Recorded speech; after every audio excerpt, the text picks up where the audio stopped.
wanted to be a guest on High Crimes? Become a $10 patron and you'll be randomly invited to join us on stream. Alright, what's up guys? Welcome to High Crimes. Oh my god, yeah, we'll do the morning wood stuff, we'll tickle the camera. Yeah, you have to be an OG to know that reference. But alright, what's going on everybody? Make sure to hit the like button for us and everything. Welcome to High Crimes. We're gonna cover this story that I'm sure we haven't covered before. When a mom discovers her son's horrifying secret. Oh my god. Well, oh my god. as we like to say, this is not your grandmama's true crime podcast. You know, if you enjoy this type of thing, you know, it's gritty, it's dark, and, you know, sometimes we try to laugh our way through it. It's not always possible. You know, who knows just how horrifying this woman's son's secret can be. But if we can laugh about something, odds are we will. There's crude humor involved. We like to make jokes, never usually at the expense of the victim. We try to avoid that. You know, it's we try to have a little bit of respect going into this. But if you'd rather crochet something with your grandma and listen to something nice, calm, and easy about someone getting brutally Minecrafted, then odds are there are better shows out there for you. Yeah. So yeah, some crude humor will be used here and there, but it's all in good faith. We don't want to disrespect any of the victims. So yeah, everybody hit the like button. I see 13 likes. How about 15 likes and I'll chug this beer to get this started off the right way. So everybody hit the thumbs up. Yeah, hit the thumbs up. Huh? We may have to change the menu. Now, I won't ask for it now, but I don't have beer. I'm beerless. But what I can do is release the Kraken. The Kraken. The Kraken can be released. Look at just how much Kraken I'm cracking, dude. So, get with it. He's not Kraken lacking. That's for sure. Yes. Exactly. We're not lacking in the Kraken. So, if you guys would like to buy Young Dirt a shot, whatever Shabisky has the price set to is fair. I don't want to make you go too crazy with it. Forgot about that. Well, it's not too crazy. I just have no beers. I could do dab pens, that kind of thing, but I got no beers. I got weeds and shots. I have a joint. I could do weeds. It's true. I have actually a whole tube of joints. So it's on the table. Actually, it's on the menu. It was Now, one thing I didn't think much about. how about a little pre-show banter while you're figuring this out, Shab? Did you ever figure out your AC cooling situation? Yeah. Cool, dude. Yeah, I came home. A big bill. Oh, yeah, that's how it goes. I came home today, and I'm hoping mine's frozen. So, again, it's not an issue with the capacitor. Unit's running fine. It's just not blowing cold air. So I'm hoping it's frozen. I've turned it off to thaw. I gotta change the filter. But yeah, I'm in your shoes right now. It's hot around here, dog. Yeah. Yeah, dude. One thing to do is try turning it off and leave it off for maybe 5 minutes or so, then turn it back on and see if you're trying to get there's a part that is failing and you might be able to get it to work correctly, at least temporarily, if you start it back up a couple of times and stuff. I've been down this road once before, and let's just say I've seen enough symptoms to pretty much be almost sure that it is frozen coils. So, have you tried yelling at it and maybe slapping it a few times and calling it a bastard and maybe a fucking piece of shit? It's usually the first thing I try. Did you give it a dirty look as soon as it stopped working, or straight away side eye the fucking thing and go, "What the fuck"? Did you call it a racial slur? I'll try that tomorrow. Guys, one more like on the stream, and I'm gonna chug a beer for that. Maybe other people will join along and stuff. I took the menu off of the corner because I didn't think about that prior to the stream starting. But you guys can tip to make us do things like drink. Be generous. I'll take a shot. I won't put a dollar amount on it. Do we have to wait till after the show to do these things? Wink. Wait, what? To do what? Wait, what? Don't worry. We'll just talk about the things after the show. Yeah, we'll talk about the after show after the show. Whoa. I was going to say, let's place bets on what the horrible secret is. I bet the son's horrible secret is he's a furry. That's disgusting. Okay. I sure hope not, because this will be the worst story we've had to cover. Oh, we hit 15 likes. All right, I'm going to chug a beer while we start this up. Well, I'll start it off with a shot, but first I want to place my wager. I'm going to bet that the son collects fingers. Rainbow coming through with a poop. Happy poop. Thank you. Happy poop. Happy poop, Rainbow Rave. It sounds like a celebration of a holiday. You got to specify the way the fingers are stored. Are they pickled in a jar? Are they just in a freezer, lying around willy-nilly on a shelf, wearing it as a necklace? What's the go? Mom looks old enough that this dude is young enough that he probably just keeps them in like a balled up paper towel in his dresser drawer. Yeah. All right, let's get it going. This one's a lawn one, as Shani would say. We're going to search outbuildings, trailers, everything. Okay, no. We have the guns because those kids are here. Okay, just shut up. Am I really gonna get? Wait, what? Okay, just shut up. You know how long it's gonna take? I have plans. It's not loud enough. What type of audiobooks do we listen to? The serial killer ones. The serial killer ones? On the morning of March 12, 2022, 18-year-old Naomi Irion suddenly vanished from a Walmart parking lot in Fernley, Nevada, after a strange man pacing around the corner got into her car and drove away with her. With only a hazy CCTV video to rely on, investigators race against time to try and identify the mystery man. When they do, nothing can prepare them for the truth behind Naomi's sudden disappearance. This is the exact moment Zulema Silas realized that the truth about what really happened to the missing Naomi Irion had been uncovered. The following footage has never been seen before. Do you need a minute? There's some Kleenexes right there for you. Well, I am sorry. It is really difficult to be hearing all the stuff that they're saying about you, everything that I am remembering about you. Put your hands behind your back. Oh, come on, I can't. I got. Oh, we're off to a good start. Tubby coming through with a $4 tip says chug a doobie. Guys, be like Tubby and help with the goal, please. Yes, be like Tubby. He is a top. It's 444, isn't it? 444. What's the other one? That's another tip thing. The titty one. Yeah, I believe it's 444. I could check and make sure. Damn, Tubby. Yeah, I think it's 444. Thank you, Tubby. Everyone needs to be like Tubby. The man is a patron. He comes on here to chill out and smoke some drugs with us and have fun. And he still throws us a bone every now and again. What a good guy. What an S-tier contributor. Yeah, it should be.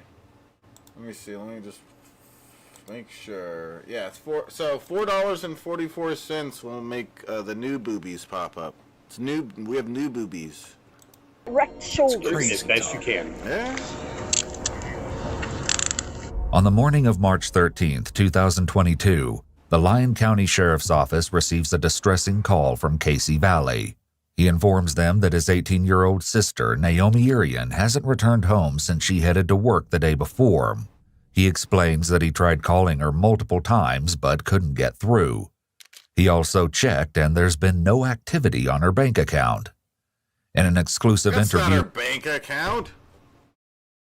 For real, yeah, show us your bank account. Oh my I god. want to see that shit. Come on.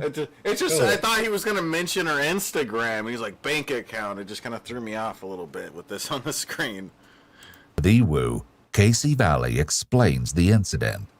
And so she would typically show up at the Walmart parking lot here in Fernley at about 5 in the morning. The bus picked up around 5:15, between 5:15 and 5:20, I believe. She would sit there for 10, 15 minutes, whatever it was. And she would just scroll on her phone for a little while. And as far as I know, at that point, she went to work. Casey went to bed before he saw if Naomi came home that Saturday night, which was typical for them. So The next day I wake up at 6:30, 7 o'clock in the morning. She's not home, which is not unusual, right? Because she works so early. It did seem kind of weird to me because, yeah, I didn't really see a whole lot of evidence that she had been home that day, but that wasn't really super unusual either. I started reaching out to her at that point, but I wasn't hearing anything back. After not hearing from Naomi all day, Casey decided to wait up on Sunday for her to come home again. But when she didn't, he called his mom and Naomi's friends, hoping some had heard from her. No one had heard from her since before Friday. And so I called the police and I attempt to make a missing persons report. The dispatcher said that the deputy was going to come to my house and take the report in person. Rather than that happening, the deputy calls me 2 hours later. He calls me at about 11:30 at night. And I tell him what's going on. And he's like, listen, I'm not going to put out a missing persons report on this. 18-year-olds. She's 18. She can do what she wants. You don't have really any evidence to show that anything happened, blah, blah, blah. I was like, well, this isn't normal for her, because if she didn't come home today, then she probably wasn't even at work today. I don't know what happened. And she's not answering any of her friends or anything like that. And all of her Snapchats from everybody, she's Snapchat a lot. All of her Snapchats from everybody were, not delivered and stuff like that. So it just seemed completely a red flag to anybody that knew her. Yes! Now!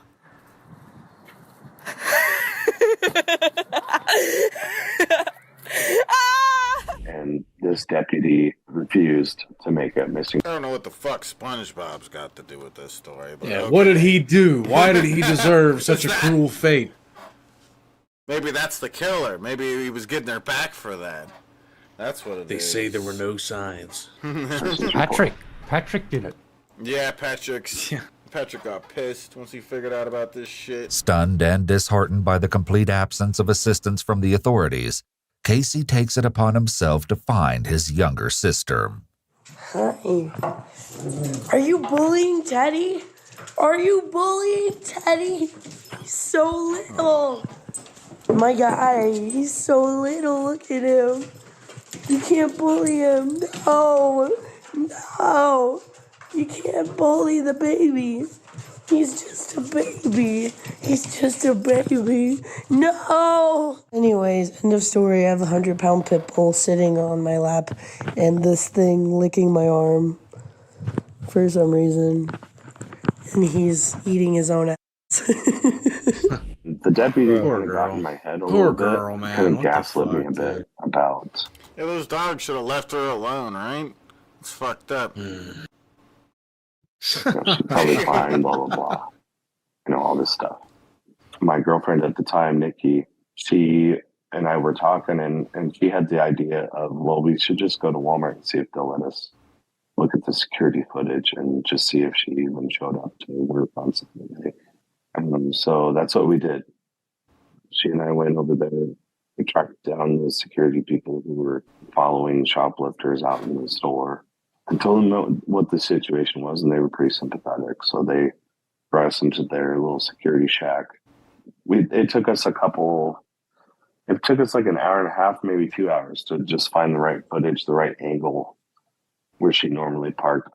What he sees in this surveillance footage from Walmart makes his blood run cold. Casey knew where Naomi parked because he often saw her car in the same spot whenever he would go to Walmart.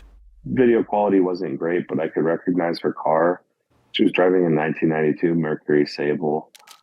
There's not a whole lot of those left on the road these days, but it's pretty distinctive even in a grainy video.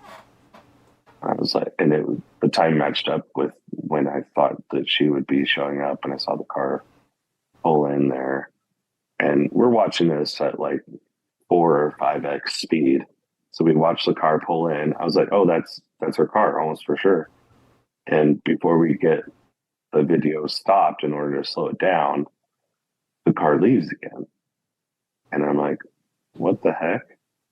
At 5:09 a.m. on March 12, 2022, Naomi pulls over in the Walmart parking lot and waits inside her car.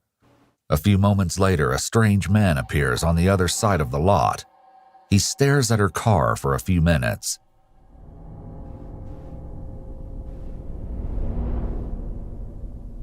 Soon he begins to walk towards the vehicle and reaches the driver's side. Almost in an instant, he slips into the driver's seat and drives out of the parking lot. Disturbingly, Naomi doesn't get out of the vehicle at any point in the footage. Utterly consumed by panic, Casey immediately calls the sheriff's office once again and informs them about the surveillance footage. At that point, I call the dispatcher again, and I tell them that I have, potential evidence of kidnapping of my sister. And they send the same deputy that I talked to the night before on the phone.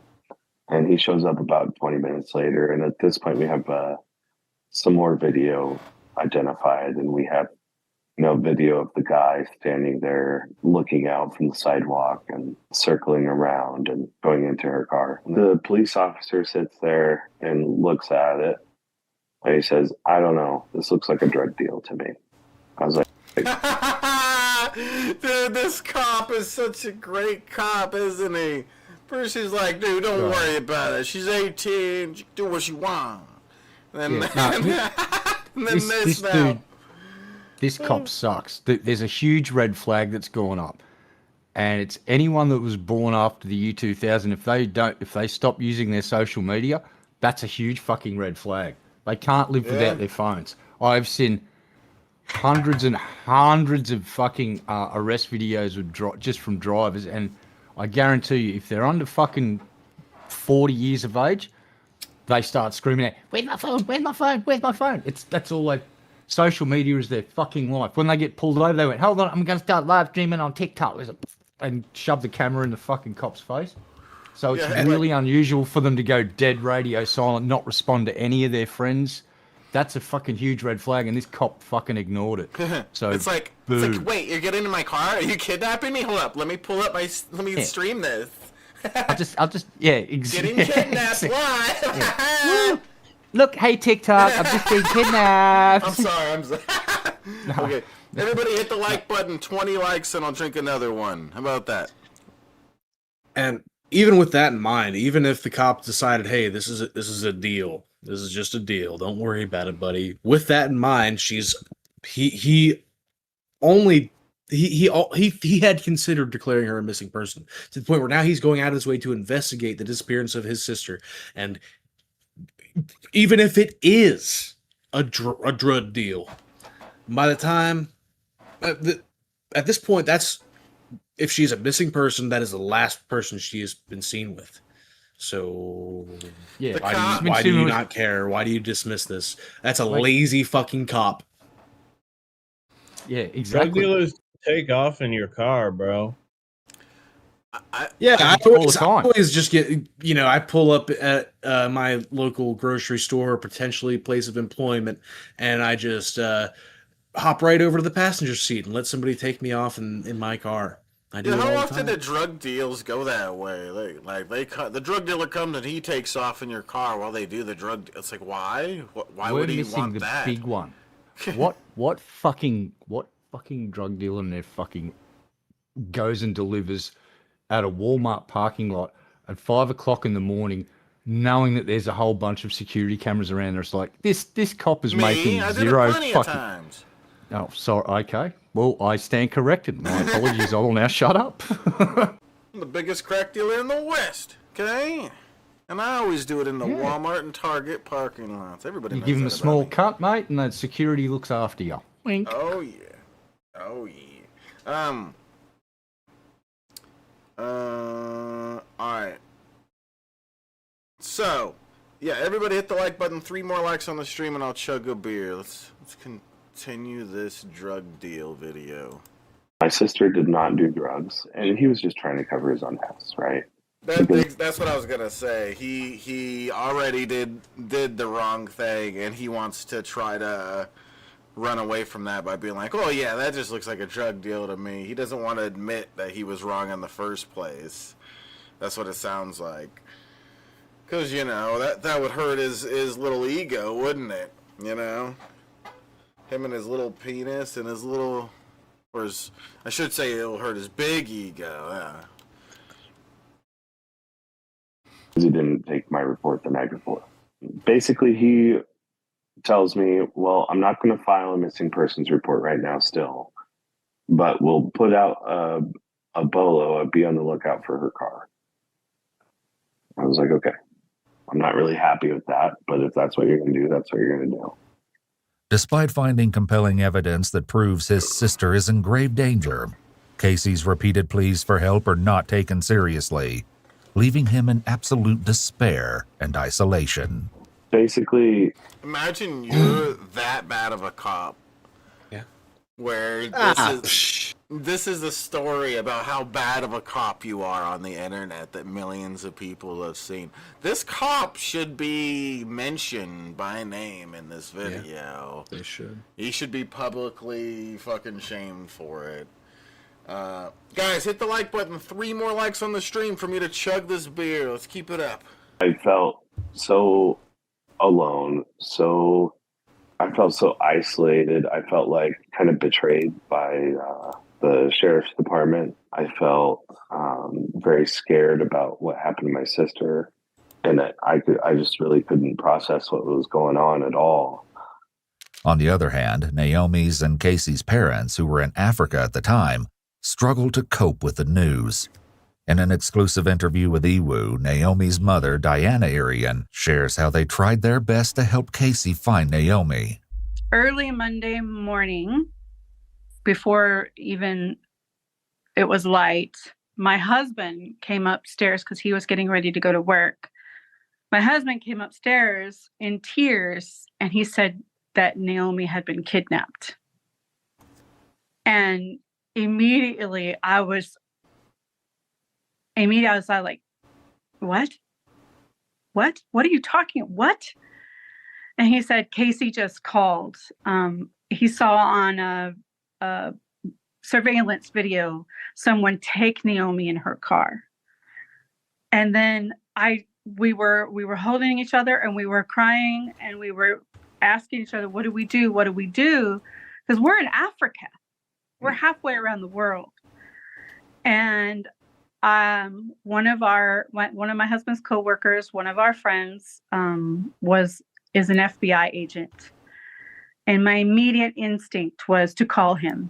So that's what I did. I immediately got on the phone and called our friends. Nepotism at its finest. Hey, when you got, I tell you what, here's something I've learned in life. It's not fucking what you know.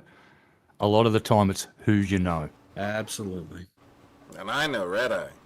So don't fuck with me. Yeah. Don't fuck with me, okay? I know Red Dirt. Eye. I know Dirt and Timmy and Shabisky. I know so Red look out. Eye, and Red Eye knows Dirt, and Dirt knows Timmy, so you better not fuck with me, okay? You don't know who I know. You don't even want to know who the fuck Timmy knows, okay?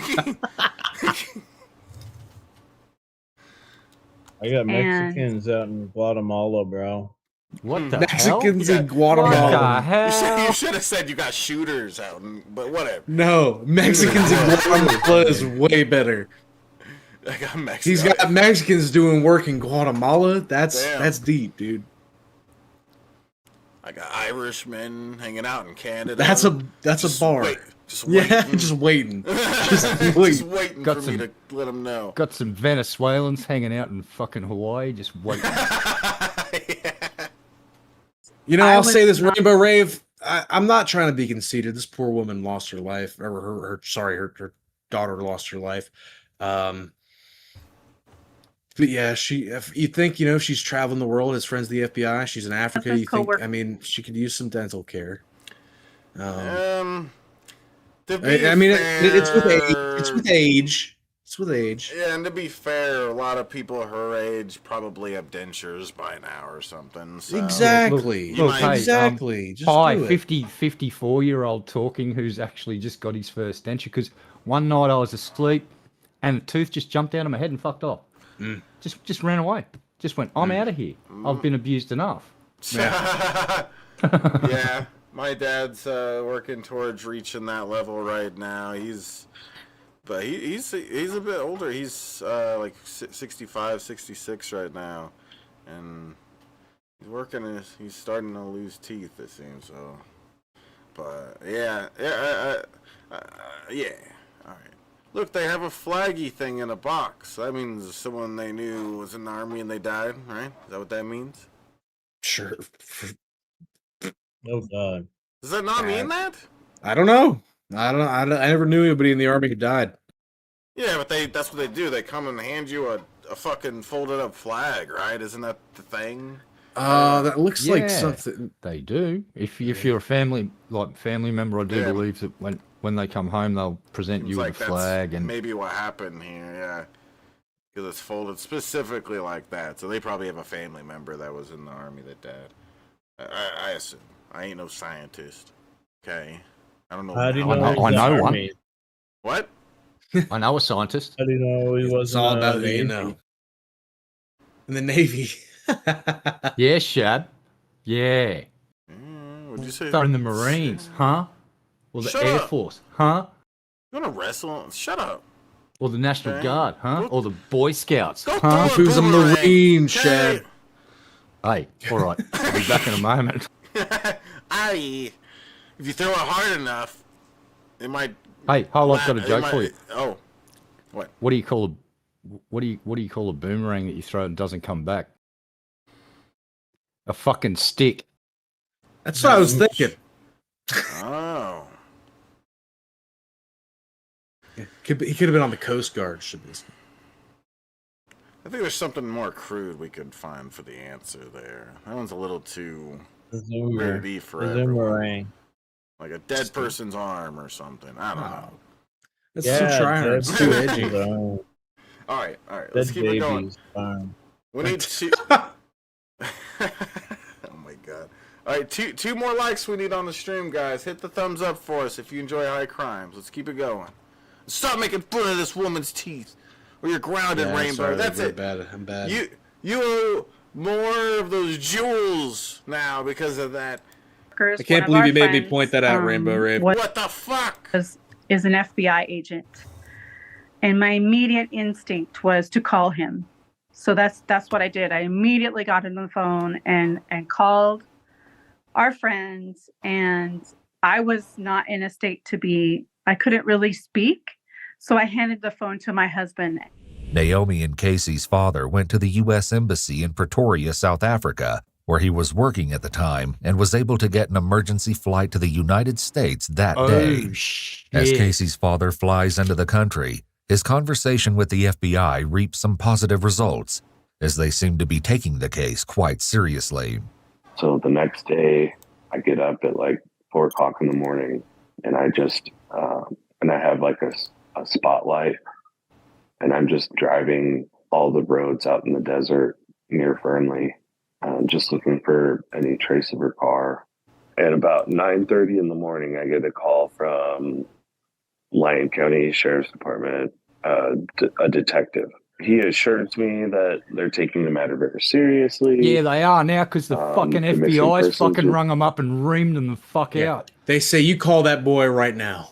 And you tell him we're working on it. Yeah, this is because the FBI has already fucking been on them and gone. Yeah. We're coming in. We've got an agent flying in from fucking Africa. What have you got on this case? And there was a big sound of shit hitting the ground, like just. It's like we got full detail file. We'll have the ready for you, sir. We'll get in contact. They have shit their pants, and good. Fuck these fucking local yokels. Fucking sheriff's office not taking it seriously. Get fucked. Yeah, it's fucked up, especially at the point where he had that footage. That cop is he should be fired. Yeah, that was just a drug deal. Obviously, your sister's blowing that drug dealer. He needs to be demoted to security in a mall. Yeah, Walmart. At Walmart. Yeah. No. Oh, wait, no, he's shit at his job. He can't. He's the trolley boy at Walmart. Yeah, I wouldn't trust him with that. Yeah, he's got to go collect carts. Oh, Skeppy's here. We got to start over. All right, so, yep. Okay, back to Sorry, everybody. Yeah. All right, hit the like button, Scooby. We need 2 more likes for another beer chug. We need likes. Wild at this point. And I'll take a shot. I'll do it. There's no stopping me. And we need more money, and we need more likes, and we need more money and likes. Okay? Right now. Don't forget the money. Don't forget the money. And they have every spare person on the force out looking for my sister's car. 2 days after Naomi went missing, the investigators finally take up the case in earnest. They begin with the video Casey found at Walmart. After carefully examining the surveillance footage multiple times, a triangulation and recreation method is used to determine that the person getting into the car with Naomi is between 6 and... Whoa, that's neat. Yep. It's just simple You'd math, kind of dude. think, I don't know, you kind of think they'd compare it to, like, the poles next to them rather than this wall. They're comparing it with lots of stuff. Each little individual brick there, they've probably gone and got measurements for that. There's a whole bunch of markers that you can go out and physically measure and get a good gauge of how big that guy is, and the shadow being cast, his position, the lights. There's a whole bunch that goes into it, but it's a pretty good approximation, and it's kind of criminology gets pretty fucking high tech. Thank you, Rainbow. Thank you, Rainbow. I'm not doubting the success of it. I just kind of think, like, when I'm thinking, like, how am I going to figure out how tall this guy is? I would think that I'd first go to the poles next to him that he's right next to and compare him to that, you know? Well, here's the thing, there's some math well, and angles here going on that I don't understand. I feel like you have a good point, Shab. I feel like you do. Looking at the photo, and well, here's the thing. Way to gauge it. How do we know that they didn't also take that pole into account with their mathematics here? I know there's not a line drawn to it, but how do we know? I'm guessing that's what they did, was measured the pole, and then when he's basically next to this pole, And then they draw this line with the bricks to try to throw us off. Fuck no! All they did was go and stand there and compare themselves. No, I'm sure there's just math here that I don't understand, but just like I would think the first thing they'd do is do that, but maybe not. Maybe it makes more sense with this. Look, I don't know. There's also the power of weaponized autism on the internet, like Skeppy's just figured out. You know how they remember old mate that was trying to fucking Shia LaBeouf, whatever his fucking name is, and he was doing that shit with the flag, and he fucking moved that from like and they just kept finding. It's like some dude to go, that plane flight, right, and they'd get the fucking plane type and fucking they'd work out the direction the plane was flying, what time it was flying, and from shit like that they'd work out where fucking this dude's flag was. It was amazing. You know up there where you see the white car in the top left corner? Yep. It'd be really funny if there's like lines drawn from the white car. We figured out his size based on the white car over here. I don't know. That makes me kind of wish that I had this set up in a way where I could like draw lines on the screen if I wanted. That would be neat. That would be neat. And you could go AI enhance. Yeah, enhance. and then enhance. Put Timmy's face on there. All right, so I'm gonna chug a beer. Enhance. Make their wiener bigger. All right, I'm gonna chug a beer for us hitting 20 likes. Thank you guys. Feet 3 inches in height. And Dirt's gonna drink some octopus drink or whatever it is. Kraken is an octopus? I think it is. Octopusy juice. Yeah. It's at least related. They squeeze octopuses, don't they? That's how they get that stuff. Squeeze them until the Freshly squeezed octopus. Aye. They got the greatest octopus juice right there. Aye. Also identify that the suspect was wearing a pair of blue jeans, a light-colored hooded sweatshirt, and a face mask that morning. Damn it. However, since he stood on the other side of the camera... What? I was having some dirty difficulties over here. It's a squid, damn it. It's not an octopus. It's a fucking squid. Well, actually, I lied. On the bottle, there's an octopus. But I'm pretty sure the Kraken is supposed to be a squid. Pretty sure. I don't. What if they misgendered that octopus and called it a squid? How dare they? Do I look like a fucking Krakenologist to you, dude? She better figure it out, boy. You do look like someone that knows a lot about Krakens, though. Yeah, drink that shit, you Kraken head. They're unable to see his face or many other details. Naomi's phone number is run through the police database, but there aren't any location pings as it had been turned off. With only one hazy CCTV video footage and a... Wow, he was smart enough to do that. The Kraken is a mythical creature, but it is most often referred to as a squid, not an octopus. So this is like false advertising. This ain't no Kraken.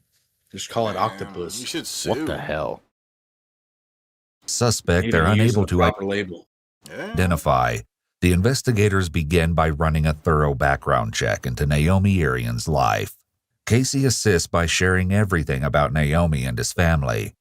Including Naomi, he has 6 siblings who moved to the United States only a year ago after living in sheltered communities in Russia, Germany, and South Africa as a result of their father's job with the State Department. So she kind of just wanted to come over here and get a feel for what it was really like to be in America and what it was like to be an adult. Ah, I was gonna move out, but then my brother was like, "Oh, what if you just pay me then rent out the rooms in the house and then you can live here?" Ooh. And I'm like, "Oh, that actually sounds pretty sick. I'm not gonna lie."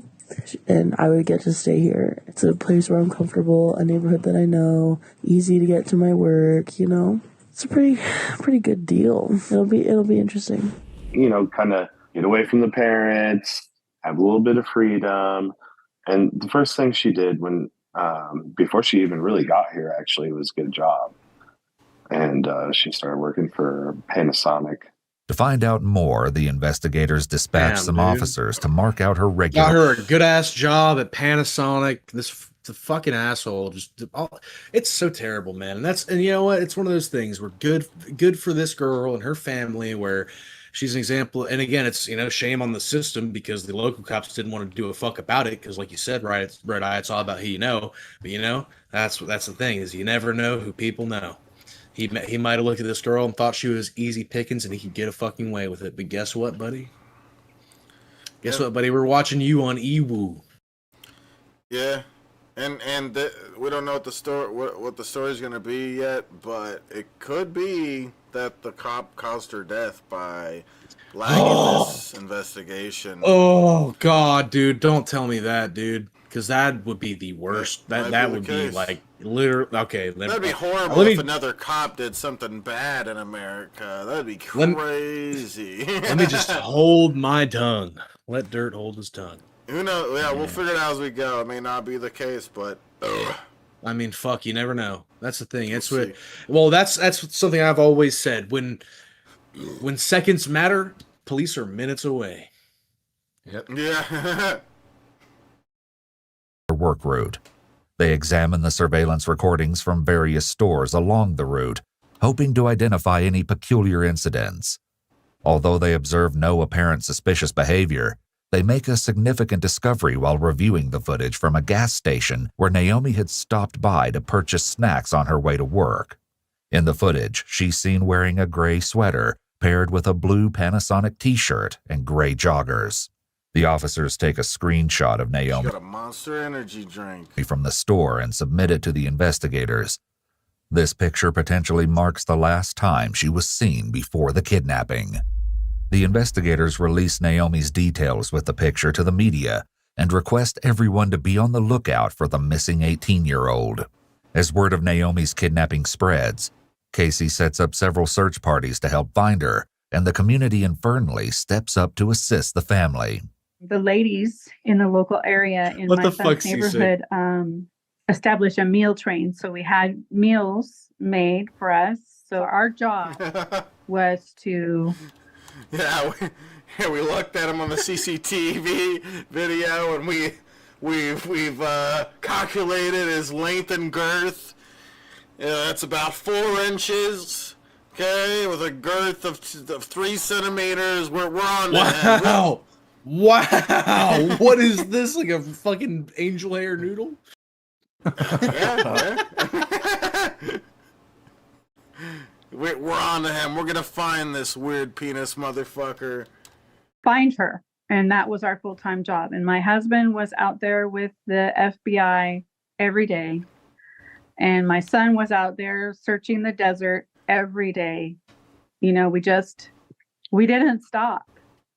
Despite releasing Naomi's picture and details, the investigators failed to discover any substantial leads. That is, until they combed through they saw red eye. devices she used. Here they find the first hint of a lead. Naomi went on a date with an unknown man a day before she vanished. Naomi had told Casey that she'd visited a thrift store with the man and everything seemed normal. But maybe it hadn't been as innocuous as she thought. Investigators also... Well, that's interesting. If that's the guy, then it's like he went on a date. It's kind of like casing a joint, but he was casing... A woman. Going on a date so he could get information from her so he could know when to... Like, that's what it seems like. So find out that Naomi had previously complained about being harassed at work. Managers from Naomi's workplace state that they knew about her allegations and had resolved the matter internally. Eventually, it's concluded that this line of inquiry is another dead end. It's around this point that the Lyon County detectives drop a bombshell. Have you approached it at all? So I went up to it just to make sure nobody was in it, and that's it. All right. Did you see any shoe impressions? No, so I did walk around it just to look at all angles, make sure nobody was in, like tucked in or anything. But I was Where's Lyon County? driving. I was like just driving all over There's looking probably for several. It probably doesn't narrow it down, but I'll look it up. And as I was getting off here, I saw it sitting there. They'd found Naomi's car abandoned in a Nevada? dirt lot near a paint... Is it Nevada? This is the desert. Maybe... Is it only Nevada? Yeah, it's Nevada. Where were you during this time, Shabisky, in 2022? Just asking for a friend. I was probably streaming or doing drugs. What's Lyon County? You guys ever heard of Lyon County? I never been there for sure. What's a Nevada? What's a Nevada? manufacturing company, just half a mile away from the place of her kidnapping. While this was a huge discovery, there was still no sign of Naomi or her abductor. Still, hope is not lost as the area where Naomi's car was found had several stores with CCTV. The detectives request surveillance footage from all nearby businesses and begin to review hours of footage from the day of Naomi's kidnapping. They soon find that some of the How tall am I? 7'3". Just about 6'3". surveillance had actually captured a spine-chilling incident from the afternoon following Naomi's kidnapping. Naomi's car can be seen on the road nearby and later parked in the dirt lot at 3:30 p.m. What? It was an accident. You are about 6'3", aren't you? 10 hours after her kidnapping. Damn. An unknown suspect gets out of Naomi's car and walks on the road.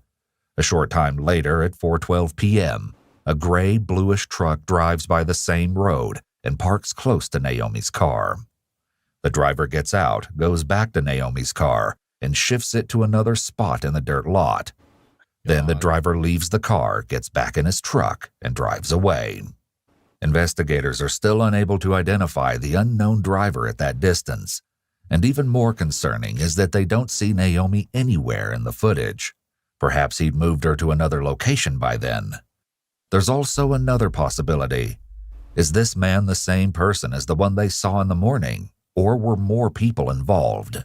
Screenshots of the suspect's truck are released to the media, along with a plea asking the community to keep an eye out. What could be seen in the footage, though, helped to identify the truck as potentially being manufactured by Chevrolet. With little else to go on, the investigators visit multiple Chevrolet dealerships in the area to learn more about the vehicle. Every Chevrolet dealership identifies the vehicle as a 2020 to 2022 Chevrolet High Country 2500 or 3500 model, with possible color variations, Damn, he has a cool truck. in either a metallic blue or metallic gray. The Nevada Department of Motor Vehicles then sent a list of the same make and model of the vehicles that are in western Nevada. Though at first disheartened to see the list contains hundreds of trucks, an analysis team soon eliminate vehicles that don't match the footage. As the list of the trucks grows shorter, the investigators start verifying where the license plate numbers are registered. One of these addresses piques the investigating team's interest. As compared to the other addresses, it looks run down, leaving the investigators to wonder how someone from the residence could afford a $60,000 to $80,000 vehicle. They soon find out that the truck is registered to Troy Driver, and a search of his name through police databases reveals a daunting array of information. Troy Driver had a substantial criminal history that dates back to 1994. It started with animal cruelty at age 14 and turned into a 15-year jail time for assault, burglary, and armed robbery in his later years. He was also a suspect in an assault case out of Elko County in Nevada. Moreover, his height aligned with the potential range of the suspect's height in Naomi's kidnapping case. Based on his criminal history and the truck, Troy Driver immediately becomes a person of interest in the case. He lives with his girlfriend Zulema Silas and her children, and works at a mining company. Checking his girlfriend's Facebook, they find pictures of Troy, including one of him wearing a pair of brown hiking shoes that looks similar to what the suspect wore in the Walmart parking lot footage. With no other leads, investigators strategically place patrol officers near Troy Driver's residence to keep a close watch. What you call me, boy? I mean, how can you really tell those are those shoes? I mean, I guess it fits the silhouette, but I mean, really, those were very blurry shoes. How could you really tell? That's my personal. They enhanced, mate. Yeah, they used the we don't have access to the enhanced feature yet. Watch on him. The next step is acquiring a warrant to inspect Troy's phone records to determine his location on the day of Naomi's kidnapping. Troy Driver possessed 2 phones, one for work and the other for his office, and an astonishing revelation emerges. The location data for both phones indicated that he was nowhere near Naomi. In fact, he'd remained at home throughout the day. However, undeterred by this setback, the detectives explore a different angle by reviewing the activities on both devices. Their suspicions are confirmed when the report reveals concerning evidence. Despite the location data suggesting Troy's presence at home, there was a suspicious absence of any activity on either phone. This was inconsistent with how Troy normally uses his phones. All of this was still fairly circumstantial. There was no clear link between Troy Driver and Naomi Irion, but the pressure was on to find Naomi. While the focus was on Troy, another breakthrough emerges from the surveillance footage. The same truck seen near Naomi's car is spotted on the highway and on the opposite side of the Walmart parking lot on the day of Naomi's abduction. The truck owner had been parked in the dirt area of the Walmart parking lot at 4:22 a.m. that morning. But this isn't the most chilling part. Not only were they there before Naomi arrived, the person could be seen pacing around as if waiting for something, as if expecting Naomi's arrival. Since investigators already knew where this person had left Naomi's car on the afternoon of her abduction, they then established a route from that location to Walmart's dirt lot, where the individual had parked their truck. Footage showed them walking back to their truck. And not only that, when the suspect strolled from Naomi's vehicle to his truck, he inadvertently passed right in front of the CCTV camera. The sight sent shivers down the spines of the entire investigating team. It was Troy Driver. On March 25th, a full 13 days after Naomi's kidnapping, the investigators take Troy Driver into custody. I'll cuff. Just so we don't have to switch. Don't move. I guess maybe it was his case and they held him there. Troy Driver? So now he's like, yeah, let me just keep my, let me pause. My instinct as to what happened here is I think this is the cop that initially was like, looks like a drug deal to me, bud. And they held this guy there without cuffing him and making the arrest so this guy could come clear his name and arrest somebody and be like, I got him. See, I didn't fumble the case. Just let me get him so you don't have to switch it up. I'll just, I'll finish this one out. These were my reports. It's either that or it's a detective, because look at those shoes. Usually beat cops are not wearing. Oh, then again, no, he's got the same pair of shoes. That might be the fucking shoes that those guys wear on the beach. I don't know. Usually they wear fucking They're boots. wearing though. Vans, dude. What the fuck? Yeah, so I'm for a thinking cop.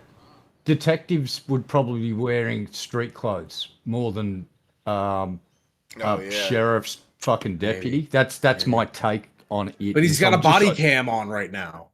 Yeah, no, detectives will wear them too. Hey, maybe he's strapped the vest on real quick. I don't know. Whatever. Yeah, I'm just making an assumption here, but solely based off shoes. And I'm no fashion expert. That's my guesstimation on why they were like, yeah, let me cuff him. All right, let's contact the I sheriff's would department think- immediately and find out what shoes they wear. I would think that their station taking him in general is going to be brag-worthy for the guy who messed up in the beginning, even if it was. I wouldn't say brag-worthy. If some other rookie puts away the guy that literally you watched on a CCTV take a girl away to her final moments, I'd say it's not the same thing, especially internally in the department. This guy. Are you I a think cop? Are you Dirt 5-0, secretly Dirt? works. Yeah, I think he's been. Well, this you know, whole time. Because the rule, it's if you're legally a cop, legally I have to tell you I'm a cop if you ask it. So I You a cop, Dirt? I can tell you with confidence, no, I'm not a police Oh officer. yeah, I I'm learned that not from law Breaking enforcement. Bad. Yeah. Oh, okay. Everything's fine. Are you a cop, Timmy? What was the question? Yeah, he pleads the fifth. Well played, sir. You have anything on you that's going to poke, prod, stab me? I've got a pocket knife in my front left pocket. Okay, aside from that? No. Okay, I'm going to roll you over on your right side, okay? Yeah. All right, put your knee up this way.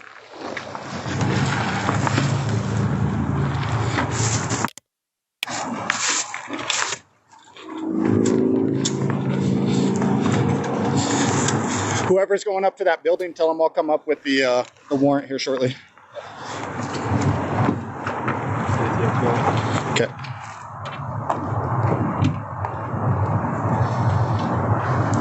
Will you take a photo of that and then send that to Ty? Say, let him know one's in custody.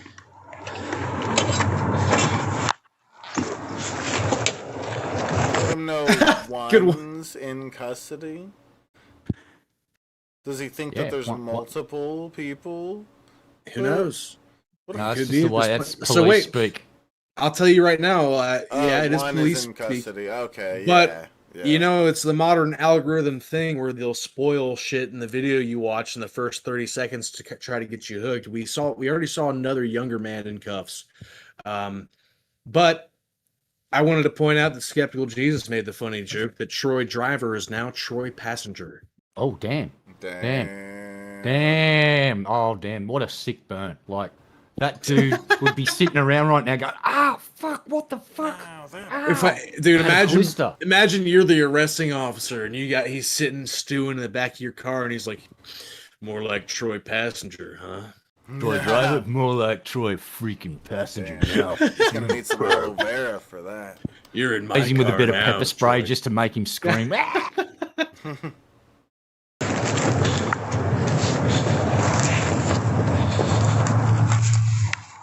All right, let's roll you over to this side. I just want to give a good example real quick on why I can't be a cop. Right now, I would jump back and go, he's resisting, and I'd pull out my fucking taser and go, and all the other cops would go, he's resisting, oh shit, and they'd all light him up with like taser after taser.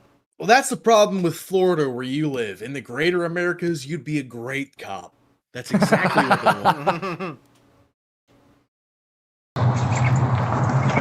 Is someone calling you, Nick? Probably. Try to answer on your phone. You want to finish searching? Okay. You want to do a cavity search for me? Check his butt for a nuke. Boss speaking. Check his butt for anybody else he kidnapped? Butt speaking. Hey. No, sorry. It's Ball. We just got him in B-A-U-G-H. custody. Whoever that is, that's who's speaking. Ball. Bong. That was the arresting officer. We have at least that much information now about the guy. I like him. His name's Bong. Ball. B-A-U-G-H. Ball. I like him. I thought it was Bong. Will you get the keys to this vehicle? I don't have any keys. You don't have keys to this vehicle? I do. Somebody took them. Okay, but you did have them on you? You had like the 2 bags with you? Where are the keys? You guys took them.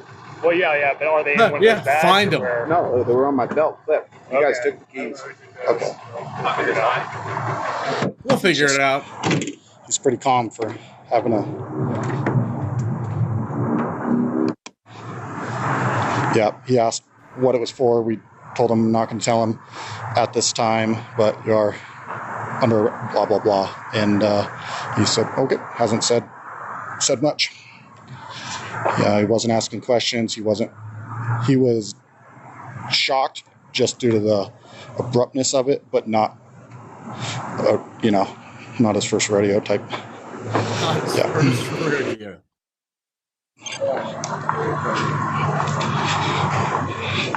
So there's your truck keys, correct? Okay. Taco 2. It's the chip for the office door. To get in the office. Why is he sitting in the front seat right now of this vehicle? Store? Yeah. Okay. Why did you take your camera off and go into that truck over there a minute ago? I didn't take my camera off. Your camera was sitting on the top of the hood right here when you went over into that was truck. to crawl back under and grab a tracker. I couldn't fit. Okay. Eat a dick, mate. The fucking dude slapped a tracker on his fucking truck. Yeah. Get it was wrecked. A tracker. That's funny. Is he surprised? I mean, I think element surprise, but not overall. He's very calm demeanor. All right, due to the long drive, we're going to get you out real quick. We're going to set you into 2 cuffs, okay? So I'll separate your shoulders a little bit. Wow, how kind. It's great to be a white man in America, dude. Yeah, we've watched these kind of things over and over again. This is like the first time I feel like I've seen this. Yep. Same. Yeah, how great it is to be a white man in America, the guy dude. Oh. Yeah. That's so nice of them. After arresting Troy and bringing him to the station, the officers get warrants to search Troy's residence and his mother's, and she's none too happy with this development. Hello. Yeah. I'll let you get the dogs locked up, and then we'll have a conversation real quick, please. It takes all this to have a conversation. Yeah, they got dogs. They got. God, it sounds like a war zone out here. Yeah, that sounds like gunshots. I don't know what we're hearing. Guess it's not. And then this is Detective Pointer. He's got a search warrant for your residence. So who else is inside besides you 3 and the other little girl? That's it. Just the 4 of you guys? Yeah. Okay. How's it going, guys? Can we come on in and make sure there's nobody else in here, and then we'll talk to you on the side, and we'll get what we have to get going, okay? There's nobody else in the house? Okay. I answered that. Well, at least there's she's not fighting. Sir, could you come over here with me? Here's the thing. Rhonda, what do you... Oh. I have a gun. Here we fucking go. Off to make you guys not shoot me. Come over here, please. Oh. Come over here, please. Yeah. We'll secure it real quick while we're talking, if you don't mind. Just leave it. Hey, Just leave it. put your hands Oh, behind your don't back. reach for it. Oh my God. She's reaching again. She's for it. fucking reaching No, he has again. her hand at this point. He has her hand. That's it. She reached once and the cop had her. Yeah. I have a CCW. We know you Yeah, have I a have CCW. it, but yeah, this means you're allowed to You don't have any reach for weapons your on you in your firearm in sector? front Do you of have any a guns? search warrant. Yeah. At first, I was literally about to commend this lady for her attitude and be like, okay, at least she's like not fighting it. But at the same time, I was like, it's kind of suspicious that she's not asking any questions and it's just like, okay, whatever, here we go. But at the same time, then she immediately was like, I have a gun. Yeah. Yeah. Let me reach for it. I'll show you my gun. Dude, if that was a white or black male aged under 30, they probably would have been shot the first time they reached for that. If not tased or tackled or every other form of that, but probably likely that. Yeah. Yeah. Is there anything on you? That was not good. But he said, slow down, Granny. Let me grab your hands. Yeah. Yeah. Let's do Oh, a this guy weed looks trick, pissed. yeah? No, he looks like an old man. He looks like a pistol man. He travels head first wherever he goes. Oh, he's mad. He's traveling and lip filtering. He's first. angry. He's gonna have to take his dude, teeth you got the whole, out and yell you at got the us. whole chat doing weeds, Shab. That's crazy. Here on High Guys, Crimes. you know what the whole chat needs to do is help us with the fucking goal, guys. All right, $4.44 makes new boobies pop up. New boobies. I don't even think I've seen these. Yeah, he needs to see. I haven't done a weed yet because we haven't even reached 5% of the goal. And Yeah, you know we're what? slacking. I'm sober. I think I'm gonna give up marijuanas Right. and become a priest. I mean, let me tell you, you have the patience of one, all right? Because look, me and Shab, these two drunkards here, we're getting all slishing and sloshing for $4, dude. And Red Eye, the only true American patriot, he's stuck to his chops. You know, he said no, I'll consume no marijuanas for anything less than $4.20 or above. And yes, new boobs, $4.44 through Streamlabs. Yes, we need tips, guys. We're just gonna shut this shit down early. The So link is fuck pinned figuring this in the out. chat. That's where it's at. Yeah, Figure you'll be it out. left to figure it out on your own. Yeah, I won't even give you the link, so you'll have to fucking search around forever for it. It's gonna be complicated. You know what I'm saying? Red Eye, the chat is asking you to do a weed in solidarity. Oh man, I don't know. What do you think, It guys? is Should I High do a weed? Crimes after all. We got 20 likes on the stream. 21.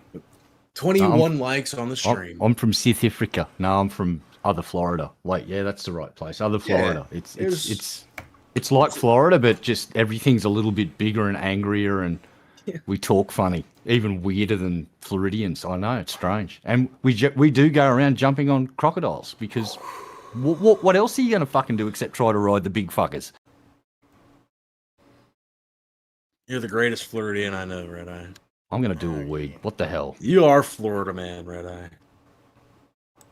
No. Okay, thank you. Rhonda, can we go talk? Where's a good place where we can talk outside for a minute? The back porch, I guess. No, let's just. That's fine. You're going to trash our house like you did the other one over here? Okay, can Come on over here. copy of the search warrant, I'm gonna. As please? soon as we get somewhere, we're gonna have you sit here and look at it. Actually, let's just go over here by this trailer. I've got really bad knees and I've been up all day. I'd like to sit on the back. No, we have to be safe. I understand you guys aren't happy about us being here, but we have a job to do. So do I need to say I'm not going to say anything without an attorney? Wait, we just want to explain to you. We're not here to question you. You're not under arrest. You're not a suspect of anything. We're trying to explain to you guys what's going on. Oh, we know. We talked to my son. Oh, we know. I talk to my son every morning. Let's What just do stay you down know here. then? I bet the son's feeding them bullshit. Like, Oh yeah, the cops probably after me. I was running around with some weed. Don't worry about it. something, might search or, the house, they won't or it's find just nothing. like they're harassing me or whatever kind of thing. Here for a minute until they get the house cleared. So here's the Yeah, situation. these are We have a Shab's search warrant. parents. That's Shab's mom. Mommy and Daddy. Mommy and Daddy. Signed by a judge. That allows us to look for firearms. Mommy, Okay? And we're going to seize firearms from this residence because we have probable cause to believe that Troy has firearms Your in this dad, residence. Oh, like, not at all. into Okay, just really ugly chicks or what? Yeah. Oh. Mom needs some work, bro. I'm just My gonna parents leave it don't there. look, my parents Here's don't the look thing. nearly this old. Depending on the state, Dad's just gone, no, you can't search. But Mum just went, okay, just shut up, they can go. They have now got permission to search the joint. Technically, they don't need to serve them the warrant now because she's just given them permission to search the fucking place. If they wanted to be technical fucking douchebags about it, but just give her the fucking warrant and tell her to sit down and shut the fuck up. Oh, he said At that- something else there. At that point, it's legally, I guess it'd be up to the homeowner. But actually, never mind. That doesn't matter because they have a warrant. Hey, not even the homeowner; it's a resident of the fucking property. If Ooh, they if say yes, search. any you resident can, can Yeah, so if say you live with five of your mates or four of your mates, and four of them go, no, don't search, and you're so stoned, you go, you can search. They can now search the house. Why would you ever put that evil on me? I'd never. Let's just stay down here for a minute until they get the house cleared. So here's the situation. We have a search warrant signed by a judge that allows us to look for firearms, okay? And we're going to seize firearms from this residence because we have probable cause to believe that Troy has firearms in this residence. Oh, not at all. Okay, just shut up. They can go. They're not going to. They don't believe us. Nobody's in there. You think you're going to believe us if Troy has no firearms here? Hey, can you hang out too? I'm going this way. Okay. After that, we need you to stay somewhere with us. Okay? Oh! Roxy coming through with a 630. Thank you, Roxy. Look at me throwing things at my camera. Yeah, dude. That's say. Look, see, it's nothing to you. Another beer down. Yeah. That was this camera too that I'm using right now. It's an expensive one too. I'm such a dickhead. I throw shit at it. It's all right. You still have another camera in waiting from Two Guns, dude. It's just waiting for you to fuck up. Yeah. I'll tell him once I break this one from throwing beers at it. I'll be like, hey, give me another camera, dude. Just set the camera up just to throw beers at. Keep the stream going, damn it. Is that the cat I know? Yeah. Is that the Antifa cat boy?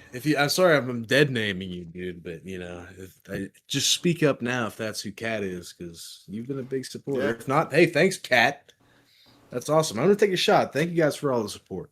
Sure, that's the cat, whatever. Love your work. I think it's the cat. They're just shorting it down. Thank you. Yes, Cat. let's keep it going on the goal, guys. We're gonna do some drink. Look, he's drinking the Kraken, and I'm gonna drink some beer. Thank you, guys. And with the different donation alerts, I added some sounds to them and stuff, like the $5 finger fuck there. That $5 finger fuck. That's what it's called. $5 finger fuck. You tip $5. Wow. Tip $5. It's a $5 finger fuck. I haven't seen it. I want to see the $5 finger fuck. That's it just happened. That was it. Oh, maybe I need to make it longer. Just, Let me make just it play it again, because I was too flattered by the generosity of the chat that I wasn't looking for a $5 finger fuck. Hi, I'm Shabisky, and I gargle cum. Keep the stream going, damn it. Yeah, that's a good one. $5 finger fuck. It's a deal. It's a deal. It's a deal. It's better than a $5 foot long. It's a $5 finger fuck. You can pay $5 and get finger blasted by Shabisky. You can watch it. I'm good do it too. himself. I mean, maybe I need to trim my nails a little bit, but I'm good.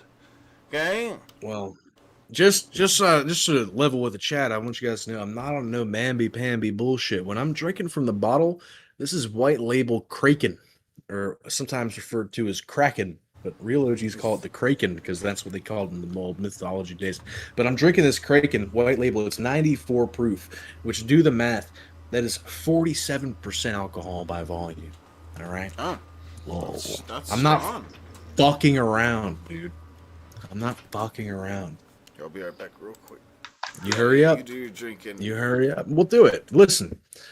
To be honest, I think for the level of generosity we just received, I think he might have done it by accident. I think he might have hit spacebar or something. But thank you guys. I'll share another drink. Why do I take in our firearms? Well, we have probable cause to believe that Troy has firearms over here. But you don't. If they're registered to us, you're going to take them. Well, we're going to take them to the lab and see if there's any DNA or fingerprints that belong to Troy on any firearms in this residence. That Kraken. Okay. Cheers, so Dave. if there is some, and you would tell us about it now, we don't have to search the house and tear everything apart looking for anything. There isn't. What do you mean? Tell you what? Well, how many firearms are in the residence? 11. Altogether? Counting the 22? Yeah. Sure. I mean, we got the rifle, the shotgun, and we put them all locked up because we had the kids here. We didn't want guns out when the kids were here. Okay. And that's it. We have the one you took. We have your 44. Yeah. And a shotgun and a 22. Do you have any other firearms in this house? No. You're welcome to look. Just don't trash my house. Well, we're going to search outbuildings, trailers, everything. Okay. Well, no. We have the guns because those kids are here.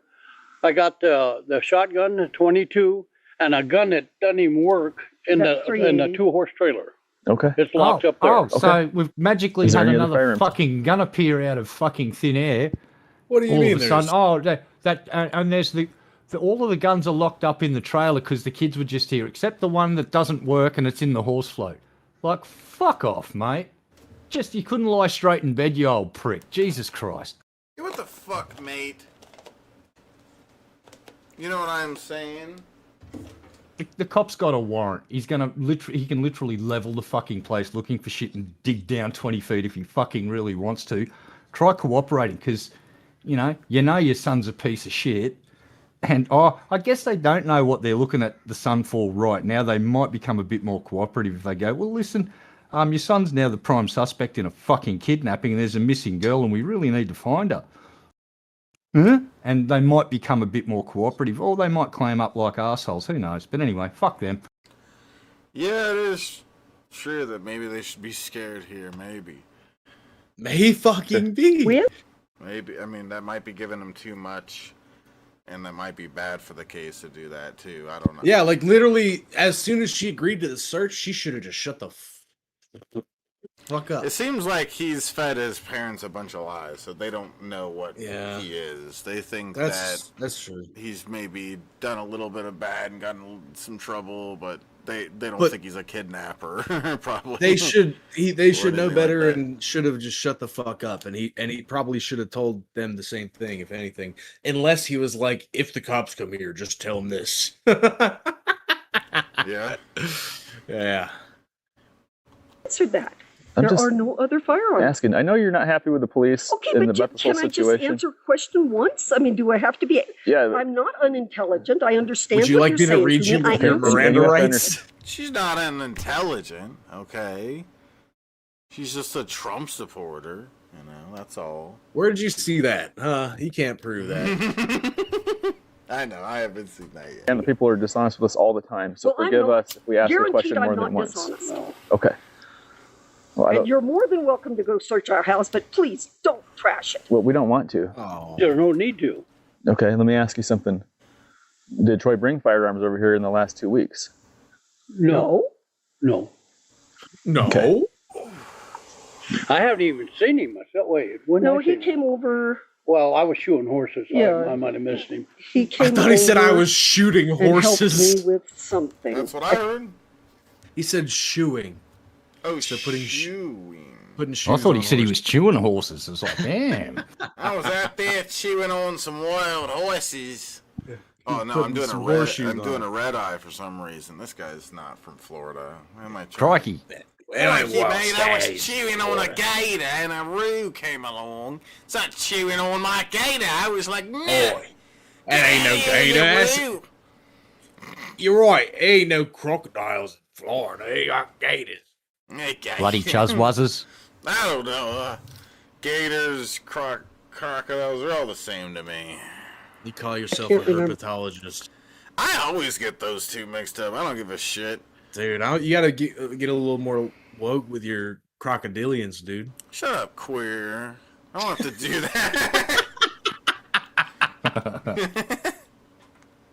For something I needed Hell help yeah. with. Cheers. And that's it. Thank you for Cheers, buddy. tipping, guys. 15% Yeah, thank so you, guys. far. Okay. He rarely comes over here because he's working all the time. Okay. All right, well, let's have a seat up there on the porch if you guys don't mind, and we'll let these guys take pictures, and then we'll grab the guns, and we'll be on our Not way. a problem. After looking through his mother's residence and seizing his car as evidence, investigators bring in Troy's girlfriend, Zalima, and her children for interviews. To their utter dismay, though, there's still no sign of Naomi anywhere.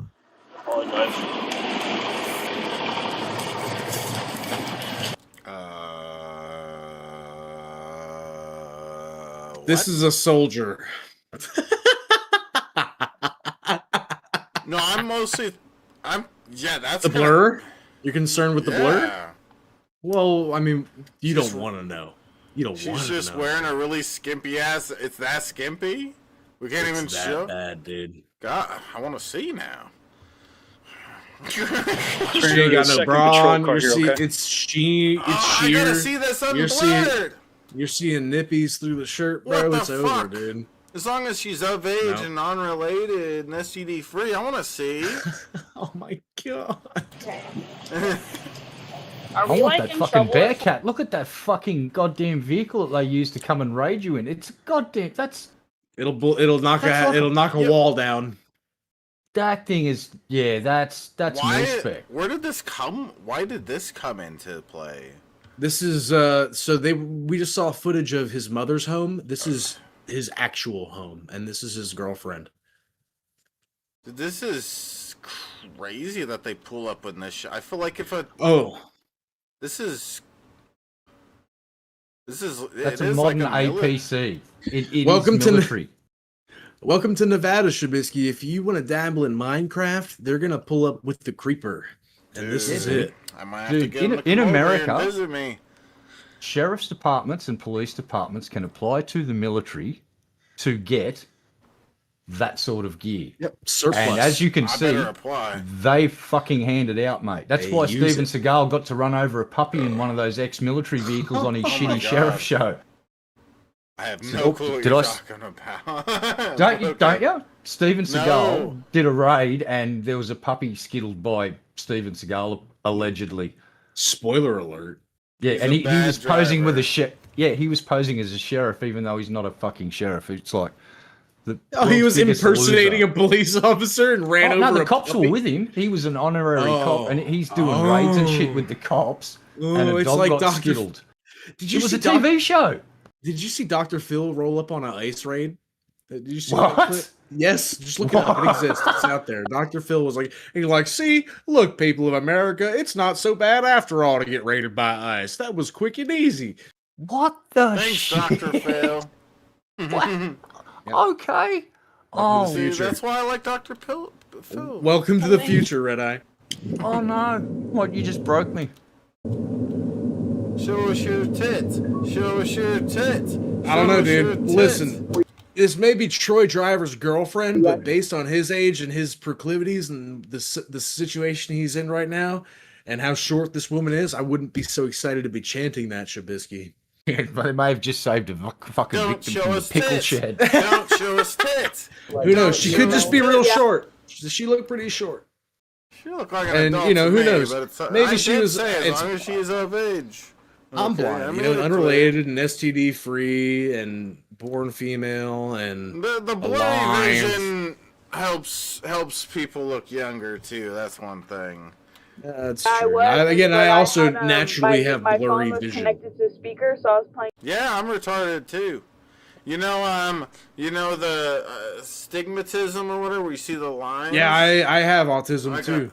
Yeah, we're both. Yeah, we're retarded. Music, and like I thought it was just me and my brother home, and I thought I heard a bunch of yelling, and I was like, let me check just in case, and I opened the door, and they were all standing outside the bathroom, and I was like, what the heck, and they were like, get on the ground. Yeah. She's real No, chill I'm about just it. bored. She's bored, dude. She's happy. What do you mean bored? She looks happy to be bored right now. She does look pretty happy. And yeah, that's a weird attitude to have during this. My boyfriend's such a bad boy. They're searching his house right now. Oh my god. Yeah, this kind of makes So sense hot. though. If he's a real weirdo, it seems like she's kind of a weirdo too, judging by this. Normal people don't do this. Normal people at least are like worried and slightly uncomfortable in this situation. She's bored. She's happy and just like, I'm bored. Are we gonna play Nintendo Switch soon? Hurry or up. what? Like, what's Somebody going come on? talk Just to shut me. up. Give me You don't want to hear my side? You don't hear my side of things? Come talk to me. I'm bored. I'm so fucking bored. No. I want to look at TikTok. On my phone. I want my phone. You called it. You said TikTok. Wait. You Boom. literally said, I want my phone. Boom. Oh my Boom. god. What was the first thing timing the on fucking that. kid said? Sitting there, fucking naked, wrapped in a fucking towel. And what she give a shit? Not about being wrapped in a towel, fucking sitting in a police car in the middle of a goddamn fucking raid. I What want did my that phone. fucking person just ask for? Where's my phone? I totally want my phone. I got to crazy. tweet about this. I got to get on TikTok. It's like, I totally want to stream this. This is just amazing. Oh my god. It's like, fucking fuck off. She's like, I need to check TikTok and see if King Beard XX uploaded another video. Yeah, I don't mean to turn everything. I south. know. Actually, That's just. I It's did. the only I did. reason I'll be honest. Boo. Aside from to support you and Pimp, it's the only reason that I ever personally looked at TikTok. 110%. Danny sends me TikToks. Danny sends me TikToks. She thinks they're funny, and I Ignore him. No, Says, literally, "Oh, fuck yes, off, yes, Danny." and we sit there and lay in bed together and watch them together in a compilation after she sent me a few days worth of them, and that's just how it works. Because look, dude, listen, pretty much I'm telling you, if you see Dirt active on TikTok at this point, it's because I'm looking to see what Shabisky's doing, dude. And that's it. I don't check my messages. If you send me shit on TikTok, I don't see it. Is that why you send me TikTok videos so that one day me and you will lay in bed together and watch the compilation? No, that I send you Instagram videos because I hope that happens one day. Okay. I told you, I don't use TikTok. I only use it to like your TikToks. Yeah. Same here. I kind of hate myself for not continuing to make TikTok videos like I was once. Maybe I need to get back to it. Fuck it, dude. Do it. Or Just do you react. can Literally, let me tell you. Look, Shabisky, you find a viral clip and you stitch it, and right at that beginning you're like, "Whoa, guys, you look at this," and then it cuts into the viral clip, and that's it. Yeah, That's there's a bunch literally of stupid shit like million that. you could views. do. Yeah. Go ahead. Million do it. views. I won't judge you. Come on, you upload green screen Santa videos, bro. You think that's any worse? I mean, I don't even think that's bad. That's not on the I know. same level. Oh, come on. I know, but I don't think it is. you're right. There's I a think different. It's a green different screen niche. videos- It's a different yeah. niche. It's a different niche. For the average There's- person, it's like, what the fuck, green Yeah. screen Santa. But So for I'll tell people you, it who is make so surprising videos- that a video like that got so many views. But I'm just talking shit. But Yeah, I mean, yeah, look on the it's Dank happened over Dumpster and channel. over One of the again. most viewed videos on the Dank Dumpster channel is the Santa Claus green screen effect. Yeah, And it works. it's just I should probably do more. Hey guys, listen, focus. She needs a fucking phone. Sorry. Wait. She Sorry, needs this is to- brain she rot. needs to- This is the instant gratification of our society at work, dude.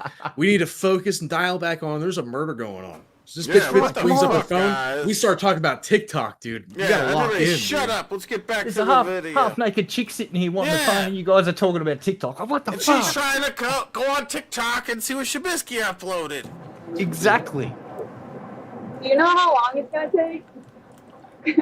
You know how long it's been since Shabisky's uploaded a TikTok? To me, she gives the psychotic. She seems weird. I have Whoa, plans. what's going on here? Is she Laughing. naked? Whoa, I have plans. Is that the part that she's laughing about? Or how she is maybe that's why she's kind of giggling and laughing because she's kind of naked. I could see that being kind of comedic if you have the right, a certain kind of. The right attitude, right? If you have no idea what's going on and you get ripped out of your house naked, maybe. Yeah. I could see myself having a good sense of humor about such. Oh, who is this? This skinny dork. That's me before I had the surgery. Yeah, no, we found him, dude. Wait, this guy's 6'3". It's me He was before the spotted outside of mustache. Walmart. Like, what the fuck, man? What the fuck? Levi Passenger was only the getaway driver, dude. Mm. His name Why was am I in a police Driver. car? Holy What the shit. fuck? The guy named Driver was the getaway driver. Oh my god. Oh no, It writes itself. it's just Really gonna get beautiful. arrested right now? Mm-hmm. I'm really getting arrested right now. Wow. You're not in cuffs. You're being detained. Wow. dipshit. I know. The woman is in cuffs and he's not. I don't know if it's Yeah, which is kind of interesting. He's lucky he got treated all nice. They're like, he's a little skinny bitch. It's okay. Just throw him in the He back. ain't gonna do nothing. anything worth checking. They're more but scared of the psycho bitch saying she's bored. This is hilarious. When am I gonna get my camera or my phone? This is so boring. That's what I gotta say. Yeah. Listen, Put that bitch in handcuffs. Double I was gonna- handcuff that bitch. I was gonna say I don't use the word bitch lightly, but to be honest, I do, and I really do, and it's no offense to any of you bitches out there. No, all offense to all you bitches. Okay. Yeah, gotta get the message Except when they're clear. tripping. When bitches be tripping. Yeah, bitches be tripping, yo. I don't like that Yeah. shit. Yeah, either way, I but cleared when, it, When there they're was just no- being bitches, it's fine. visible bodies. Which is like kind of tripping. Yeah. Nobody armed. Oh. I understand that. We're going to have one of the investigators come speak with you right quick, okay? Who's this? Oh no. Who knows? At this point, who knows? Maybe. Oh wait, was that's the is that the daughter instead of the girlfriend? Oh, Shab, you filthy fucking animal. I think this is the mother of the kids we were just seeing. That's what I'm gonna take it as. This is the mother of those two that we just Maybe saw. maybe Troy is. Maybe that is. Who knows who the girlfriend is? I'll be honest. It's hard telling. But all we know is they live together. Yeah, look, after that last video, who fucking knows? It's a guess. It's all up in the air right now. I'm guessing that this is the parent of one of the two buttheads we just saw in the back, okay? And I'm gonna be right. You're gonna see both. I'm either both or one. They But do the look question related. is, which one is the girlfriend? The passenger. Oh my god. I'm sorry. It was a joke. It was a joke, guys. Cancel Trubisky. Yeah, they'll bring him back here. See, we need to make shorts out of moments like that. That would be a great short right there. Yeah, and we'll end it with a womp womp womp womp womp. Just wait back here, please. Get over here. Okay, just wait back here. It's not the reaction from her that I expected if she didn't know anything. Correct. Was she angry? Oh, yeah. At us? You know, it's kind of odd that they didn't blur the passenger. Yeah, I'll tell you that. Little ass kid like Usually that. they do. It seems like most of the time they He's blur the little implicated. kids. He's implicated. No, that was a little girl, I think. Nope. Well, whatever. They're implicated. Here's my Yeah. guess, because they're on a public road, and it's fucking once you're in public, you're in public. Yeah, maybe. And once you get on a private property, you got to start blurring faces that aren't to do with the case. Yeah. That's just a guess. I could be wrong. Could be probably wrong. You could. It be is some right that astute it's- thinking. That sounds like a very likely reason. I don't doubt it. Astute observation. There we go. Hey, what's up, Troy? My name's Eric. This is Mike. We work with the Lyon County Sheriff's Office. What the hell am I doing here? Well, that's what we'd like to talk to you about and explain to you everything that's going on, okay? Your legal name is Troy. And what's your last name? Driver. Driver? Why am I here? Good question. We're gonna get to that. Here. Well, I'll explain to you. I gotta fill this thing out. Why am I here? I need to go kidnap more people. Listen, we got to do this by the book, buddy. Why are you keeping me here? I have more people to kidnap. I have plans for today. Where do you work at right now? On Minecraft. Oh, All right. God, dude, this is insane. I'm gonna. He looks like a character from the evil South Park episode with the evil goatees. Like that's legit evil goatee. Like that's a truly lush evil goatee. I give it an 8 out of 10. Like it's oozing evilness. Literally, just grow out all the rest of the hair and keep the ragged level of it, and it's Manson. God Yeah, damn. he just needs a cool swastika tattoo. Yeah. Dude, as a white guy, it's just crazy. Like, if people don't know who I am, if they hear me say that, it's probably like really thought of badly. As a white guy, that's crazy. Well, no, I'm saying as a white guy, people probably maybe take that more serious that have no clue who the fuck I am. That's why we're gonna clip it out of context and make it a short and upload it to this channel. Dude, send it to G-Man. Send it to G-Man. Definitely send it to G-Man. G-Man will help. It will help expose me further. He's done so good. You thought I was black? Well, yeah. I just took a lot of bleach. I'm here. I'm queer. Get Yeah, used to it. Shab took anal bleaching to an extreme, and this is the end result. Just call him Shabikel Jackson. Yeah. I work at LeadCorp. I knew he wasn't dead. People just saw fit to pull guns on me and throw me on the ground in front of my He office. moonwalked into the empty beer. I'm probably not looking at a job. I really would like to know why I'm here. Okay.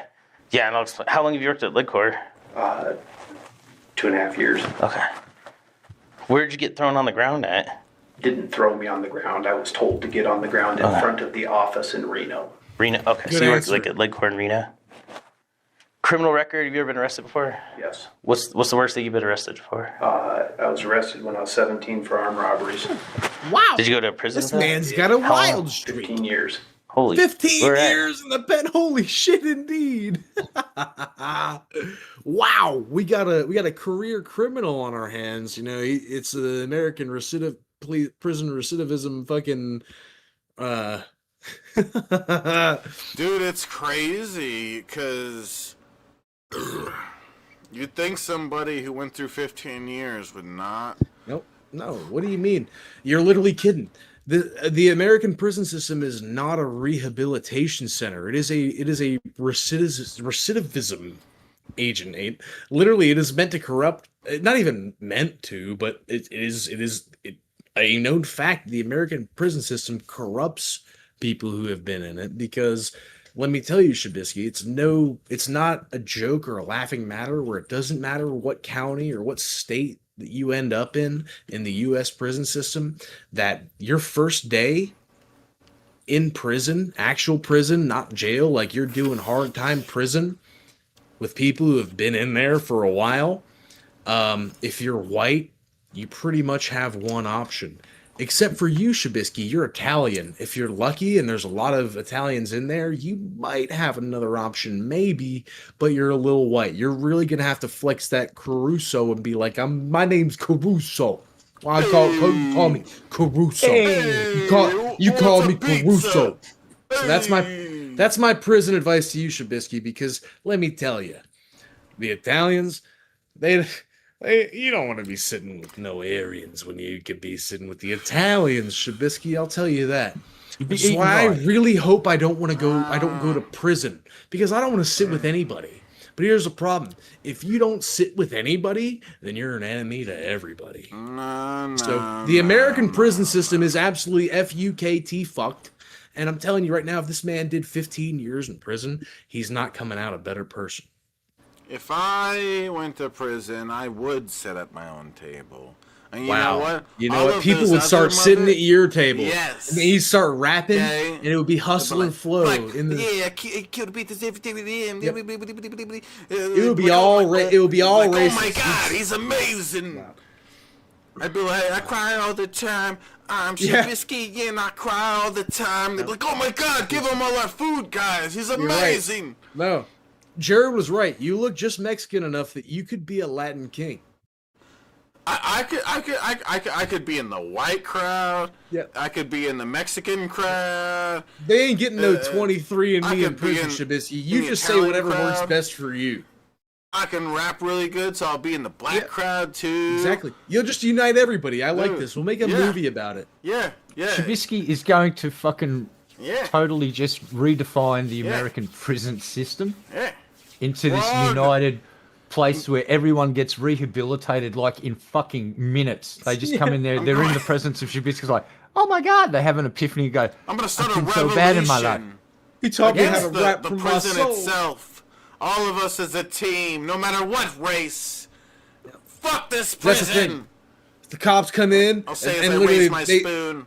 they try to get you to fall in line, but literally every search and seizure becomes a cipher. And y'all start rapping. And every time they start fucking with a dude who's rapping and they start saying, hey, stop rapping, somebody on the other side of the cell starts rapping.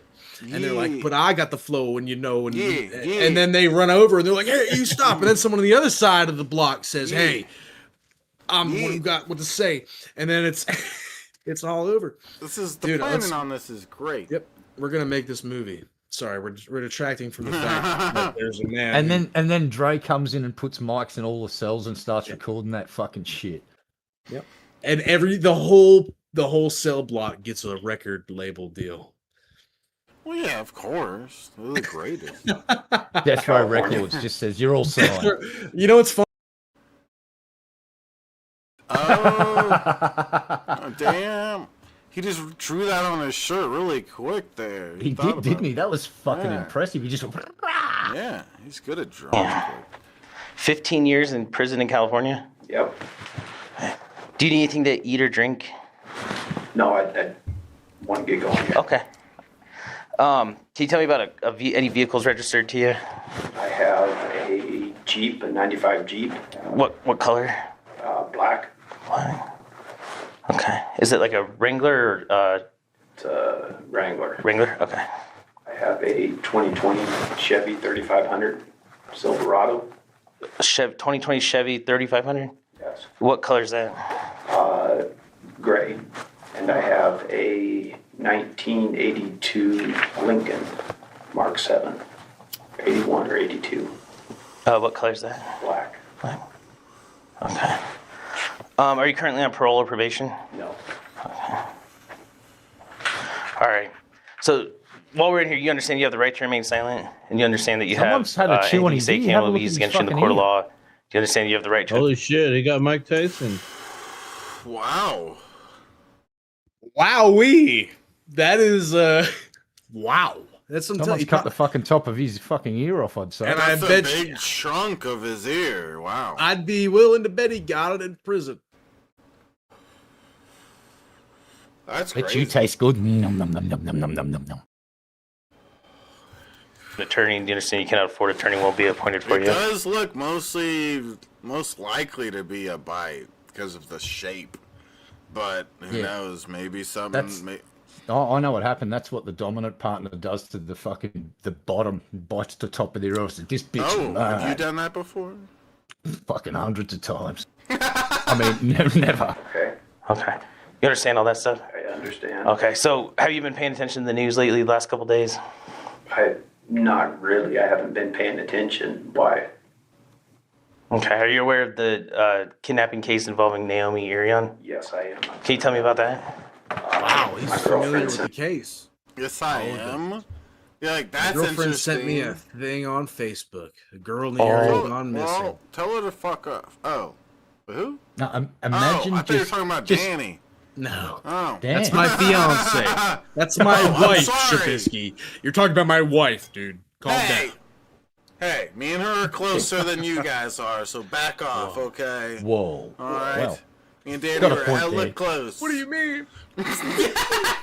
Hang out all the time. All right, shut up. Whoa. Out of our way. Imagine being this guy. Imagine being this guy, doing what you did, thinking you got away with it, and all of a sudden, you look at your phone and there's a fucking article about this missing chick, and it's just like, God is watching you at this point. It's like, Yeah. I can't believe that happened. Wow, what a cruel, cruel world. You know what I mean? Wow. To me, it's stupid is his answer to that response. Like, yeah, I know all about that or Oh, yeah. whatever. I've heard Because about it. I don't know anything about no kidnapping cases anywhere near me. Well, here's I the get thing. the fucking but- alerts on my phone, but I, for the most part, ignore them because I'm not even out and about enough for it to matter. See, that's the thing. Is there's probably so many kidnappings in Vegas that you can't really keep up with it. So that's the thing is like, you know, when there's something crazy going on right now, everybody shares. Like where I live in a small community, everybody shares that shit. Danny shows me something, if she sees something, she sends it to me. So yeah, that at that point while the evidence I'm sure If is it's a stacked small against him, place there is city, listen. nothing suspicious about that. Yes. Yeah, if he lives in a small enough city, I agree. That sounds like it makes sense, but I don't know. Because it could be that it's a big story, dude. You know, people don't go fucking missing every day, everywhere. Yeah, maybe it's a big enough story. You're right. Me a Facebook thing on it, and I read that she was kidnapped and a truck that looked a lot like mine. They said they were looking for. Oh. He acknowledged that it looks like his. Looked a lot like his. Lawyer up. Yeah, Is you're right. that Shut why the I'm fuck here? up. But Yeah. Is that? Yeah. Yeah, it's just your truck. That's all. Why? Well, you Why? said it right. You have a truck that looks just like it. Because I have a truck that looks like that. Am I being charged with this? Yes. Yeah, you're being I'm charged. a lawyer. Okay. the first time ever. Yeah, but this still goes on for a while, so he's probably. Yeah. He'll sing eventually, or one of these other people who know something will. Well, now the police get to present the case. They've got all of the footage of this fucker, his truck, and then they've got that truck being driven from the site of the girl's car that was dumped. and they've got him walking back, and they've got him clear as day on one of the last cameras where you see his fucking face. He can't deny that he was there. So get your fucking lawyer. This should be good fun. The detectives and the fucking DAs live for this shit. It's like, all right, we got to prove this cunt did it, and they are going to bury this motherfucker. Let's go. You're lying. No. Troy Driver protests his innocence and invokes his right to a lawyer, blatantly refusing to speak with the investigators. Still, they uncover that his girlfriend's family had a gathering on the weekend of Naomi's kidnapping. But Troy didn't attend as he said he was at work. To find out more about Troy's absence and his whereabouts, investigators interview. It's a weird picture to me. Does it not look weird? His eyes? The goatee. It's the goatee. It's the South Park evil goatee. It's like, I can't not see it. What is It's the the most South Park dominant evil thing. goatee? Don't you remember the episode where they went to the alternate universe and everyone that was there was evil and they had a goatee? And Cartman didn't have a goatee and he had to pretend to be evil. Oh, So a he... goatee! Yeah, here in America, we call it a goatee! I'm like, Yeah, I just call them goatees. I didn't. Goatee. I was like confused. His facial hair, Shane. I'm sorry, Facial you hair. really didn't No. confuse me, 'cause I'm I thought we were talking about like a goat character goatee. on This there, is and I'm like fucking thinking goatee. of the No, that's Stevie Nicks. animals, the Yeah, the Christmas goat animals episode. and stuff, and Oh whatever. my god, it's I'm Stevie like, Nicks! Bah. the That's great. goatee. I have got such a bad speech impediment that Chab can't even understand when I'm speaking. I'm just like, goatee. Goatsy. The only way I thought of it was a goat, an animal, and I'm like, Goatsy? Oh, so I'm this thinking is of a beautiful. creature. Yeah. What's funny is, here's the thing, is I speak Floridian, so I understood what he was saying, but in my American brain, before I related it to an actual goat, because I'm so poisoned in the mind, the first thing that I equated it with was goatsy. I fucking love it. It's I'm gonna thicken up my Australian accent by a factor of 10 now. Oh yeah. I'm gonna take some of those pills I saw on the porn site and thicken up my dick. Zelima herself, when she's told about the seriousness of Troy's past crime in California, she shares that he and his mother had described it to her as something much less serious. Investigators are hoping that Zelima can help them finally find Naomi, as at this point they still have no idea where she is, or even where to look. It's through this interview that they discover even more disturbing revelations. But you know what? His mom stuck behind him after everything that he did in California. And he did tell me about that, kind of. I didn't know all the details. He never was. He just said, well, they involved me and convicted me in murder. Like trying to separate himself from like the main thing. Yeah. And he's like, they involved me and people told on me and, people like, and that's why I was convicted. Yeah. And then his mom, she relocated and everything for him. And then, she like the same story, like, oh, like he's a great kid, but like he was just involved with the wrong people. Yeah. But then the more I remember like all the things like I told you that he says and laughs about, like, all the stuff that he has done. And then all the things that he used to tell me that he used to do when he was in prison too. And he's like, oh, you have no idea. I have bathed in the blood of men, And There you go. There you go. I have That's what I'm telling bathed you. in the blood of men. This What the dude's fuck? probably AB Aryan Brotherhood who's been through the shit, and he's probably a violent, disgusting person who's been indoctrinated by the American prison system. Because I'm telling you, Trisha, I saw you said you did a year. That's the thing. They give you a year with the people who have done 15, 25, 30 to life years, because that's your shock and awe moment. You say, oh fuck, I can't be like these people because they're bound for prison, they're criminals and they're violent. I'm telling you, you spend long enough time in the shit, you're gonna come out shitty. Yeah, Yep. it's kind. It just what comes to mind too with that is like drug rehabilitation centers too. It's a bunch of drug addicts go to one place, and it's like, I'll wait in line with you for 20 minutes. Hey man, this shit blows. Where do you get yours?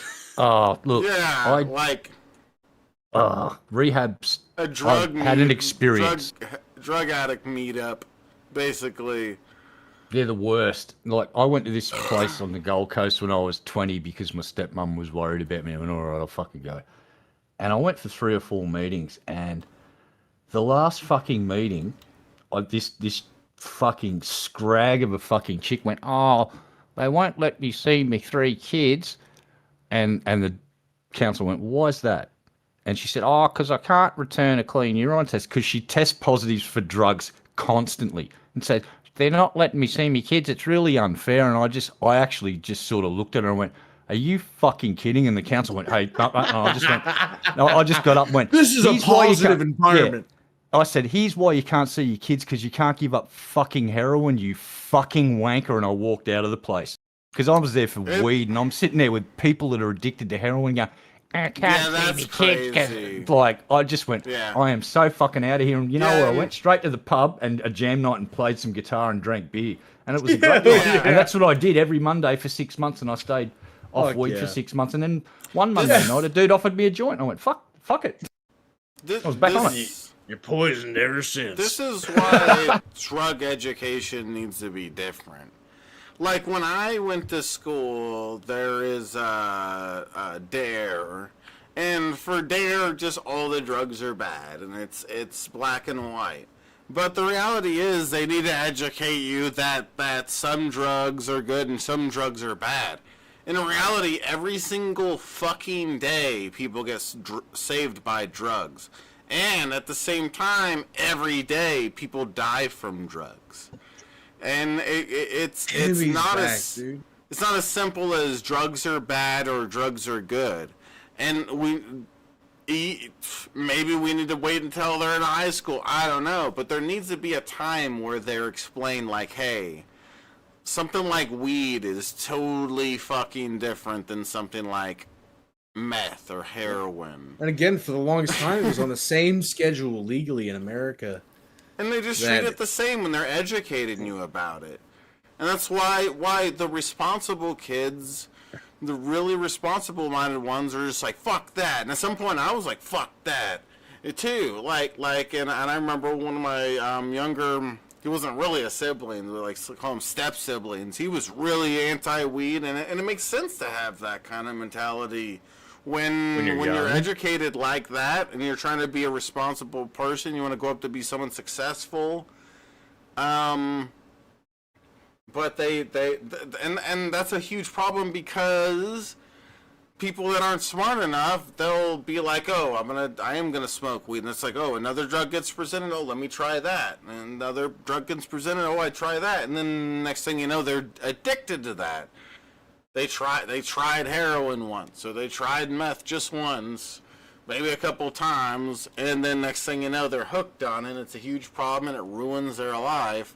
And that's totally different than being like, oh, I like smoking weed, and maybe you waste a good amount of money on it, but that's totally different than like becoming a meth addict and you lose your family and your children. And you're this irresponsible person who doesn't even know how to be part of society. Like, that's silly. You know, we need to have a different education system when it comes to drugs in this country. Probably most countries. Just like Red Eye said, it looks like Australia is the same way. They need a good education system with that too, instead of it being all retarded like that, where they treat it all the same. Yeah, look, down under, hold on for a sec, they don't do rehab that much, but here's a fun fact. We're one of the biggest fucking poppy producers on the planet. Hey, man. Seriously, you go and look at the fucking amount of poppies fucking Tasmania produces for the fucking global drug supply. It's frightening. There's so many fields down there that farmers have a problem with dude just cutting a fucking whole section of fence out, driving a truck in, and harvesting fucking 20 square meters of poppies, and they just drive straight out of the paddock with it. It's like, oh damn, weed farms are better guarded in Australia than fucking poppy fields. What are you gonna do in Tasmania? Put up deer cams and then what? That's where they're growing the shit. You think they'd have some form of security? It's like, no, you could just cut the fence and go down and harvest half an acre during nightfall, and no one's going to come down and say, hey, what are you doing? If they have a big enough field, maybe it doesn't matter, you know? Maybe it's just everywhere there. I don't know. But yeah. No, it's commercial grade fucking quantities. It's like to supply the global supply chain for opiate-based fucking medicine. Yeah. Oh, yeah? It's gnarly shit. Better. They can just declare that as insurance, dude. Even better. What do you mean? Well, yeah, the farmer's probably got insurance and he doesn't give a fuck at the end of the day. Yeah. Oh, yeah, it's just money back in the pocket, dude. It's things that give you chills. In reality, Troy had an accessory to murder charge. When he was 17 in 1997, his girlfriend at the time shot and killed someone, and Troy pleaded guilty to helping dispose of the body. But this isn't the only disturbing case Troy was allegedly involved in. In March 2021, a year before Naomi went missing, Troy was also a suspect in accusations of abuse and inappropriate touching involving his 16-year-old stepdaughter. While talking about the family gathering from the weekend of Naomi's kidnapping, Zalima explains that following the death of her son's child, she'd wanted her son and daughter-in-law to get a break from everything they'd gone through and had organized the big dinner to lift everyone's spirits. However, Troy had a different plan for them. When Troy got home on Thursday night, he said, so tomorrow, he goes, he's like, are we going camping? And then because we had planned on going the weekend before that, but I can't remember what happened that we definitely couldn't go. And he's like, oh, but we've been talking about this for a couple of weeks. And then I go, I know. And then I go, but they're going through something. And then I go, and I want to be there for them. Mm-hmm. And he's like, well, they can come too. And then I said, I don't think they're going to want to do that. And I go, they just, and I go, and then Travis is coming so he can spend time with Jose. And then he said, well, they can all come. Like, we can take everyone. And I go, yeah, this is like very short notice. I don't think so. A day before Naomi's kidnapping, a deputy had visited their house to serve them with some paperwork regarding her son. And Zalima says that Troy had been quite rude to the officer. And then she was walking over there to, talk to give him the summons. And he lowered his window and she's like, Troy Driver. And she just went like this. And she's like, oh, here's the summons. And he started pulling up the window. Like, she was still talking to him and he started putting the window up. And then he opened the door and she just left. Like, he didn't even let her finish talking, and she left. And then he got out of the truck, and then he walked in, and I was like, oh, and I go, sorry for the welcome home. And he's like, oh, it's fine. And then he just went to where we have our desk, and he put his summons on top of mine, and he went to the room without saying anything.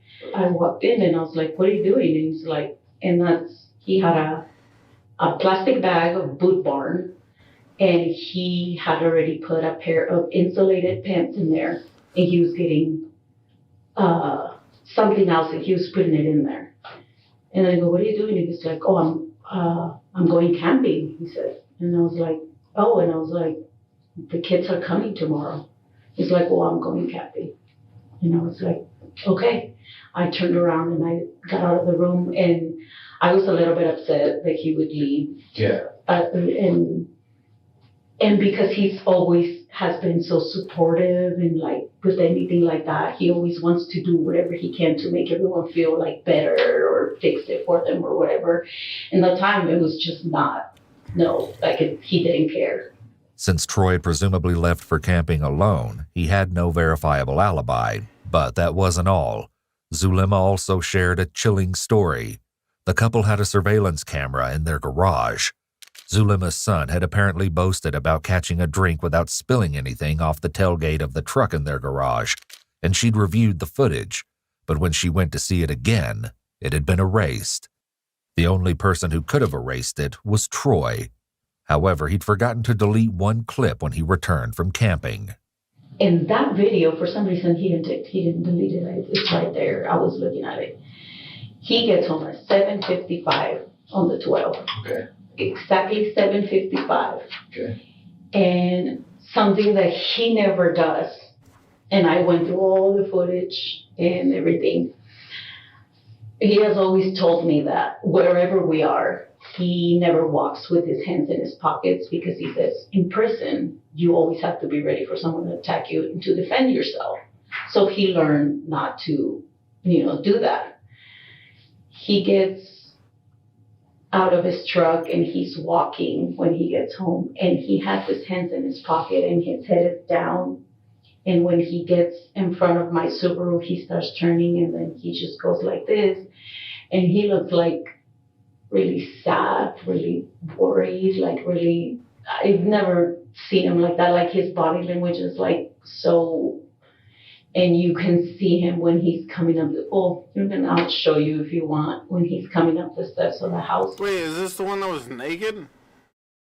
No. So surprise, that was the daughter. Of the girlfriend? Yep. The girl This one was the one that pulled up with the kid in this passenger? Yep. Yeah. He looks like he's so smart. He's very tired. But there was more.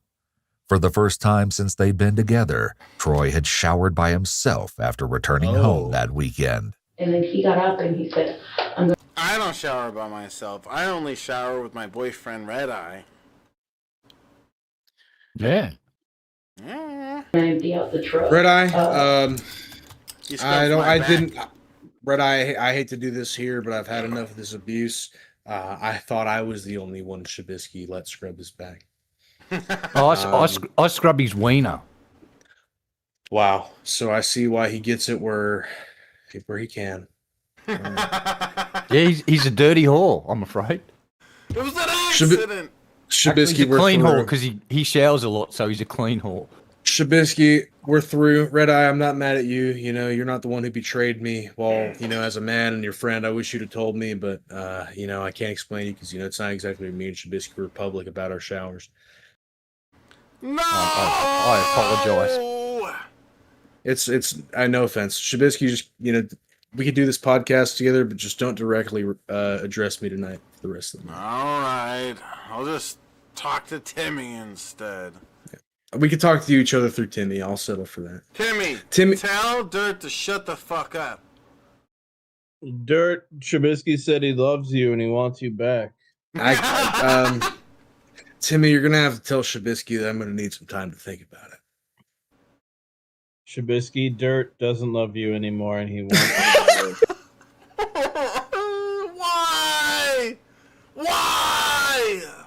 Why are we so gay? It's a side effect of taking a shower with your bros, dude. It was an accident. Get real. Hey, we high five after it. It's totally not gay. It's fine. Even after all the camping gear. All right, let's continue. And I was like, it's Sunday. And I was like, we can leave that for later. We have all day, I told him. And then the next day, he didn't have to go to work because we were going to go to Alonso's court. And I was like, we need more tips on the goal up there. We'll limit it 15%. We have all this time in the world, and me and him, we watch a show together, a series, Walking Dead, and we watch. He loves The Walking Dead. And long before we go to sleep. Yeah. And I told him, an episode of Walking Dead. He's like, no, I gotta clean out the truck. I was like, okay. And you can see him in the video going to the truck, and then he forgets the keys, then he comes back, and he goes back, and he unlocks the truck and whatever, but he doesn't take anything out. He doesn't do anything with it. Soon after, Troy deleted all the videos that would have shown him cleaning the truck, something which left Zulema confused. When they'd recovered Troy's truck as evidence, they noticed that he suddenly had new tires, something that they asked Zulema about. How long have you guys been talking about replacing the tires? Since he got the truck. since last year. Okay. He didn't like the tires. So you guys have been talking about replacing the tires on both vehicles with your tax return ship? Yes. Okay. Mm-hmm. So when it was time to do that, who called to ask about the truck tires? Did he call or did you He call? called. Okay. He called. So he called. He told you that he called down here. He said he called, yeah, and Were you present when he called or no? no, I had walked inside because he told me I'm gonna call and see if they have them, because he wanted to do it right there. It was Friday when we came back from the dentist. It was around 3 something, and he replaced the tires, and that's another thing. I'm gonna see what date that was. Friday the 18th. Okay. Yeah, and he deleted all the videos too of him switching the tire with the spare. All of those are deleted too. And yet another shocker. It had Thank come to God light that for, Troy had I'll insisted say on. this, good thing this woman here, she's not like a total fucking idiot, and she's willing to say, hey, yeah, you're right. Maybe this man I've been letting be around my children is a murderer. And if that's the case, I'll tell you everything I know. Good for her for not being like, my man would never. My man, he would never do that. Changing the tires after complaining that the truck had a flat one. But Zulema claims she never noticed that, despite driving the vehicle for the previous week. His claim wasn't helped by the fact that all videos that would have shown the flat tire had been deleted. This pattern of deleting videos was certainly alarming. Troy was hiding something, but what exactly? Zulema had also revealed that Troy claimed Le Schwab, a tire-changing company's outlet in Fallon, near their home, didn't have the tires for his truck in stock, but the one in Winnemucca did. He insisted on getting them replaced immediately, and they made the long trip, just under 2 hours, to Winnemucca for it.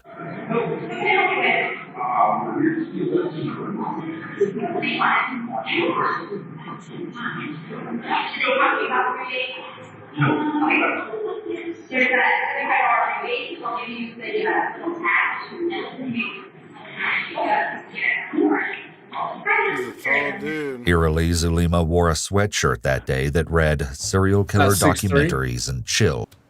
Oh, wow. Serial killers, documentaries, and chill. You should have said Dank, Dumpster, High Crime. And chill. Yeah, that's what dumb fucking bitch. Okay, I didn't even buy the right shirt. Send us some merch. Yeah, here's the thing. Yeah. She knows she's gonna be in a documentary. That's why she's like, oh fuck, I gotta come out of this looking as good as I can.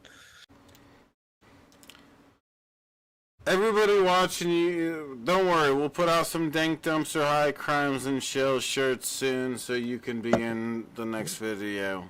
Don't represent worry. The squall. Yeah, represent the while you're party to crimes you may or may not be aware of. Yeah. You motherfucker. Which represented Troy's obsession with crime and killers, something that would come up soon in the interview. With all of this suspicious behavior in mind, yeah, why would you date a person who has gone to jail for armed robbery?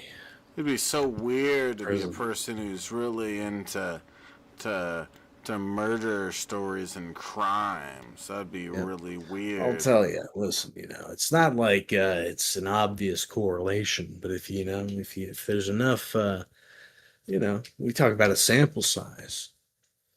Hey, how do you know? Weirdos. Well, here's the thing. It's who knows. Mm-hmm. I'll tell you this much.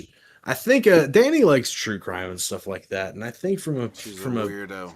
Well, I think from a female perspective, part of it is like honing your survival instinct, because you watch these tragedies. Ain't gonna survive shit, dude. Wow, a cat could try to kill her and she wouldn't survive. Okay, she wouldn't survive shit. That made Trubisky. Wow. A squirrel could try to take her out, and she wouldn't be able to survive the attack. Danny's well guarded. Trubisky, right. I wish a squirrel would run up on Danny with the intent to kill, because Danny, well, let's just say she's armed. End up dead. She may or may not be an international asset. All right, Danny will be dead within seconds if a squirrel was angry enough. All right, I don't trust her survival skills.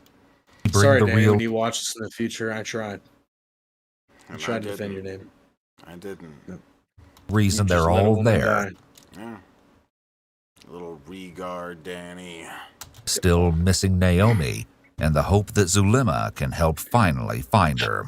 So, how about when the media hit with this kidnapping? How close were you following it? Not that close. I saw like 2 different posts, and out of the 2 different posts, the last one, the second one that I saw, I sent it to him because I think that's the one that had the picture of the truck. And I sent it through Messenger, and he didn't reply there. He called me back, actually. Because it was like 4 something, and he was leaving the office, and then he called me back. And then he's like, what is that? And I was like, oh, it's that girl that's missing. Apparently, I told him, and I go, did you see? And I go, it has a truck that looks like ours. And then he's like, no, he's like, I can't see it. I can't look at it because I'm driving. So when he got home, I opened the thing, the posts, and I showed him, and I go, look, and then because I had been driving the truck that week, I made the joke, and I'm like, did I kidnap this girl? And he's like, don't be joking like that. He goes, don't even saying that. And I was like, okay. Oh my God. Don't be joking like that. A serious reaction. Yeah, and I was like, oh, sorry, And then when I showed him the other one where the suspect is seen, when he's walking back, and you can see his face that is black, and that's when he made that joke. He's like, oh, it looks like it's one of your people. And I was like, oh, God, I hope not. And then I go, because, One of your like people. really bad. They never spoke about the kidnapping after this incident.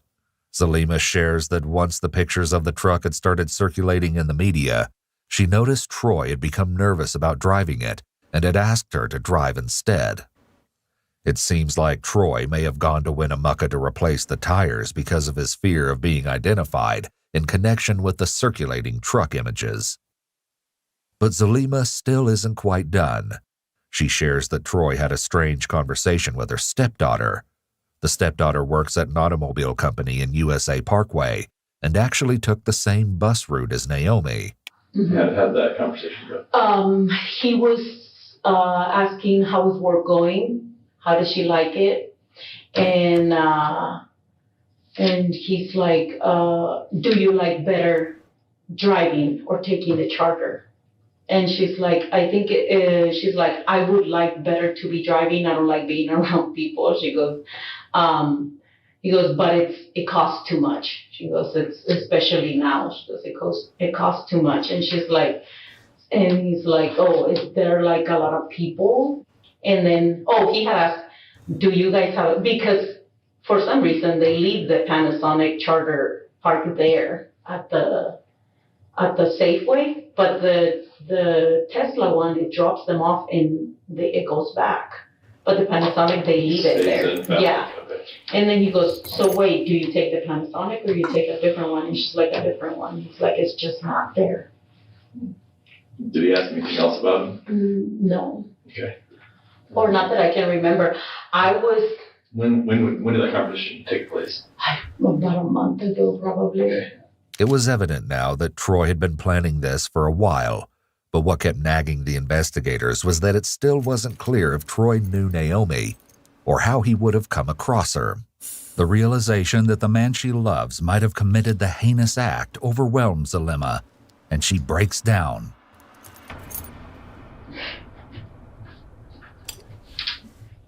Do you need a minute?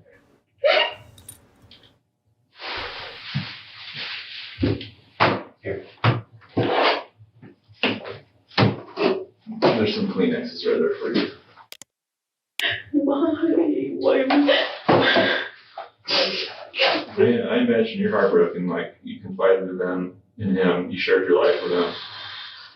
Zulema then went on to share a story about how she met Troy on the Ashley Madison website, and it once again confirms detectives' suspicions of him. He asked me if I wanted to meet in person. What the fuck is Ashley Madison website? It's like a dating thing? Is it? Oh, okay. Something like For cheating. It's for cheating on your spouse. Yeah, it became very famous. Okay, Yeah, it was the leak. They leaked. That's what it was. Yeah, the Ashley Madison. I'm gonna go there leak. right now. Yes, and AshleyMadison.com. Not a At sponsor. first, dude. it's like one of those Tinders, farmers only. No, yeah, Ashley Madison was different. QueersOnly.com. That's where Red Eye go. I started that website. Stop at Taco Bell, and he asked me what I was driving, and then he told me that he was driving a Ledcore truck, and I met him there. And that was where? In Winnemucca. And we drove out to Rose Creek. To Rose Creek? Okay. Yeah, I don't know if you know where that is, but it's outside of Winnemucca, and it's like the rural area, like past where all the ranches are. We went out there where there was cattle was grazing out there, and there was no water trough, and we sat right there, and we were just talking, and then we went, like we were just talking and getting to know each other, and then we went back to his truck, and he told me if I wanted to go to Lovelock with him, and we can go, I don't know, have dinner or whatever, because he was staying at the Royal Inn. That's where Ledcore employees stay all the time when they had the Relief Canyon project. The company put all the Ledcore employees there. We got into his truck, and when we got in, he told me, he's like, I could have killed you and no one would have known. And I thought it was a joke. And I was like, yeah. And I go, but you didn't, so I'm good. And we laughed it off. Yeah, I say that to my girlfriend all the time. Yeah, I say that to all my exes. Yeah. Wait, what? I didn't say that. It was an accident. Wow, dude, that's fucking. He seems like a nice guy to me. Living out in Nevada just like Shabisky. Oh my god. It's a happy boy. Do you hear it? No. You. Hi.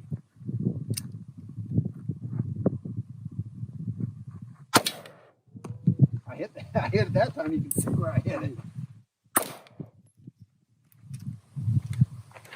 Safety. So these ones here, with the revolvers here, yeah, you still got more. I had also heard from Joyner that he liked to listen to podcasts. Audiobooks. Like what podcast specifically, huh? Well, I don't want to mention that. Yeah. Any fucking buddy that ever watched High Crimes is obviously a serial killer and should be on a list. Just want to put that out there. Audible. Yeah. Okay. What type of audiobooks do we listen to? The serial killer ones. The serial killer ones? And the psychology of lying. And the how to beat interrogations, like CIA, and like about the psychology of how when the CIA or FBI are interrogating you, and how to spot people that are lying. See, and we cover that on this show constantly. The evidence is starting to stack up, Red Eye. Stuff like Just a wee bit. Just a wee little bit. Where's Timmy at? I got a toothache. Did you ever listen to any of them with them? Yeah, I did. I was telling Detective Joyner, like, that's something that, even the kids, like, Detective Joyner Lucas. you know, he would put the books. And the one that we actually listened to the whole book all together as a family was the one with Daniel Keyes. Daniel Keyes? Yeah, he's a serial killer from Alaska. And he thought it was so cool that he kidnapped a girl, killed her, but he kept her in ice, and she was in such good condition and that she looked alive. And he would take pictures of her and she looked alive. So he thought that was like really cool. Check the freezer. That is very weird for him to have that. It's very, very weird for her. It's very weird for him to have that thought process, and it's very weird for her to describe it so casually. In my opinion, that's weird. Okay. Yep. Do you remember hearing anything about that one, if there was like ever money involved or anything like that? Yeah, like he wanted ransom. Ransom? Like, yeah, Okay. and then he post that girl in a way like she was holding a newspaper, and took the picture and did her makeup and everything, and that's what he thought, that it was so cool that the girl actually looked alive. He went online trying to find the picture so he could show us, but I didn't want to look at it, and the kids didn't want to look at it either. Oh, absolutely. So yeah, I was like, but he's like, no, but look at her. She doesn't look scary. She's alive. It's really cool. This guy was really smart. As she continues to share more concerning details about Troy's behavior, police finally get an idea about how Troy may have seen Naomi. When he worked in Utah, he stayed out there for a while. He had a couple of women that he was with out there. Okay. Did he ever say who they were or anything like that? Or No. I don't know about social media. Did he ever have them on social media? Not that I know of. Okay. Not that I know of, but he did tell me that he met them on Ashley Madison, that one where I met him, that one website, and he told I need to check out this website. Like, what the fuck? I've been missing out. me that he had met a bunch right there. I don't know that he went out with all of them, or he didn't tell me, but he did say that he. Redite, I mean, Timmy, turn your camera back on. Where the fuck do you think you're going, Timmy? Boy. Mouse around, Shabisky. How much of this we got left? Another 15 minutes. 15 minutes? Come on, Timmy. You can't stick around for the last 15 minutes. Timmy. The two in Utah, Cocksucking son of a gun. there. Okay. Now, when we met, and then he, we actually started getting serious. After I met him, like, I think a month after I met him, I deleted completely my Ashley Madison account.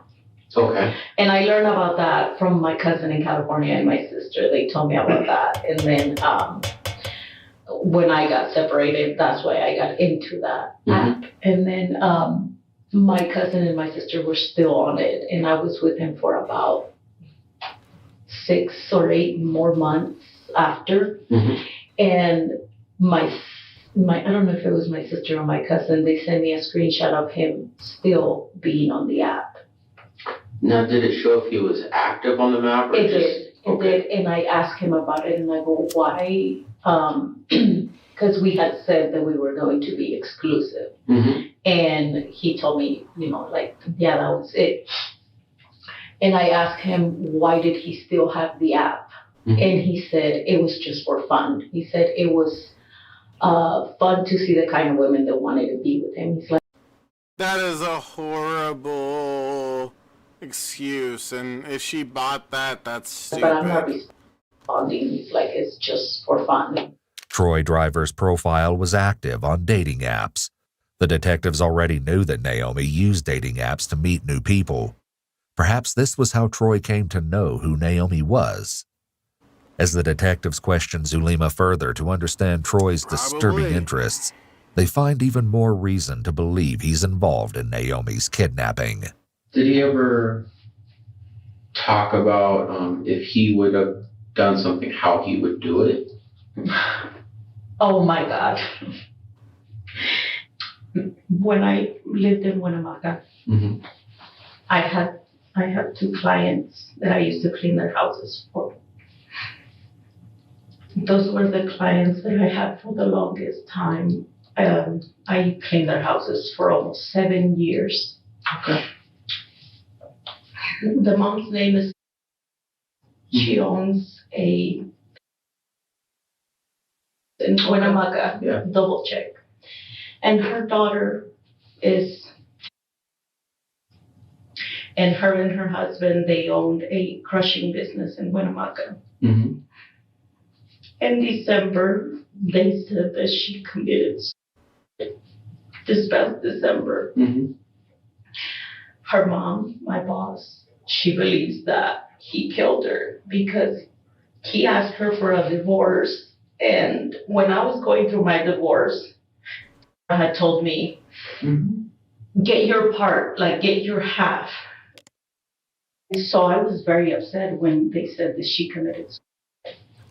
When I called her mom and she told me, no, I think he killed her because she was going to get half of the business and he didn't want to share the business. And then she started telling me how I was telling her that she was scared and gave her different type of documents about how she was found and everything. And he told me, if that was me, I would have done the same thing. And I can tell you that he's not going to get arrested. And he's like, because they're not, because I would have done the same thing. So that is the only time that he has told me. And that upset me. And I was like, don't tell me that. Before the interview wraps up, Zulema shares one last damning detail. The camping gear was unused from the weekend Troy had apparently left for camping alone. The same weekend Naomi went missing.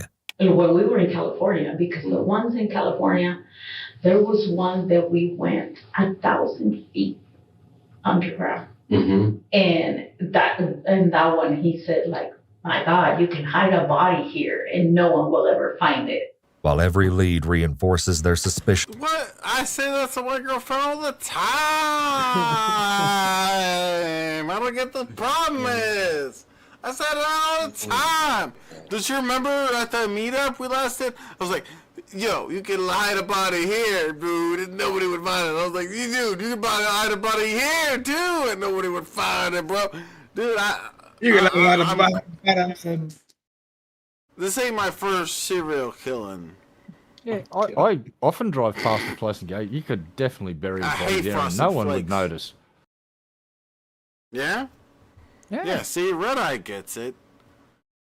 Sure, he's from Florida and most people there are related. But he's still pretty smart, okay? For a Floridian, yeah. Yeah, for one of those Florida I can count to 3. 1, 2, 3. There you go. They usually feed them to the gators in Florida. Yeah! I did it. Would I say to lie to this cop? I wouldn't have to. Red's lost soul. I don't have to use my mouth for talking. Sometimes I use it for pleasing. Yeah. Rev's lot. Let's keep it up on the goal, guys. We can do better than 15%. We can do it. Do it to it. Figure it out, dude. Against Troy, none of it leads them to Naomi Irion. It's now over 2 weeks since Naomi was last seen, and the situation soon evolves into a desperate race against time. In a bid to gather any information that could lead to Naomi, Troy Driver's arrest is released to the media in the hopes this will urge any witnesses to come forward. Soon after, the investigators start receiving tips from several callers. They receive a call from a woman informing them that a man resembling Troy Driver allegedly followed her to the same Walmart parking lot a month earlier. The woman said that she was walking her dogs near a highway outside of Fernley in February when she noticed a car pull up next to hers off the road in the dirt. The driver then tailed her car to a Walmart. If this was Troy, then it established a disturbing pattern of behavior for him. They also receive a call from an employee at the Relief Canyon mine who had been a co-worker of Troy Driver. He informs them that a month before Naomi was taken, a heavy equipment delivery driver arrived at the mine with an excavator that was requested by Troy Driver. This employee spoke with Troy and noted down the address where he wanted the excavator to be delivered. This address was about 16 miles away and led to the Buena Vista iron mine. The investigators pay a visit to the mine, diligently tracing the excavator's path, which ultimately leads them to an unsettling discovery: a shallow, unmarked grave.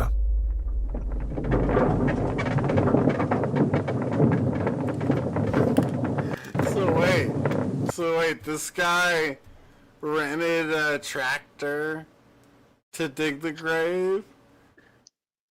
Is that what I'm... Yes. This is the first one that's like this. This is interesting. He rents a big ass tractor, like, yeah, I just work out here in the desert. I work in the mine. I need me one of these caterpillars. Yeah, I'm just gonna dig a random hole in the middle of the desert. Nothing wrong with that. None unnormal about that, boy. None toward or uncouth with this here rental. Yeah. I'm just using it to dig a random hole. I'm mining. Yeah, I'm mining here. Yeah.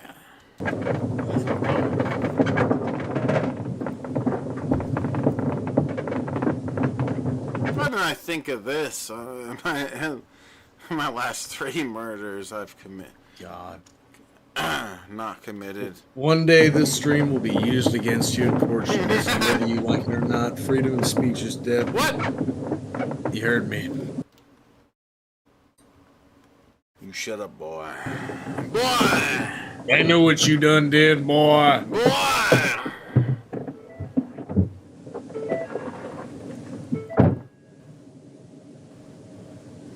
Wild. We have dash cam footage from this right now? Oh my god. Yeah, he recorded himself doing No, the this is crime. the cops finding it. Oh, never mind.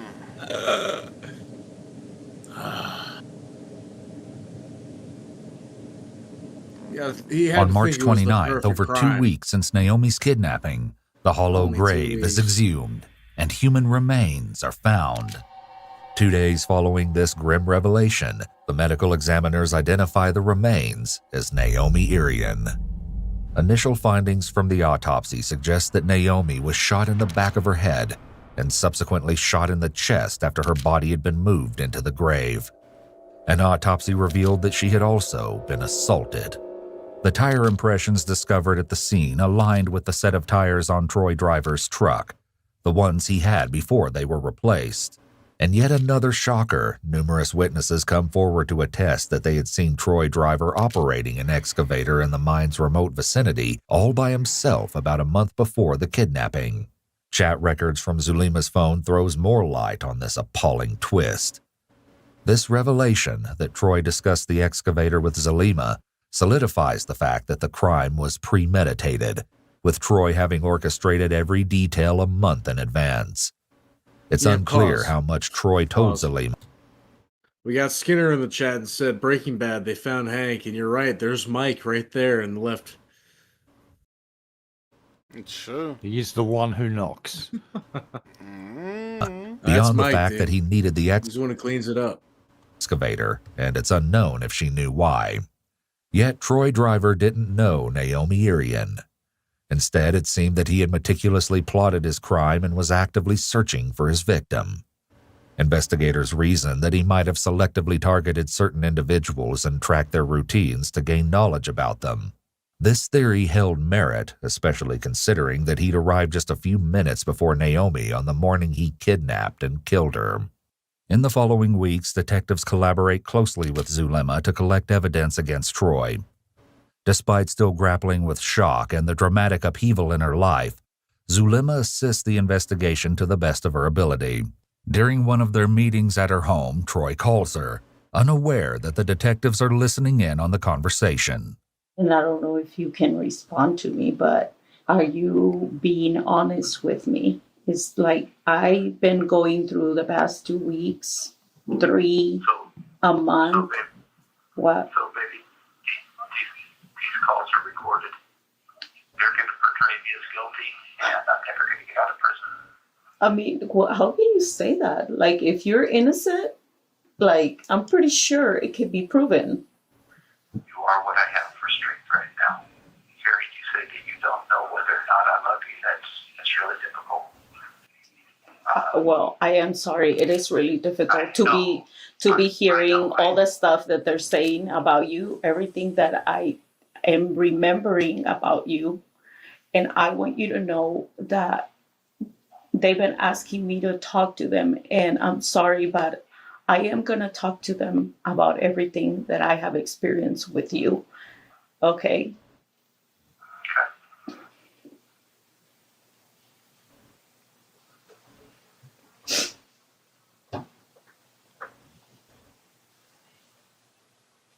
Wow.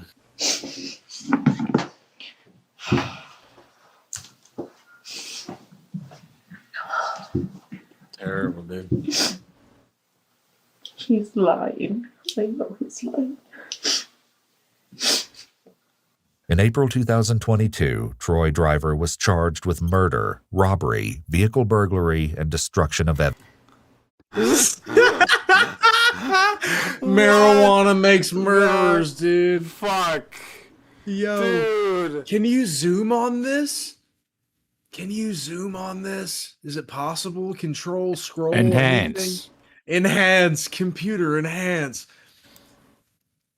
I need to see this. I need to know what's going on here because I see the pot leaf. There's and a couple of skulls. Those are the only distinguishable features. I'm seeing more like hellish faces. I gotta get some context here. You know what else I see? Some unpainted red nipples, dude.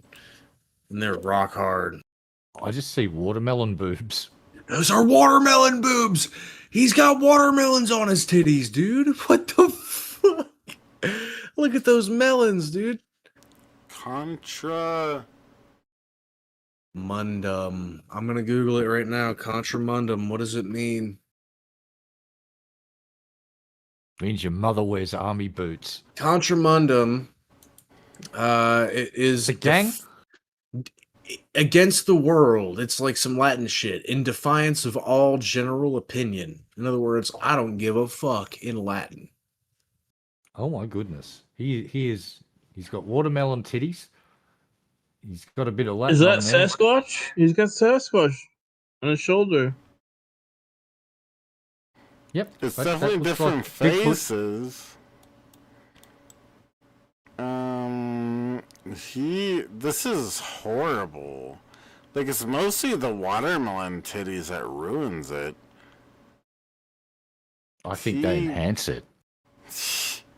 This guy has horrible ideas for getting tattoos. Like, holy shit, that looks retarded. But okay, he has watermelon titties. I don't know, dude. That we leave is pretty badass, dude. And I like how the watermelons have these perky nipples. He's got saucy melons, dude. Yeah. Pepperoni nipples. Mm. Ah, yeah. Why the boobs? Because he cares. It was confirmed got that his melons. DNA was found on and inside of Naomi. He was additionally charged with assault.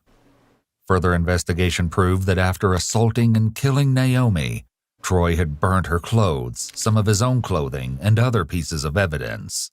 The case doesn't end here, though. About 4 months later, Troy carefully snuck a letter out of prison to his now ex-girlfriend Zalima and her children, hidden inside a deck of cards. Allegedly in the note, he admitted to all the allegations against him and stated things like, "There's always been a terrible darkness inside me. Neither this situation nor any other was sexually motivated. Something happened that I can neither justify nor explain." And even more chillingly, quote, "The guilt is crushing. I didn't know anything about her until it was too late." He also stated in the letter that he wanted to end his life. Troy Driver was put on a watch, though he still made 2 attempts. Finally, on August 6, 2023, Troy Driver made a third attempt and succeeded. Casey Valley and his mother, Diana Irion, both shared with us how they felt about the conclusion of Naomi's case. To me, the trial was, in some ways, it would have been some closure. In some ways, it would have been some vindication. In some ways, it would have been, closure for the community. But at the same time, I did not relish the thought of dragging my whole family, especially my mother, through that. As far as I'm concerned, I'm glad he's dead. I'm glad he's never going to hurt anybody ever again. I'm glad he's never going to feel any gratification of any kind ever again.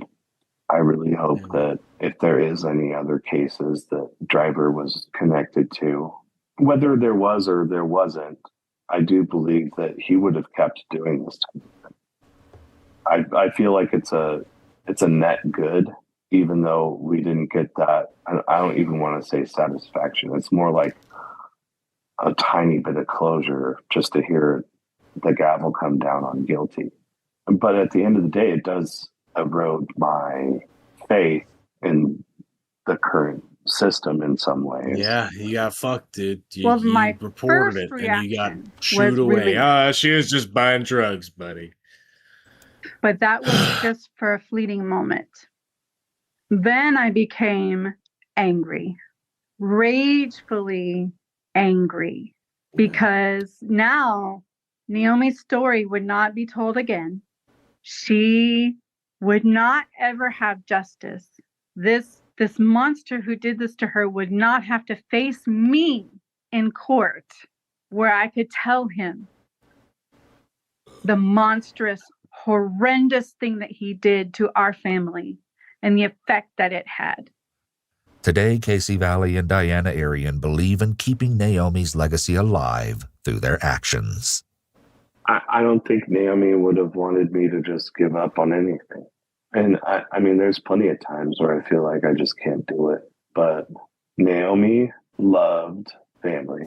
Naomi loved caring for others. Naomi loved fairness. Naomi loved justice. And she believed that, and this is like a pretty simplistic thing, but she believed that, if you have a thing that you care about, if you have a goal in life, you should totally pursue it. Like, get after it. So I just think about some of the times where I feel down. First of all, I put everything to the side to ensure that Naomi got whatever justice we could get her. Everything else was to the side. But once Driver was in custody and once we had found her, I knew that there was not a whole lot else I could do. And so I've just been doing my best to live my life in a way that I think would make Naomi proud. So, and that's all I can do. I can't give up. I don't have any give up in me. No. There is more you can do. You can become my God. a patron on the Dank Dumpster Patreon. Guys, that's what you could do. Don't be lazy about it, okay? Figure it out, dude. Yeah. Wow. That one was something. This poor girl, what a terrible inversion of the American dream. Literally, she's born in America, but travels the world with her father's job. She comes home to get a slice of her homeland, and she gets the American nightmare. Terrible, dude. It was an accident. What a fucking world, dude. So, can we get some Streamlabs coming through to keep this stream going? Can we do it? Can we do it to it? We've made 15% on the goal, but I think that is minuscule compared to what we can accomplish. Minuscule, a minimum. Minuscule, whatever. Let's go to the moon. Wait, what? Let's straight to the moon. Make more progress on the goal, guys. The link is pinned in the chat. We can do better than just 15%, 15.30%.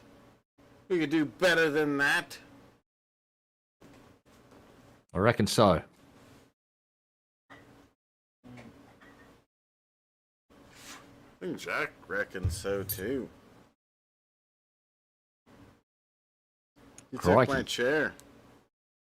You'd probably kill a crocky. Oh, dude, we got Lil Bisky on the stream. You see that, Shad? Holy shit. That's my homie Lil Bisky. You know, I cloned him. He's a rapper. Is he okay? He looks. Yeah. He's swagged out. I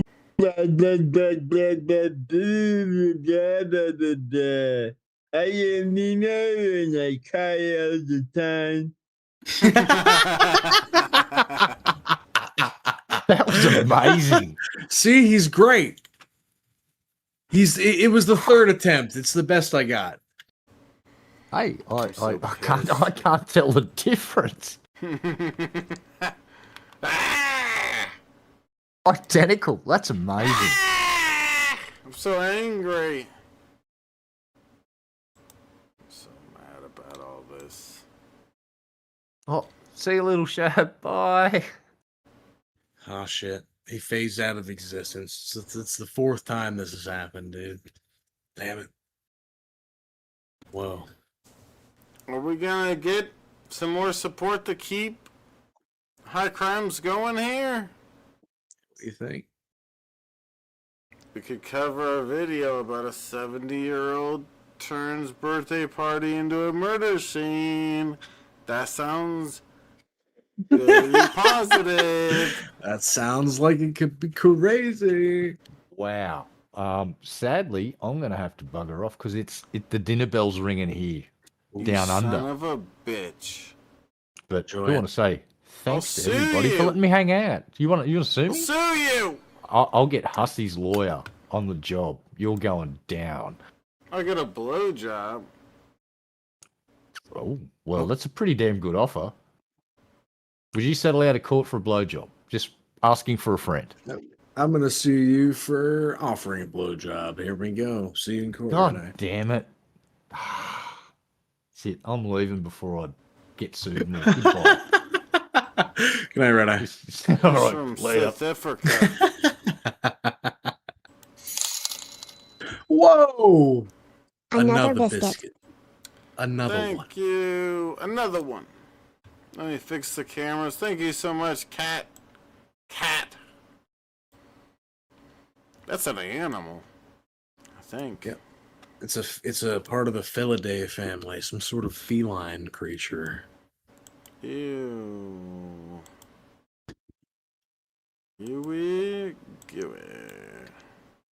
You know nothing about no feline creatures, dude. You ain't no scientist.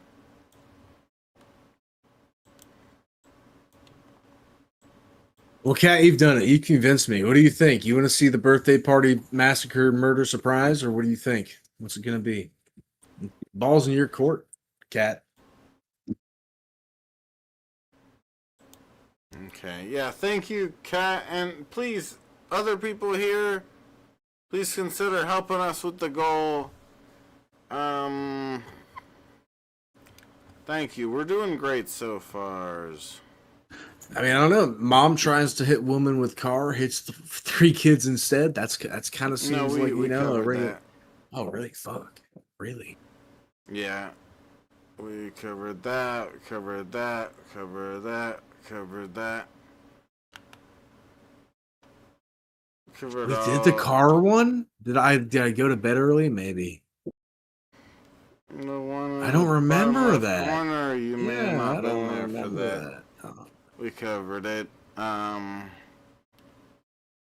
damn. Well, I'll never know. You'll never know nothing. Let's see that old dude. Is that you, Kat? Well, I kind of want to assume that maybe Skinner's Cat, but I don't know. So pick one.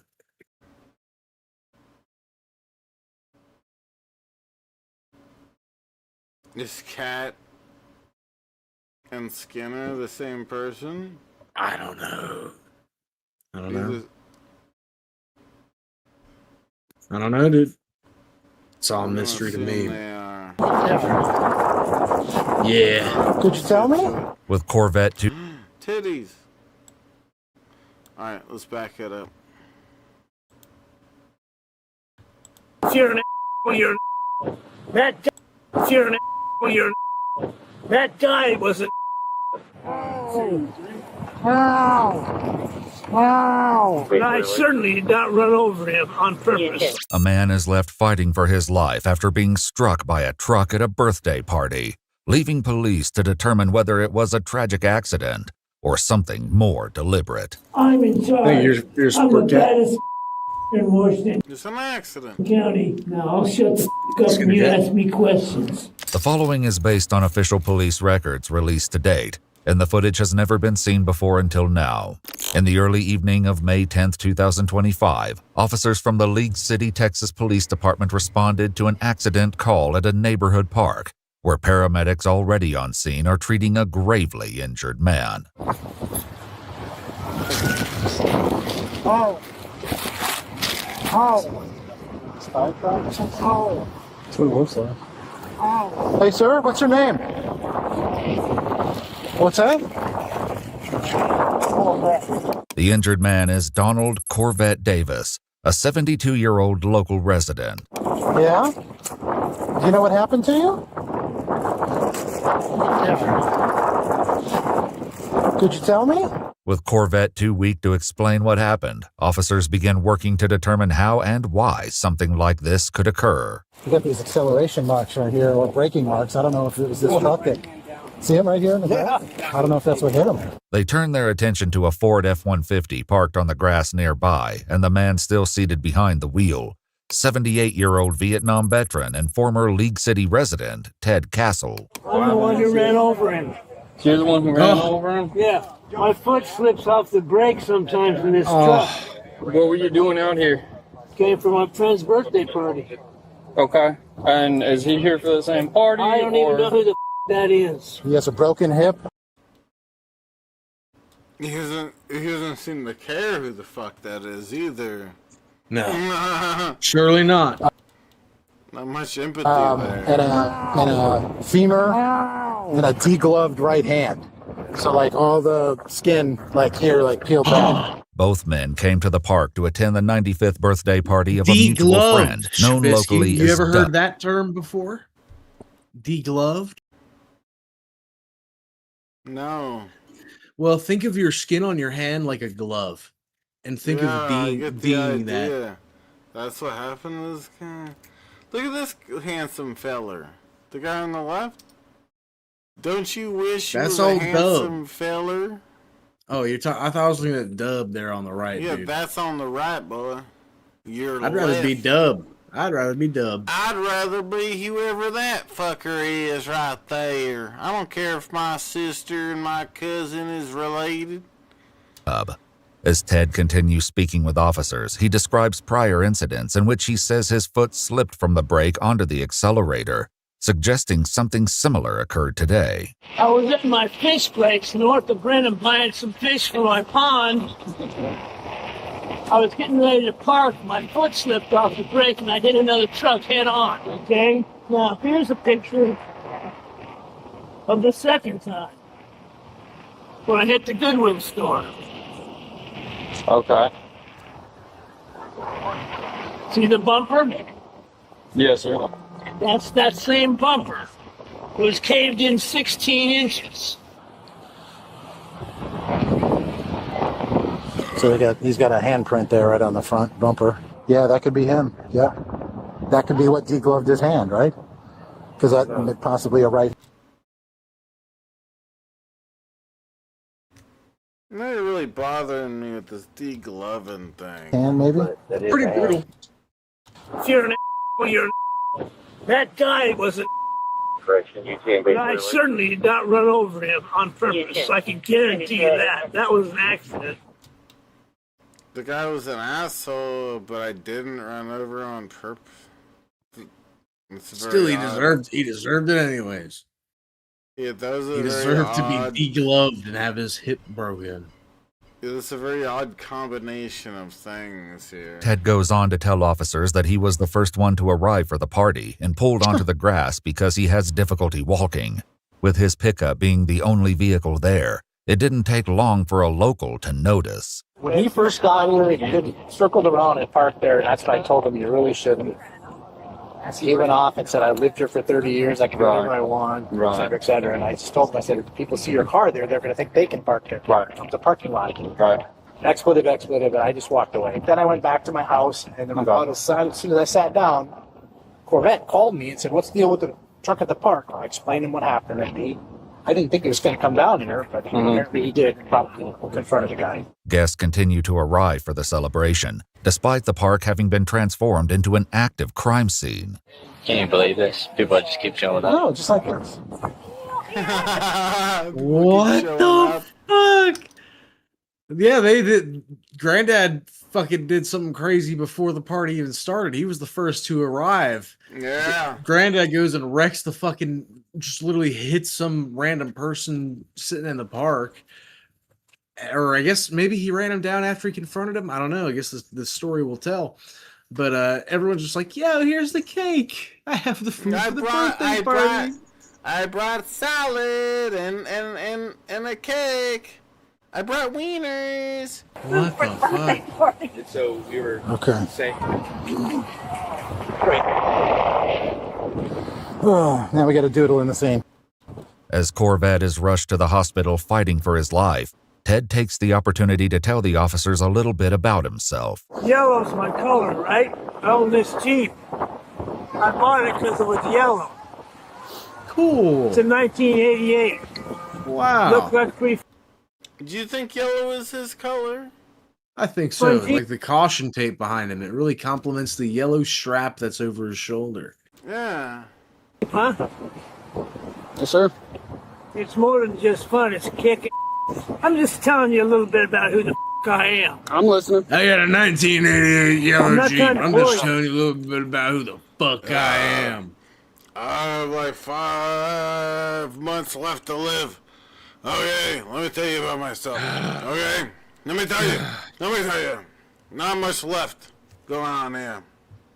I'll be dead within the week, probably.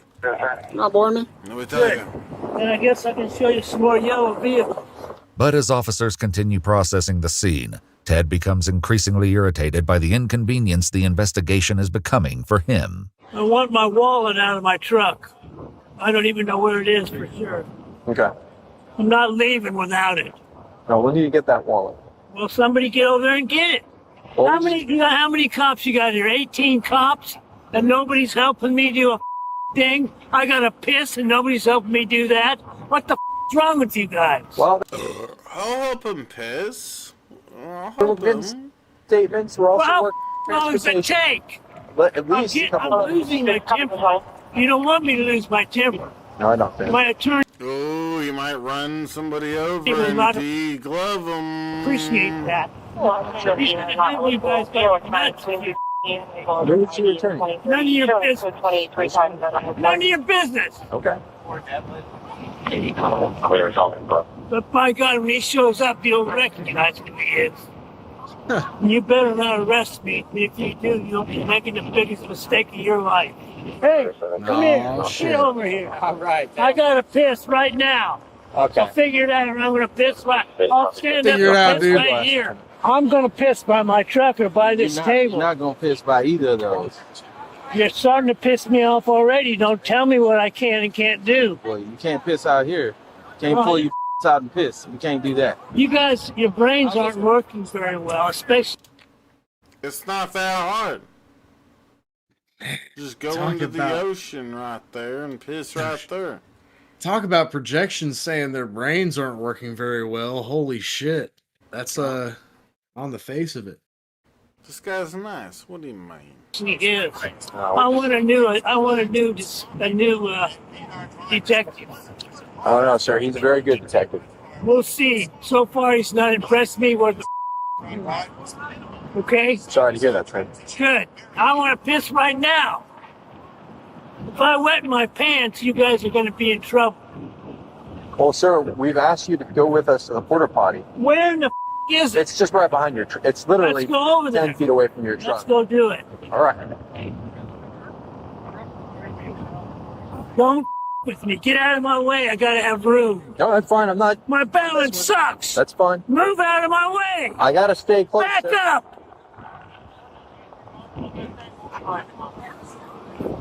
He got up pretty quick. You. No.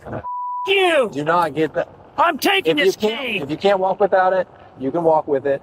But if you hit me with it, I'm gonna have to take it away from you. I'm not hitting you with it. All You. right. Let's walk over there. I'm pissed Yeah, off. I'm we're gonna go piss right now. Don't touch me. Get close.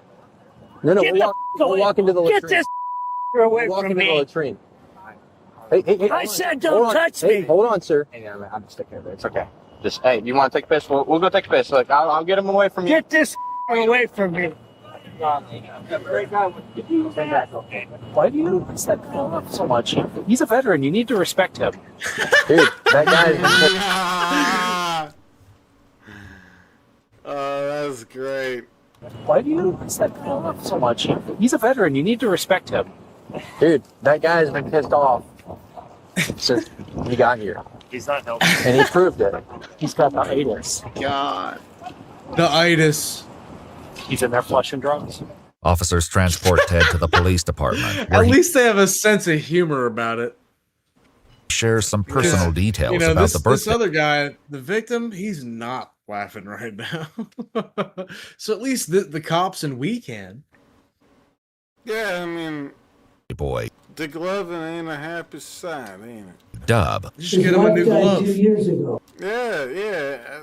They sell them at Home Depot. Gotcha.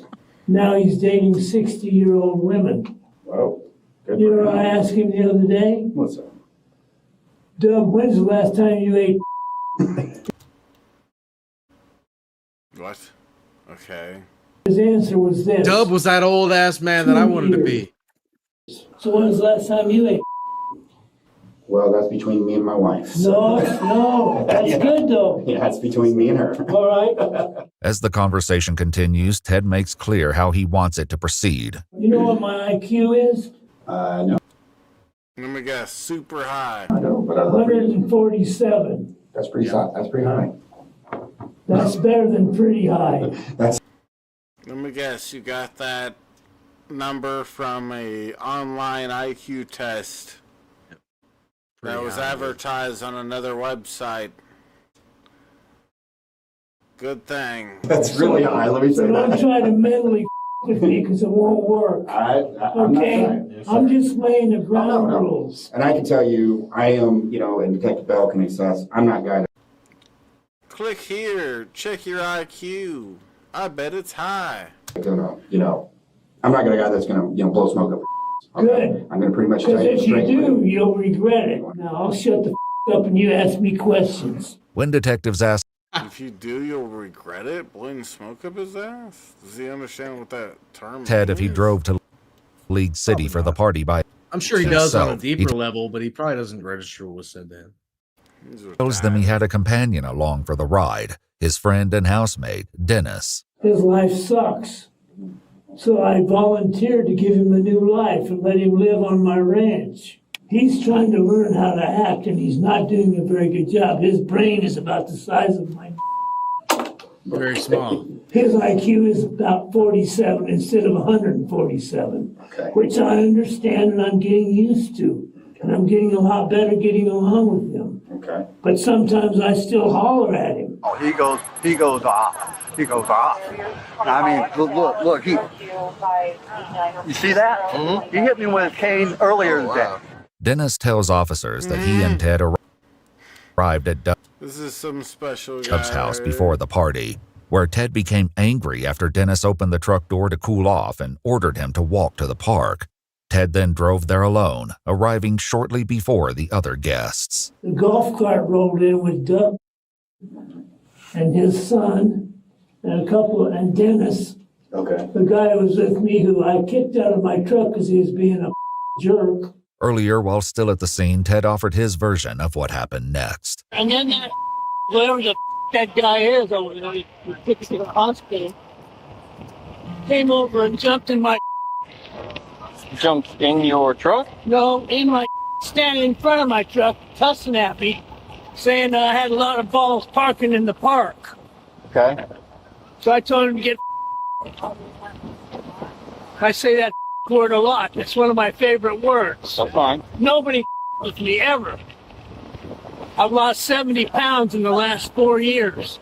I weighed 230 to 240 pounds for 5 decades. I could bench press 300 pounds? Yeah, what did he say? I lost 70 pounds in the last 4 years. In the last 4 years. I weighed 230 to 240 pounds. 30 to 240 pounds for 5 decades. I could bench press 300 pounds. I'm a football player. I'm a physical fit bad. I believe him. Hey! I have to know, have you seen Dracula flow? I've seen Dracula, but I don't know about him flowing.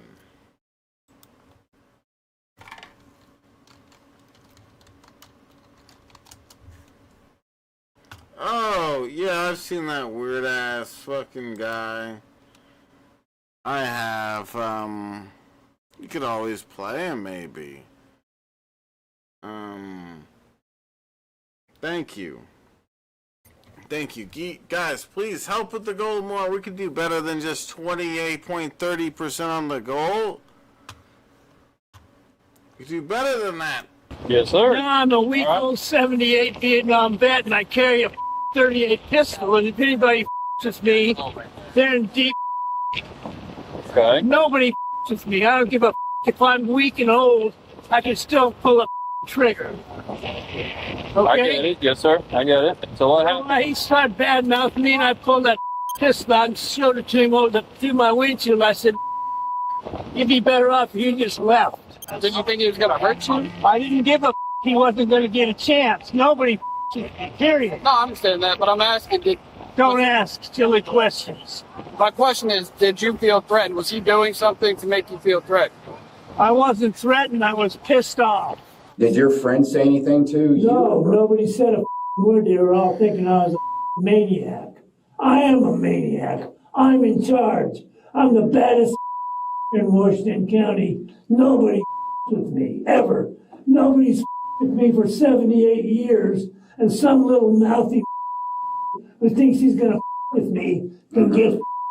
Ted goes on to explain that the pistol seemed to scare away Corvette, but he returned only a short time later. And so at that point, Ted realizes that he's on his phone calling the police, and he yells at me, "Dan, come on, get in the truck. I'm not leaving you here." So I walk over there and I start to get in the front of the truck. He said, "No, get in the back." And so he steers toward the guy and kind of gooses it toward him.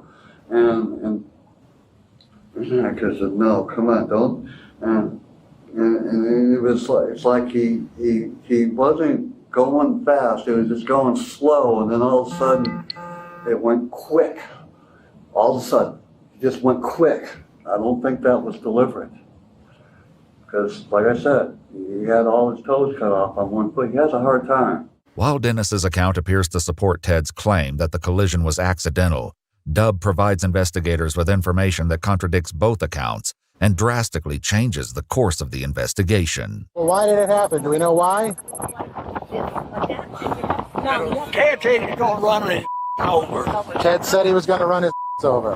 However, when detectives ask Ted about the remark, he offers a different interpretation of his statement. Actually, what I said, jokingly, I said to these people in the golf cart, and they may have already told you all this, and you're trying to get me to tell you, and I'm going to tell you the truth. I told them, I said, "Where is that ignorant? I'm going to run him over with my truck." Okay. I said that. I was joking. I say a lot of things that are not serious. Okay. But I did say it. Okay. Okay? They don't know me. They don't know whether I'm joking or not. You don't know me, homie. your friends that you've known for 40 years? I haven't seen him. I haven't lived here in 15 years. Okay. Okay? Even though he was an he certainly didn't deserve what he got. Okay. But what he got was an accident, not something I did on purpose. Did you ask anyone if he was okay? Sure. Okay. Of course I did. I'm asking you, how's he doing right now? Right now he's in the hospital. Okay, so how's he doing? I'm not sure of his status.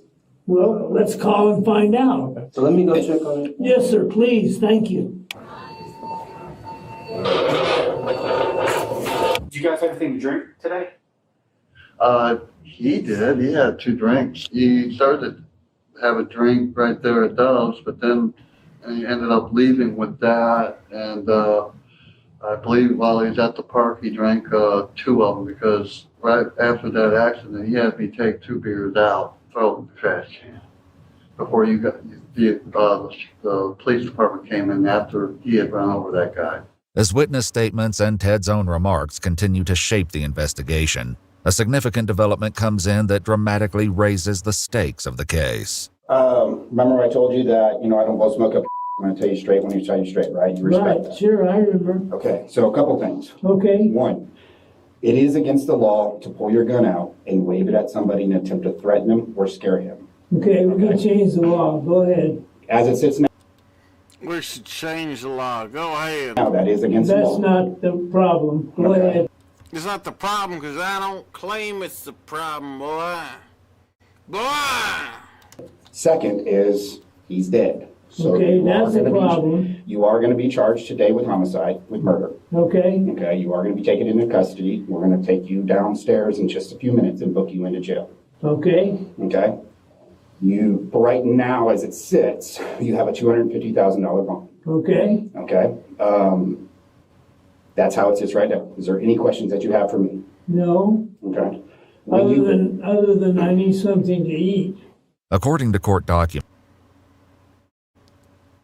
This old man has finished his life.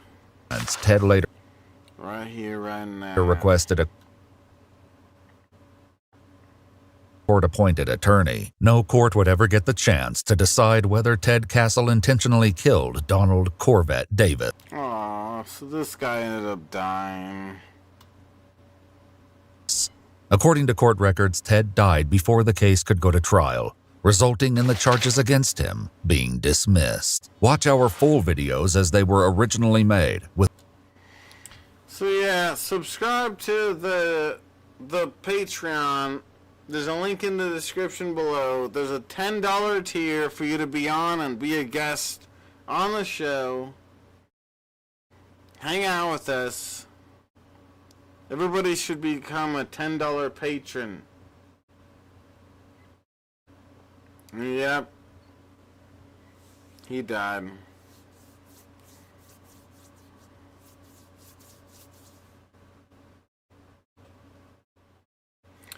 Hold on 1 second. Well, where's Timmy and where's Dirt? I just want to stick a wiener in the oven. I just want to stick a wiener in the oven. I'm gonna stick a wiener in the oven real quick.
Oh, he didn't really do it, did he?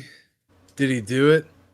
He left the stream unattended all while Dirt was out on his own? Wow. I can't believe it. I think I'm going to have to clone a new Shabisky. Give me 1 second. I'm going to go press the button when the next Shabisky that comes back will be the 4th clone.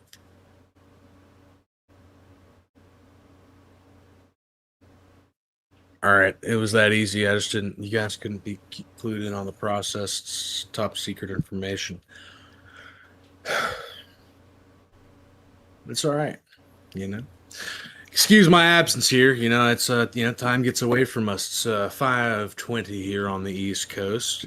I had to go wake my lady up for work. Shabisky, who do you think you are, leaving my stream unattended?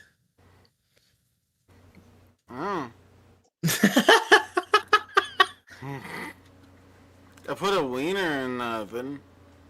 Really? I grabbed some sour cream and onion chips while I also grabbed Danny her morning energy drink and then woke her up.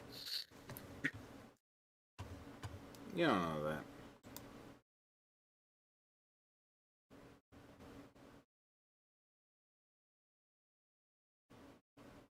that. Okay. Can we make more progress on this goal? We're 28.30% on the goal. Can we get some more heroes coming through when supporting the gay guy goal?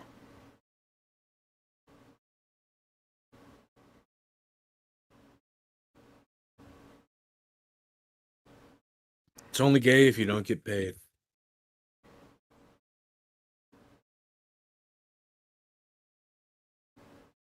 Am I right, Shep? Yeah, Timmy's pretty gay. Yep. He doesn't get paid, dude. Timmy! Jack gets What? paid, though. He's straight as fuck. Straight money.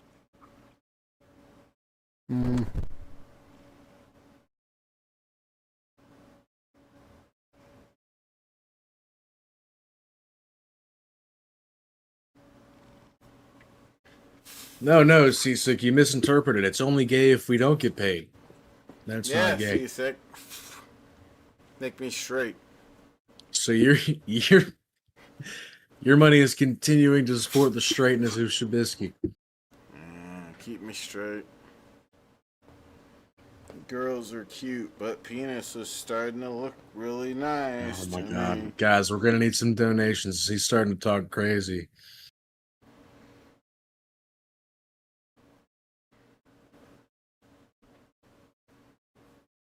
Wow. You just cradle him like he's a baby. Hello, Jack. You don't realize you're a celebrity, Jack. The world loves you. You're gonna be a star, kid.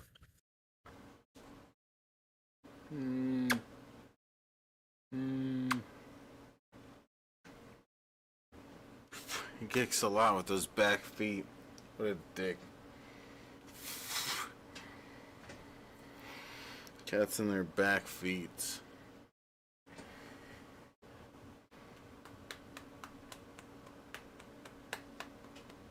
You wanna see one of those kittens I got? Yeah. He just walked right up to me. What the fuck is that? Little stinky fluffy baby.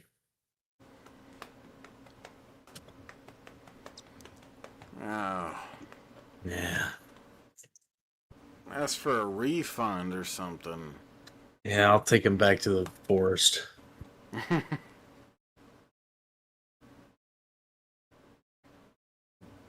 He needs a refund, right, guys?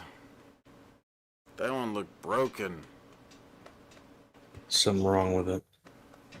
He's attacking my toes. Yep. Exactly. Broken. Not like Jack. Jack's the perfect retard. Yep. Never attacks toes. Not even under the blanket.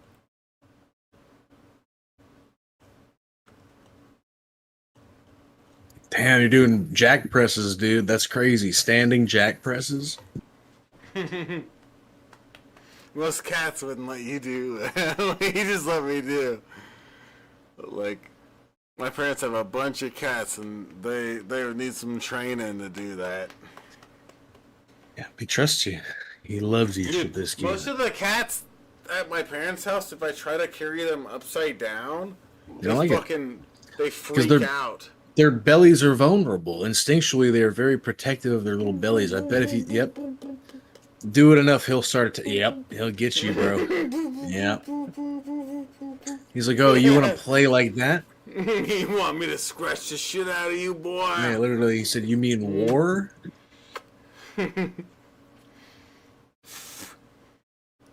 Yeah, most of my parents' cats, I take them and turn them upside down, and they turn into the most uncomfortable fuckers ever.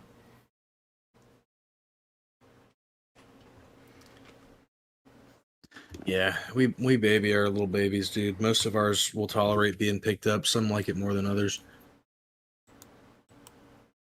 Guys, we need lots of tips. Lots of tips. This is only the tip of the iceberg, all right? Yeah, you guys gotta help us with the tip of the iceberg.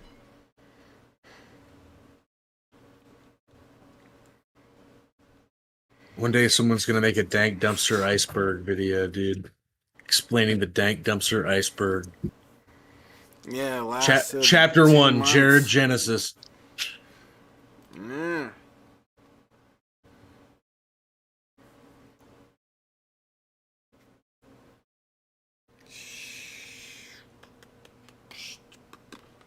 Alright, cheers, you guys.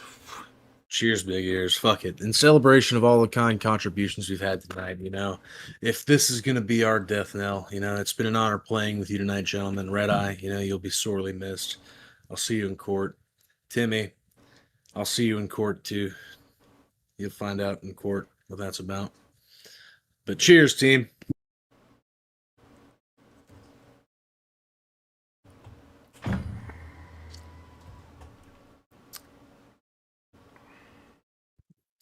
Let me tell you, Shab, you think a drink that's 47% alcohol would be good to just drink straight up and not have a chaser and then have it sit out of your freezer long enough that you've had this whole last bottle and it's pretty much room temperature in your pretty warm house?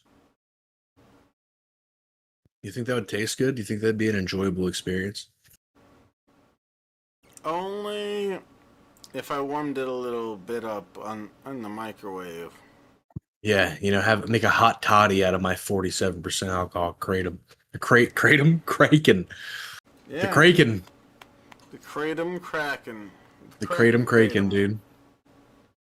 Yeah, I'm drinking crack-a-lackin', you guys. There's nothing wrong with it. I'm not lacking. You'll never catch me lacking with the Kraken. It's a strong beverage, white label. If you drink Kraken, Black label, you think Black label would be a little more strong. I don't know. It's some kind of like internal thing. But no, the white label is stronger. What do you think about that, Shab? Yeah, Kratom.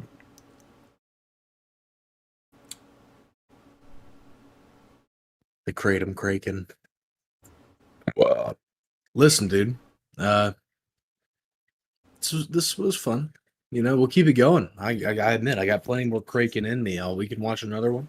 Completely up to you guys. If anyone out there is like, man, I'm not tired yet, and you want us to keep streaming, throw some dollars at the goal. We'll do some more. We can make it happen, Captain.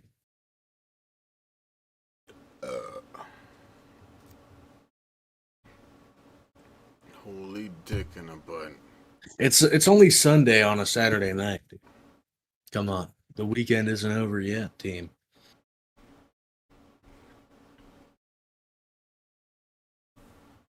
Jack understands.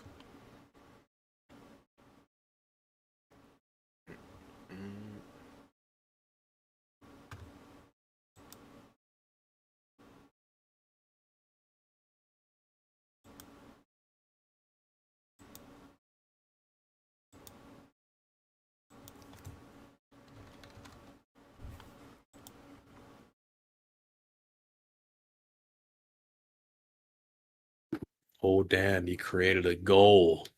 A YouTube chat goal. That's a rare feature. You hardly ever see one of those, dude. Let's see that goal. What happens when I click see goal? Oh, I don't have my mouse plugged in because I'm taking your advice on limiting my USB devices. If you click seagull, you'll start to see some birds. Start to see some goals, dude. See some seagulls. Seagull. All right, dude. All right, dude. So, do you have how many years did Grandpa get? I missed the end of that last one. Do you remember? Because damn, they put him away. At least he got to talk to a detective about eating pussy. That was pretty cool. We actually finished it. What? You're trying to cuck the content, dude? He put up a timer without us actually finishing the fucking. Yeah? Wow. With no randomly muted words or details cut. Never mind. This is their ad at the end. Wow. Well, dude, I mean, you don't remember how much time you get. Ted Castle intentionally killed Donald Corvette Davis. According to court records, Ted died before the case could go to trial, resulting in the charges. Oh, you were right. You were right. He had 2 weeks. He said, "Listen, officer, I'm going to be dead in 2 weeks anyway. Is there any much left in me?" It's literally what he said.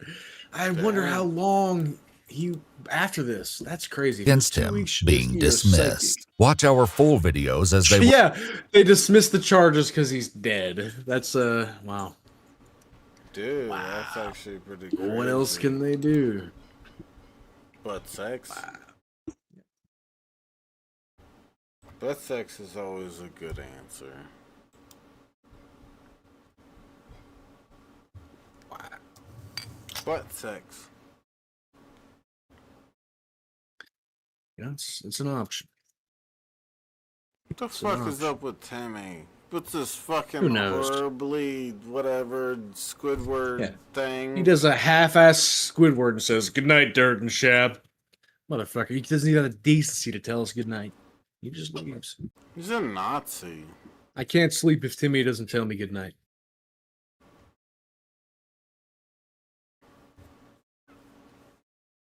Let me check my wiener.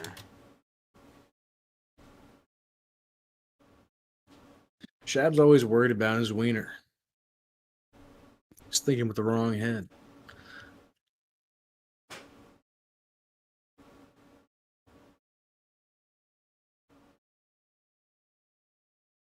They both died? They both died seasick. What the fuck? Oh my god. Oh my god. What a nightmare. I'm Shabisky and I gargle cum.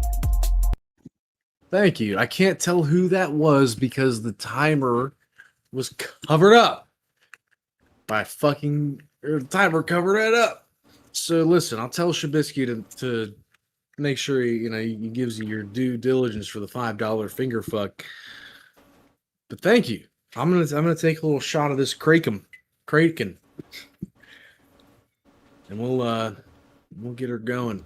But like I said, thank you. Whoever you are, we're gonna find out who you are as soon as Shabisky gets back. But I think he bought us at least 5 minutes on this timer. Maybe Shabisky. Someone generously gave $5 to our goal, and I can't thank them because your timer blocked it. Let me make it pop up. Hi, I'm Shabisky and I gargle cum. Cat, you're a big supporter tonight, dude. Thank you. Cat. Thank you, Skinner Cat. Yeah, let's keep it up with the tips, guys. You know what I am saying? You just smell your own fart? No, I just took a sip of this room temperature ass Kraken, dude. Oh. Yeah, either that or you smell your own fart. That makes sense. Maybe it was Probably Danny's fart. That would have been worse. Ugh. Were originally made with no. They say girl farts don't exist because you don't want to believe they do. Yeah, until you smell one of them disgusting things. What do you think, dude? You think $5 buys us a short one? What do you think, dude? What do you think? I don't know. I don't know nothing. That guy lives not far from you. He's dead. So the cemetery is not far from you? Can we keep it up on the goal a little bit more? In the name of Satan, our Lord and Savior?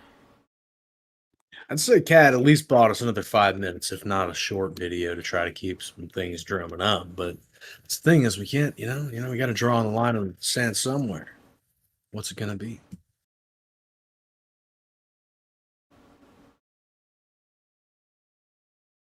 Jared? Wait, what? Jared? No, that's on Slaughterhouse. Yeah, we'll get to that. Slaughterhouse is coming soon. High Crimes is about Muides. You'll add another 5 if I do Jared. How about this? We can cover the Jared video where he nukes his own channel and I mess with him to do it. Have you ever seen that? It's always legendary. It is legendary. It happened shortly before I met you. It's one of those things. I started watching DP. Hi, I'm Shabisky and I gargle cum. Thank you, Cat. So what is it, Cat? Do you want the Jared thing, or do you just want us to keep doing a little high crimes? What's the idea? What's the drill? Yeah, what do you want, Cat? Yeah, fuck Jared. Another crime video. That's what I'm talking about, Cat. Alright, let's do it. Let's do it. That makes more sense. Thank you. Thank you. We appreciate you. That's almost 40% on the goal now. Thank you, guys. Thank you, Cat. Cat Skinner. Maybe I shouldn't call you Cat Skinner. I'll call you Skinner Cat.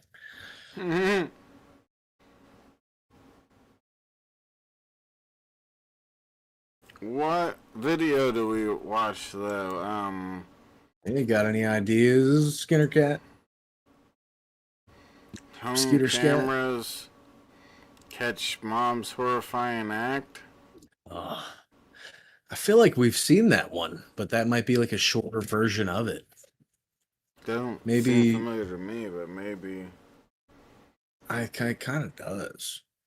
Because I remember that looks familiar.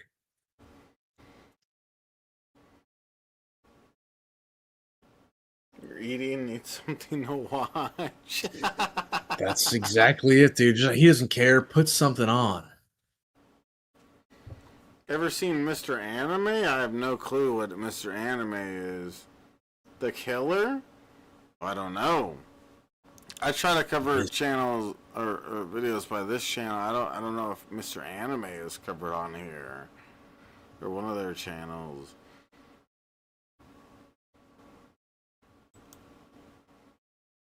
Mr. Anime.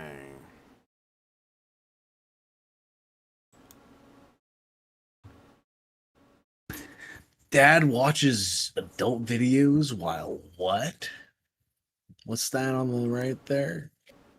While 2-year-old bakes to death in car. Yeah, that happens all the time. Wow.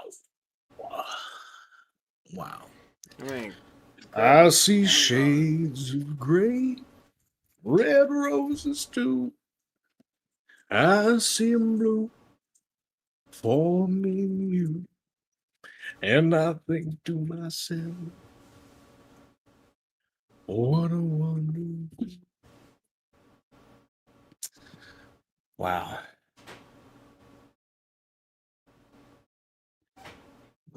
Wow. That's a big one. That's a headline right there, team.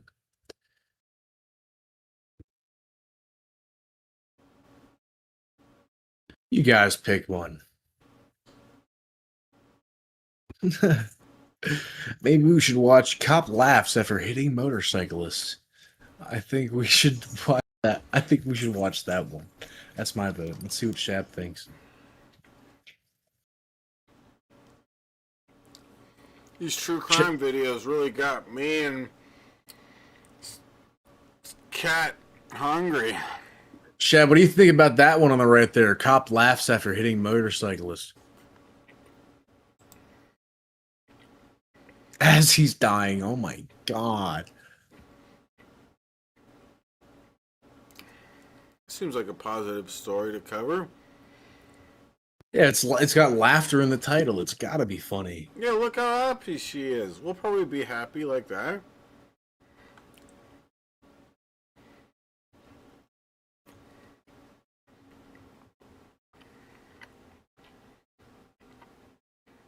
Nice. They're admiring your glizzy, dude. You just got nothing but red on that glizzy? Just straight ketchup? Catsup? Yeah, I'm a psychopath. Yeah. So I eat my hot dogs with only Yeah, ketchup. You don't even do a stripe of mustard, dude? A little thin Mustard stripe is of mustard. retarded. Oh, man. Wow. Not even spicy brown mustard, dude? It's even worse. Wow. I see. You're Right. one of those people. I'm black.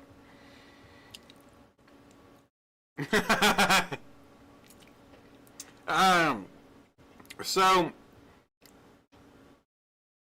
what do you think, Skinner? Should we cover this video? They said we choose one. We choose one? Oh.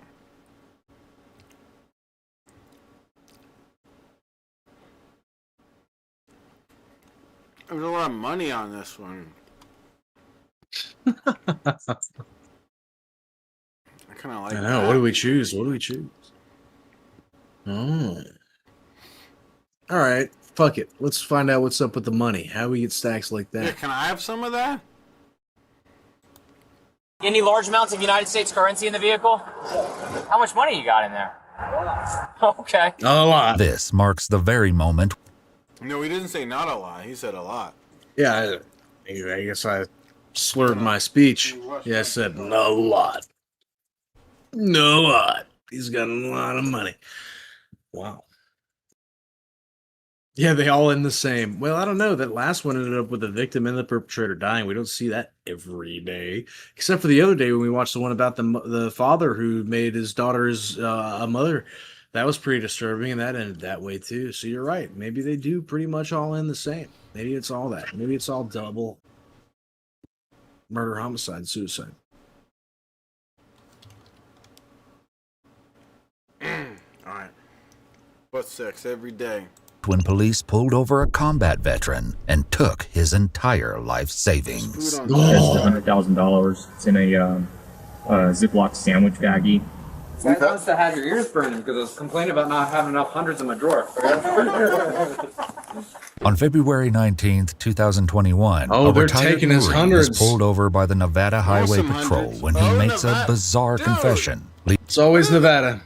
Yeah, what are the coincidence, like, the coincidence that the last video was Nevada and now this one's Nevada? That's pretty interesting. Shows that, I should stop committing so much crimes here in Nevada. I'm gonna get caught soon if I keep this up. Leading officers straight to a huge stack of cash. As surprising as this is, the events that follow will prove to be even more shocking, resulting in intense public scrutiny and a lawsuit that plans to challenge the American legal system. There you go. The driver of this vehicle was following that red and blue semi-truck too closely, less than a second following distance. I was driving under this vehicle to stop him up here at Mustang, make sure everything's okay. Officer Chris Brown pulls over Stephen Lara Chris of Lubbock, Brown. Texas. Officer Chris Brown. Whoa, is he gonna sing to them too? Wait till he pulls over Rihanna, dude. Oh, Rihanna's gonna have it. Travel appearance. Hey, good morning, Trooper Brown, Nevada Highway Patrol. How are you today? I'm doing great. Hey, the reason I'm stopping you, we have a special enforcement campaign going on. We're trying to educate drivers about violations they may not realize they're committing, but we're seeing a big increase in crashes out here. First, applaud you on your driving. You drive great. You're driving really slow. It appears that you're trying to drive safely under the speed limit. I appreciate that. I just want to talk about your following distance, especially around commercial vehicles. Came up behind a red and blue tanker truck, a little bit too close behind him. Yeah, you gotta navigate that. You got your driver's license with you? Sure. Awesome. I appreciate you, by the way. Yeah, I appreciate that, man. Do you have a registration card with you? Well, it's a rental car here. Okay. So I do have my rental. If you don't mind, it's underneath here. Okay, yeah, that's fine. Any weapons in the vehicle? Oh, perfect. Yeah, if you can grab the rental contract, that'd be great, man. Stephen tells the trooper No weapons, only a crack pipe. that he's going to Portola, California to visit his daughters for the weekend before heading back down to Texas. He answers all of Trooper Brown's questions without hesitation and appears to be in good spirits, completely unaware that this seemingly average traffic stop will soon transform into an all-out nightmare. You said your daughter lives up in Portola? No, 2 daughters. Okay, they both up in Portola? Yes. Come on over here, man. All right. You a fighter? I'm a fighter? Yeah, you got a tap-out shirt on. Well, I've got a lot of training. I'm a retired Marine. Okay. Yeah. Nice. What'd you do for the Corps? Well, I was a data chief initially, but then they changed the MOS to cybersecurity chief. Okay. When'd you get out of the Corps? I got out about 2 years ago. Give me a second, man. All right, just hang right there. Ever been in trouble with law enforcement before? Never. Okay. While Trooper Brown radios in Stephen's information, Stephen truthfully answers all the questions about his job, hotel reservations, and weekend plans. However, Stephen will soon find out that this lighthearted chat might not be as innocent as it seems, as Trooper Brown is about to reveal that an unsafe following distance may not have been the only reason he was pulled over. Hey, while I'm working on this, let me ask you something, man. This is going to sound kind of weird. Part of my job out here is I do what's called highway interdiction.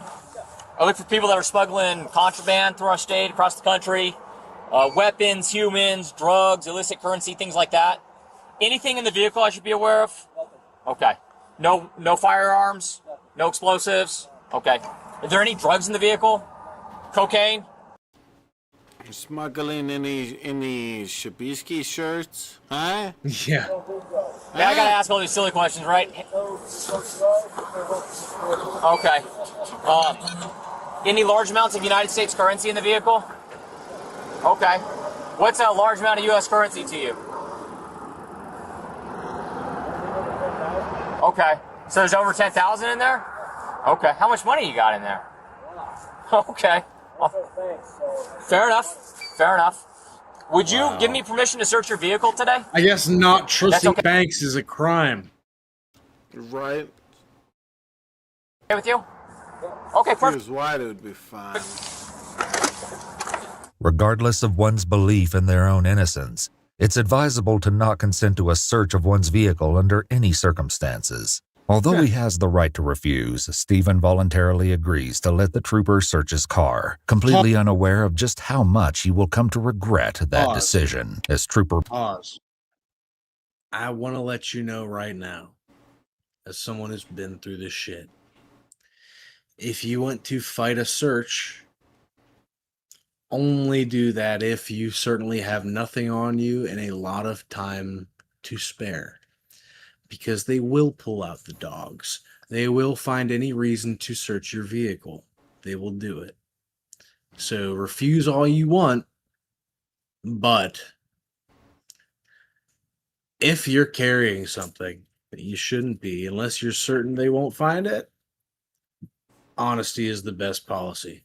And as certain as you are, a dog they'll literally, if a cop pulls you over and wants to search your car and they decide, well, the dog keeps signaling, we haven't found anything yet, maybe there's something hidden in the upholstery, they can literally cut up the seats of your car on the side of the road, tear it all up, literally tear your car apart on the side of the road. And if you have nothing in your car still at that point, they're just like, fuck, shit, well, didn't find anything, I guess you're free to go. And they leave you on the side of the highway with your car torn apart. So I don't know where you was like, I don't advise you ever to consent to a search. Sometimes it's better to just do that. I'm not a cop. Have I never been full screen on this? Brown gets the paperwork ready. Trooper E.J. Tumanoval arrives on the scene. Head out this way. I'm about to see my daughters. Right on. Out here in Reno? Out here in Reno? Yeah. Well, Portola, California. They doing okay? I know you guys are suspicious. Y'all asking lots of questions so I can get to. Yeah, I'm not really worried about anything, so I'll give you any information you want. But. As Trooper Brown gives Stephen the paperwork to read and sign, Trooper Tumanoval heads to his vehicle to get his sniffer dog, Jill, nicknamed Jillybean, to see if she finds anything suspicious. Oh, I bet you she will too. I bet you she will. Pause. I'm gonna tell you right now. Excuse me. Jillibean. I would not be surprised if that dog signals and they find nothing. You want to know why? Because I've been in such a situation. Wouldn't be surprised. Now again, I wouldn't be surprised if they do find something, whatever, but yeah. I bet you this dog is about to signal, and they're like, oh, well, the dog said you got contraband in there. We gotta look.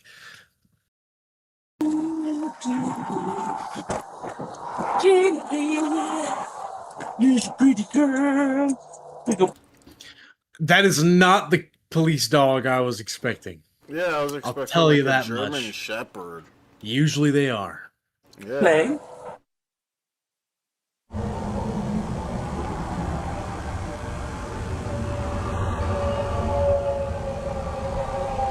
Oh, yep, there's people in there. Yep, I smell things. Yep, I smell all While kinds some of dogs things. sit to signal a positive hit, other dogs are trained to freeze, just as it appears Jill does while searching the car. After letting Trooper Brown know it was a positive alert, Trooper Brown searches the contents of the trunk when he comes across a camo backpack.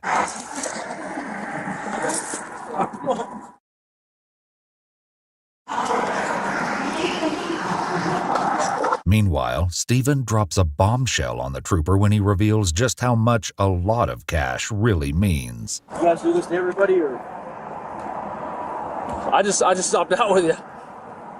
Our job is to look for traffickers. I'm not saying you are. Or I'm a retired Marine. Yeah, like I said, I don't know. I was just called here to help out. Must be the haircut. Is it? I don't know. I almost got the same if I would put it down. I don't know. He's gonna find a large amount of cash in there. Is he? That's okay because I got my receipts in there too. So how much cash? A lot. Hey, he said there's a large amount of cash in there. I already told him. Oh, did you? Okay. Cool. But in the same bag, you're gonna find all my Bank of America and all my receipts. I don't trust banks, so I keep cash. Oh, do you? So Okay. I don't have anything to hide from you guys, and I know it's not illegal to keep a large amount of cash either. So. Nope, not at all. How much cash you got? Probably about $100 grand. 100 grand. Whew. Have you ever been stopped before and had money taken from you, from the government? No. No. I know. Well, it's about to happen it's now. Not illegal to have a large Yeah, it's about to happen. amount of cash either. No, not at all. Nothing's wrong with that. This is Reno, so we get Oh, people yeah, coming nothing's with wrong with large that. amount of We cash all love the it when time. you do that. We go can just gamble and- assume that you're dealing drugs and take that from you. We love it when you do that. So I don't have a problem with you taking my cash because it is mine, and I do have proof that it's mine. Trooper Tumanoval shows an interest in the tire sitting in the trunk of Steven's rental car. What's in the tire? Cracked rim. I'm getting it repaired over here. Are you? Yeah. You guys can cut that tire up and look inside if you want, but I would ask that y'all reimburse me for the tire. Right. Oh yeah, the state would do, if we did it, if it came to that. We have items that we can check first before you get to that point. Whatever you need to do. Yeah. Trooper Brown makes a call to someone who, according to court documents, is DEA agent Shane Murray. Hey Shane, how are you? Good. Hey, can you head out to a traffic stop? Or are you busy on that other stuff all today? So if I'm still searching a car, but a big bundle of money, it says probably at least 100,000. After telling Agent Murray their location, Trooper Brown continues to search the contents of the trunk. Hey Brown, you just got something to tell you about the rim. Y'all like real suspicious and all? That rim is cracked. If you grab my phone, which is in the car, and you look at the last number I dialed, just hit redial. I won't even touch the phone. You'll see that there's a place up here in Reno that fixes cracked rims. Okay. And they'll pick up, and all you gotta do is identify it, and you'll see that I was trying to take that in to get that cracked rim fixed. I cracked it in Texas because it's snowing, and the roads are and there's big potholes and everything. So I'm just trying to get it fixed because I know the place up here that fixes it, and that's all I was trying to do. I appreciate that, sir. No worries. Unfortunately for Steven, despite his assurance, Trooper Brown is still unsure of him. This doesn't make sense. There's some receipts in here though, but You said you put receipts on. Show us this money. okay. But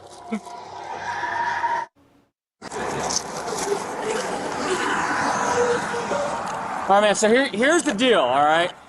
We're taking this. I think you're a That's good the guy. deal. I'm a good day. So how much cash is that? About 100 grand. 100 grand. Okay. So as you know, right? I'm a vet. He's a vet. You're a vet.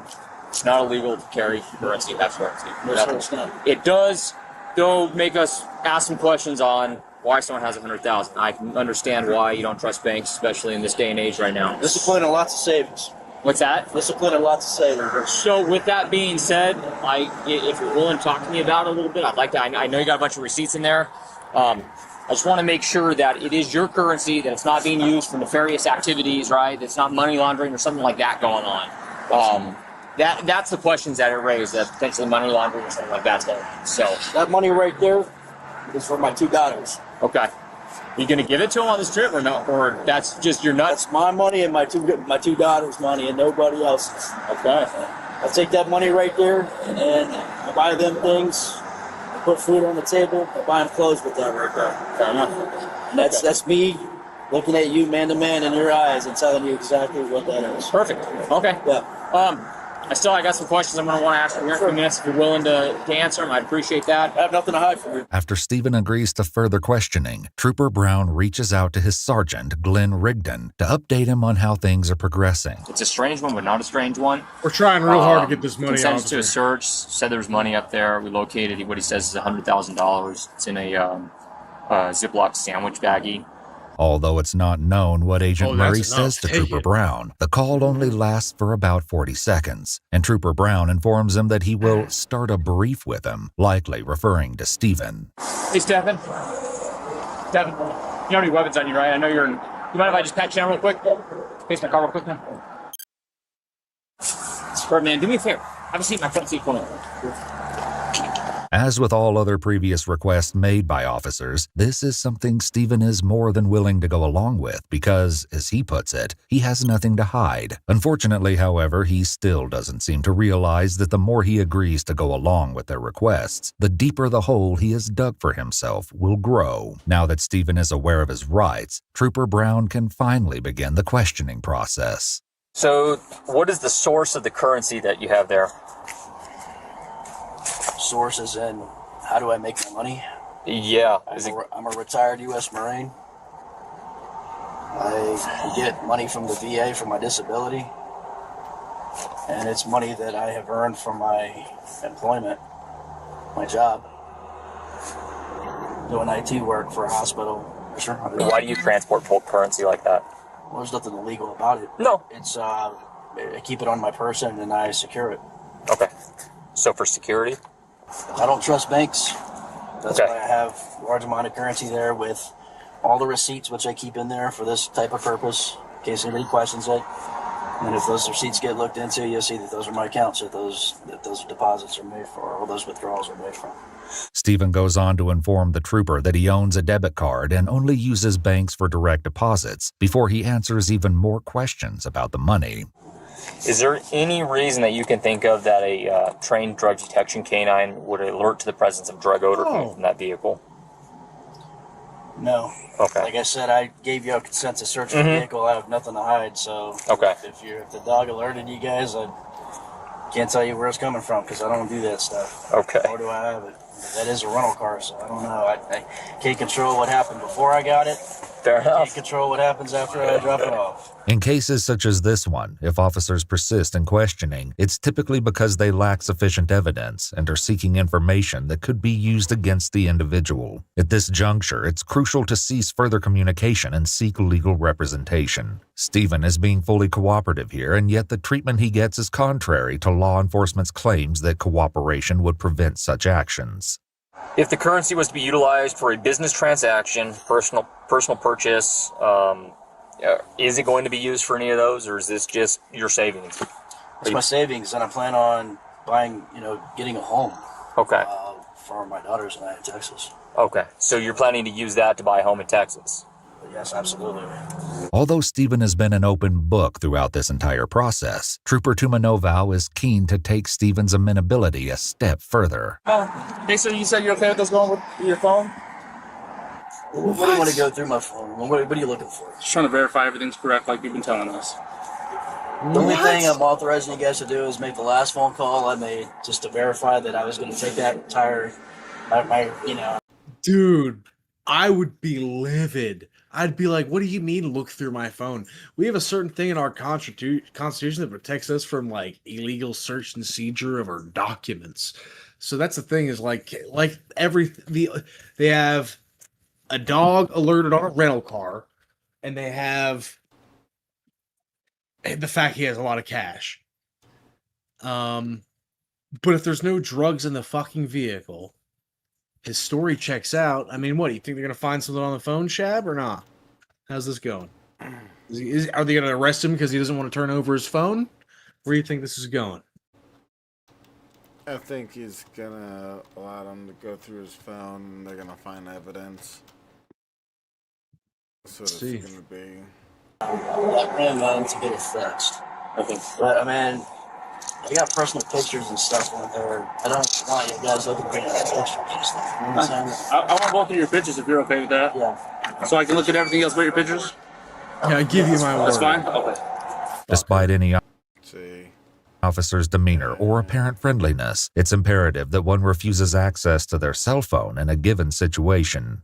As awkward as it must be to have a stranger look through your phone, Stephen has no idea how much more uncomfortable things will get. But while the questioning comes to a close, Sergeant Rigdon pulls up to the scene where he can be heard taking a call from DEA Agent Murray. What's up, Shane?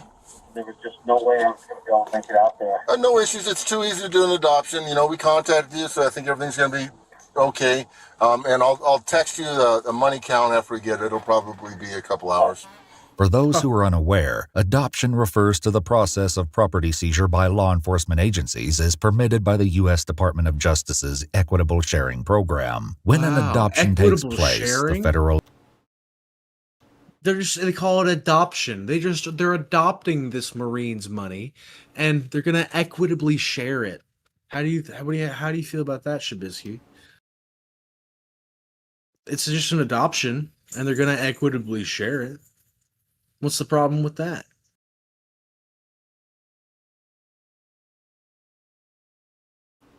They keep 20%? Oh, yeah. But the state gets 80%.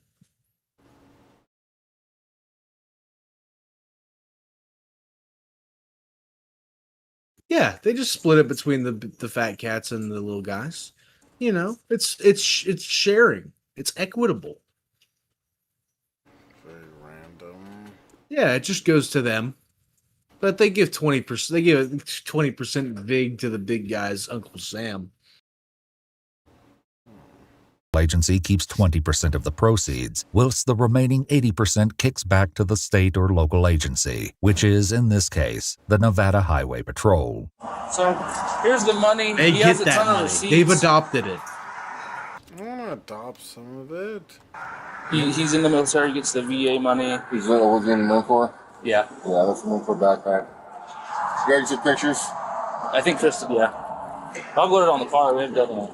While processing this information, Smell that money, yeah. It smells like real money. Oh, that smells like money to me, boy. I want to keep some of that. Sergeant Rigdon briefly examines a bag of moneygrams and what appears to be money orders. Balance is 1246. Having finished questioning Stephen, Trooper Brown asked Trooper Tumanovau to hang out with Stephen so he can share his findings with Sergeant Rigdon. And these balances got her. Got low balances on all these. That's what they're with. But these are like 2019. I mean, there's not a lot in there. Since the arrival of Sergeant Rigdon, Stephen appears slightly agitated, perhaps finally realizing just how out of control this situation has gotten. Despite his frustrations, Stephen still manages to keep his cool, unaware that Sergeant Rigdon is about to test his patience even further. Come on, her after? I know you don't have time for me to tell you. I was a little frustrated, man, because I'm being treated like a criminal right now, and it's not your fault. This had a lot of bad experience with cops. I get it, bro. It's very, very odd to carry $100K in cash like that. Yeah, but it's not illegal. But I can understand. I can understand your perspective. And everybody's been very professional. I didn't have anything to hide. That's why I let you search my vehicle. Yeah. You know, so I mean, I told the gentleman here I don't trust banks. But you have 5 different banks to deal with. You got Wells Fargo, you got Plymouth Bank, you got the Bank of America, and then there's one other bank in there. So I mean, you do trust banks.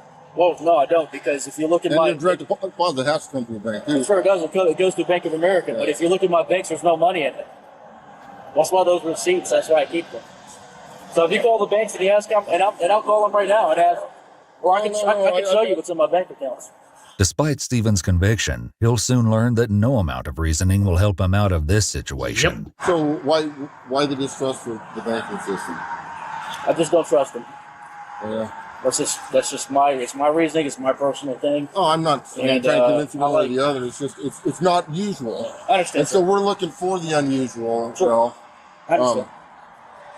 with the currency and stuff. I mean, somebody ripped you off, or I mean, you look like you could take care of yourself in a fight, but you know. Yeah. I wouldn't feel comfortable going around with that. I don't know about that. I think I can kick his fucking ass. I mean, I can understand where you're coming from. I mean, how long did it take you to accumulate that much? Oh God. I started saving since I was in the Marine Corps. 20 years. How come it's all hundreds? So I don't. Comes from a bank, dipshit. Because that's the highest bill denomination you have.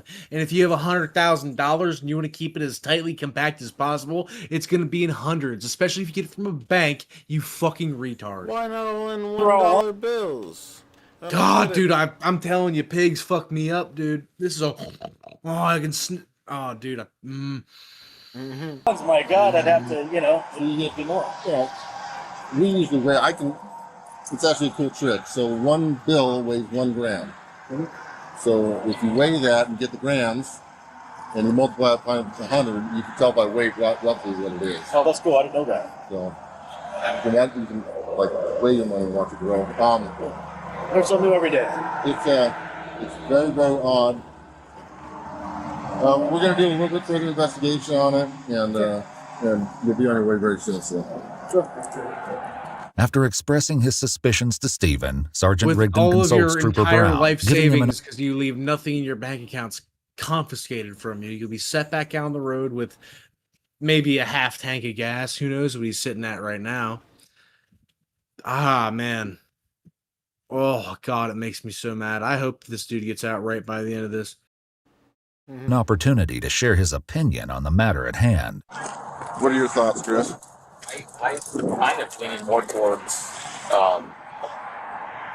it's odd, but it's odd, but it's not packaged like normal. No, and he's answering the questions. There's receipts here, and I would like to put the dog on the currency, man. Okay. Yeah, I mean everything lines as odd as it is. Oh yeah, see, yeah. If the dog signals says there's coke on this money, then you're done, buddy. Good one. When Sergeant literally, if you Rigdon look at it, requests the hold up, I'm assistance gonna of a Google it. second There's a sniff. statistic on this. Oh yeah. I'm gonna just ask Siri. It's like what percentage of U.S. currency has cocaine trace amounts on it? Okay. Oh, come on. 90% of bills in the U.S. carry traces of cocaine. Well done. Well done. Yeah, if the dogs, they'll tell you. Fuck this shit, dude. For dog. This time, Trooper Brown uses his own dog to detect the bag of money.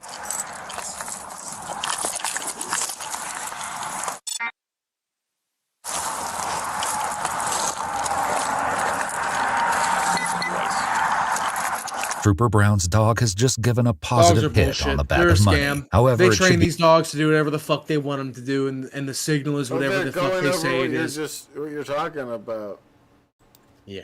Hit on the bag of money. However, it should be noted that according to a comprehensive review by the Journal of Forensic Sciences, several studies have shown that between 67 and 100% of circulated U.S. currency is 100%. contaminated with cocaine, leading them to the conclusion that a positive canine alert to U.S. currency is not sufficiently reliable to determine that currency was used in an illicit drug transaction. Positive alert. Disgusting. Disgusting, dude. We'll go forward with it. Okay. With the go-ahead from his sergeant to begin the adoption, We'll take it. We're gonna Trooper adopt Brown this walks money now. All we to his needed was the truck dog to to dance around and find the bag of money that smells like whatever the fuck we've trained it to fucking find. Literally, it's the bag of money is going to be the only thing that smells different in that environment. You train the dog to find things, even if it doesn't have fucking cocaine on it. The dog's going to run right the fuck to it. It's a bunch of bullshit. Dogs are a scam. It's literally carte blanche for police to say, "Oh shit, I talked to German and my dog." Literally, when I had dogs pulled on me and Danny, the dog. The cop literally said something in German to the German Shepherd, and then the dog smacked the side of our car, and then he's like, "Sorry, the dog alerted." So it wasn't until the officer gave a command that the dog did anything, and then he says, "The dog gave me reason to search your vehicle." And guess what? He searched my vehicle and found nothing.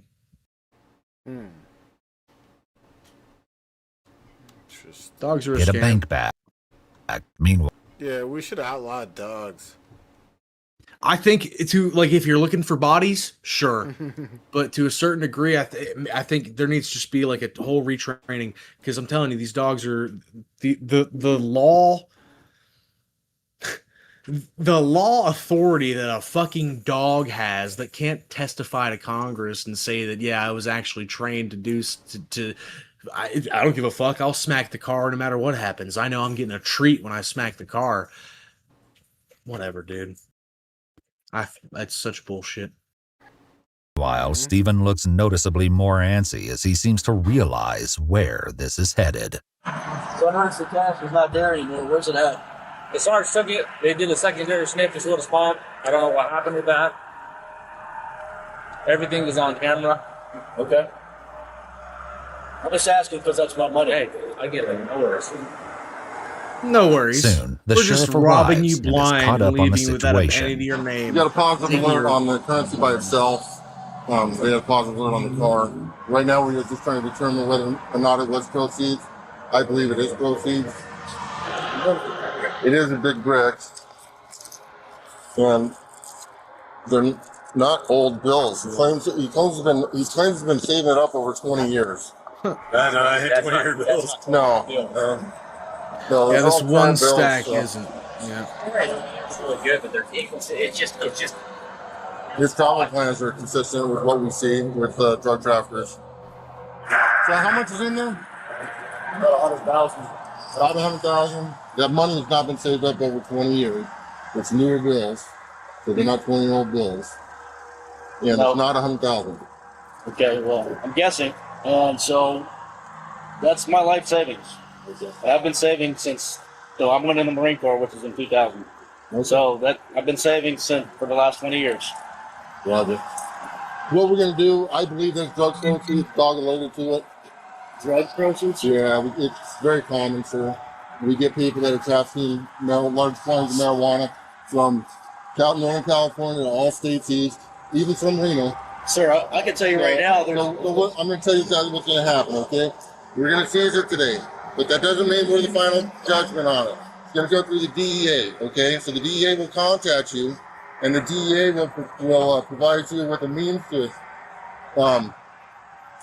fight it. You're going to have to provide your pay stubs. You're going to have to provide your other receipts and stuff like that. Okay? After receiving this distressing news, Stephen desperately tries to convince Sergeant Rigdon of his innocence one last time, not realizing that his mind has already been made up. So if you take that money, I don't have any money for me and my kids this weekend. I don't have anything. You got a wallet on you? No. My jacket's in the car. Okay. I don't have anything. You don't have a wallet? Where do you keep your identifications? It's in my jacket. Okay. Got it. I'm telling you, God is my witness. Now, I mean, I'm a retired Marine. I don't have any reason to do drugs or anything like that. That's my life savings right there for me and my daughters. I respect your service, sir. I serve as well. Okay? I have got cops doing stuff that they shouldn't be doing, and they go to jail for whatever they're doing. That's not me. So you're who you are doesn't influence whether or not we take action on what we see, okay? If it is legitimately earned income, you're going to be able to provide those pay stubs, and they'll give you all your money back. But I believe it's drug proceeds. It's not drug proceeds, sir. I'm telling you right now, it's not. I don't do drugs, sir. You want to do a drug test today? Let's do a drug test. I'm okay with that. You know what a lot of drug traffickers use? I don't know anything about drug trafficking. I don't know. I don't know what you know, sir. But a lot of drug traffickers want these people with absolutely no criminal history. A guy with a long drug history or drug trafficking history is not going to be the one transporting the currency or transporting the drugs themselves. Here's the thing. That money in there is, like I said, that money is my life savings. I'd like to go through. You want to take it? Okay. I'm going to give me an attorney. I want to know exactly how much you're taking. I'll tell you what it weighed out at. No, I would like to go bill by bill. No, we're not going bill by bill. What you'll see is seal it into a bag, okay, into a bank bag. Can I take a picture of that? Yeah. I'd like to take a picture of it. As his reality comes crashing down, Stephen, while still remaining respectful, becomes more firm, a development which appears to take the sergeant aback slightly. Do you mind if I take a video of it being sealed? I'd like to do that. I think, you know what, you're on video right now, and we'll give you the case number, and you can request that information. You can request the entire recording and its entire stop. Okay. Everything that we did, sir. Okay, yes, sir. I'm not going to totally cooperate with you guys. I appreciate that, sir. There's a seat down there on the ground. I believe that's... Hey, Dave, can you pick up that piece of paper? How professional. That's why, like, I was going to say this earlier, it's weird that they're... I mean, it's a traffic stop, but it's weird that there's this very kind of thorough investigation thing. Because as soon as these pigs smell money, they're said, "Oh shit, call the DEA. They're gonna give us the authority we need to take this fucking shit, no matter what happens." Like literally, that's it. They sniffed out the cash. They said, "Oh, that's different. That's different. We could probably beat it in court. Let's take it." Especially if we leave this man without $1 to his name and he can't afford a lawyer to fight it. Wow, even better. I'm telling you, this is just crooked shit. Crooked shit.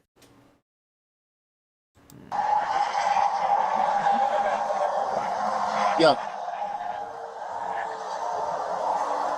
Throughout this incident, Stephen was under no obligation to answer all of their questions. It's evident that his willingness to cooperate was being exploited, and instead of acknowledging his innocence, the officers attempted to utilize his responses as a pretext to seek justification for seizing the cash. As Stephen is left with no choice but to come to terms with what happened, Trooper Brown has been busy bagging up his life savings. But before he's sent on his way, Stephen has some parting words for Trooper Brown. Literally pause.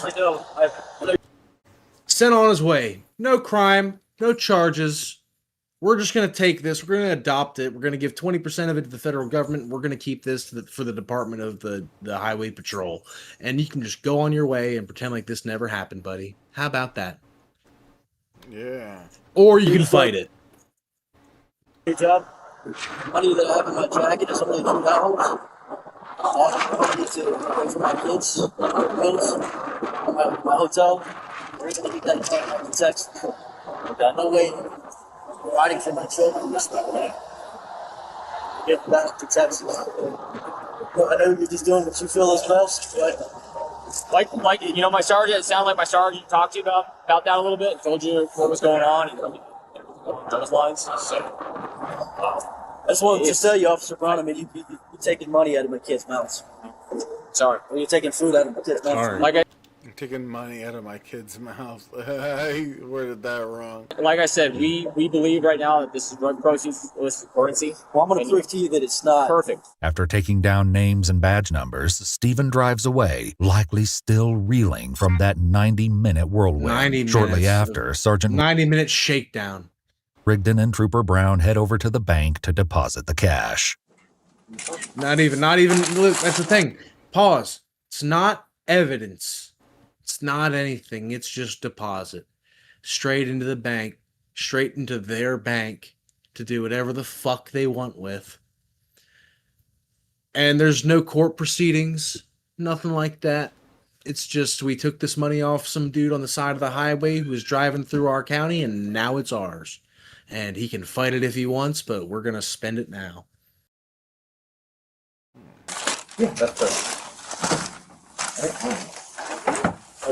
You guys must have had your ears burning because I was complaining about not having enough hundreds in my drawer. The amount of money the Nevada Highway Patrol seized from Stephen turned out to be $86,900. Stephen made good on his promise to get an attorney, and his case wound up being taken on by the Institute for Justice, a nonprofit advocating for forfeiture reform and other issues they consider abuses of government power. Wow. Although the federal government had 90 days to obtain a criminal indictment, obtain an extension, or initiate federal civil forfeiture proceedings after a valid claim to the property had been filed, the money wasn't returned to him until over 6 months later after the lawsuit was filed, and after the media attention caused by Stephen's story being featured on the front page of the Washington Post. It's likely that the officers were aware of insufficient grounds to justify the seizure of the funds, which may explain the delay in filing the necessary action for the seizure or forfeiture of the money. Not wanting this to happen to anyone else, Stephen and IJ also sued the Nevada Highway Patrol in state court, but the case was put on pause for almost all of 2022. In January 2024, a judge rejected the Highway Patrol's motion to dismiss the lawsuit, allowing Stephen's claims to move forward. It only remains to be seen if Stephen will be awarded the ultimate justice for what he endured on that fateful day.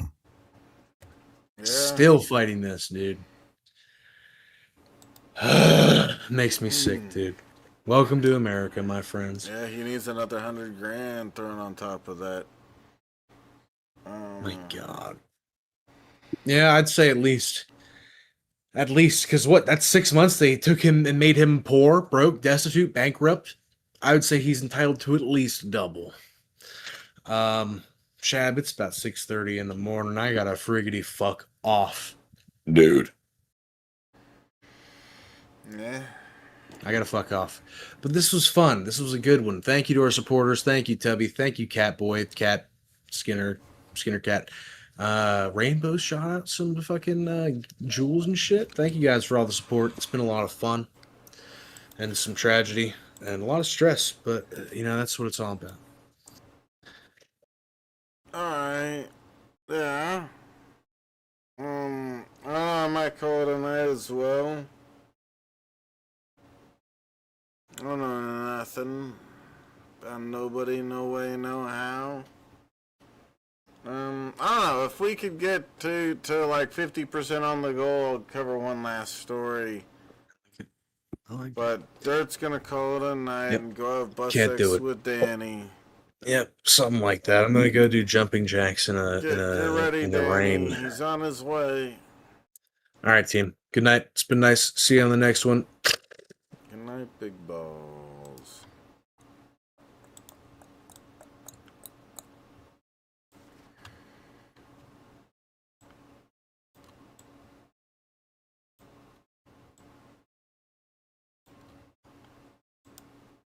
All right.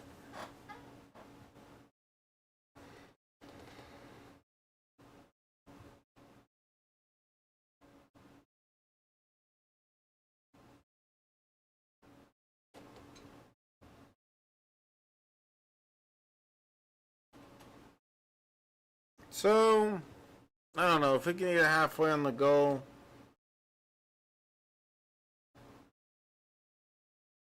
No, I guess I should probably call it a night. It's pretty late.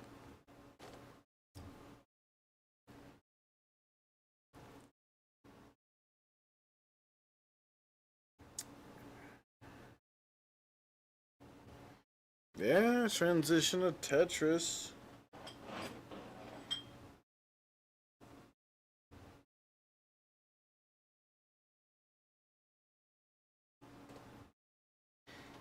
Yeah, I think it might be nighttime.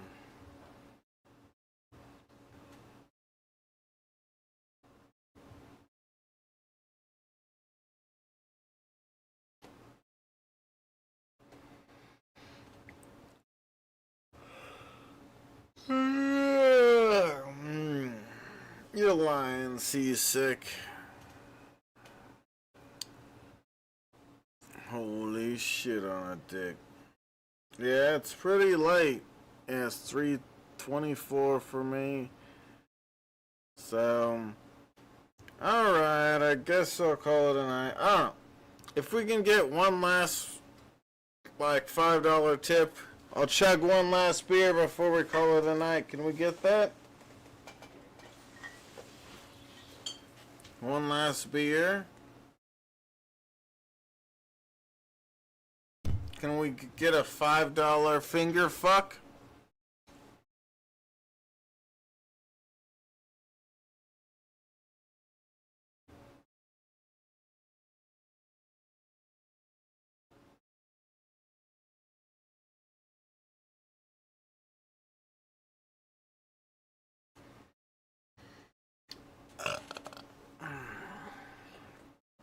A $5 finger fuck?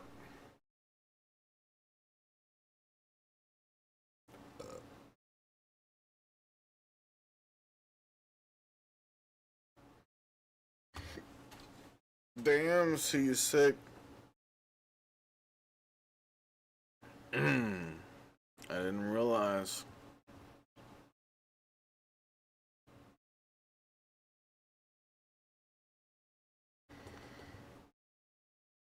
Well, I guess the stream ends here then. Thought we'd get a $5 finger fuck. It's fine. Hopefully we get one next stream. Plenty of $5 finger fucks next stream, I bet.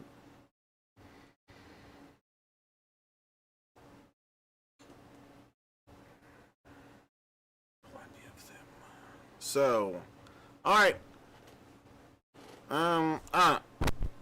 I guess I'll call it a night, guys. It's been good. We did pretty good this stream.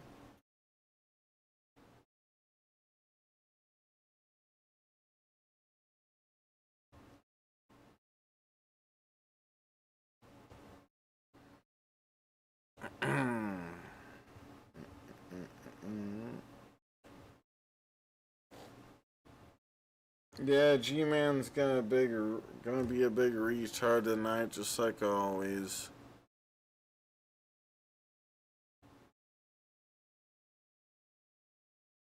Alright. Thank you guys for the support on the stream.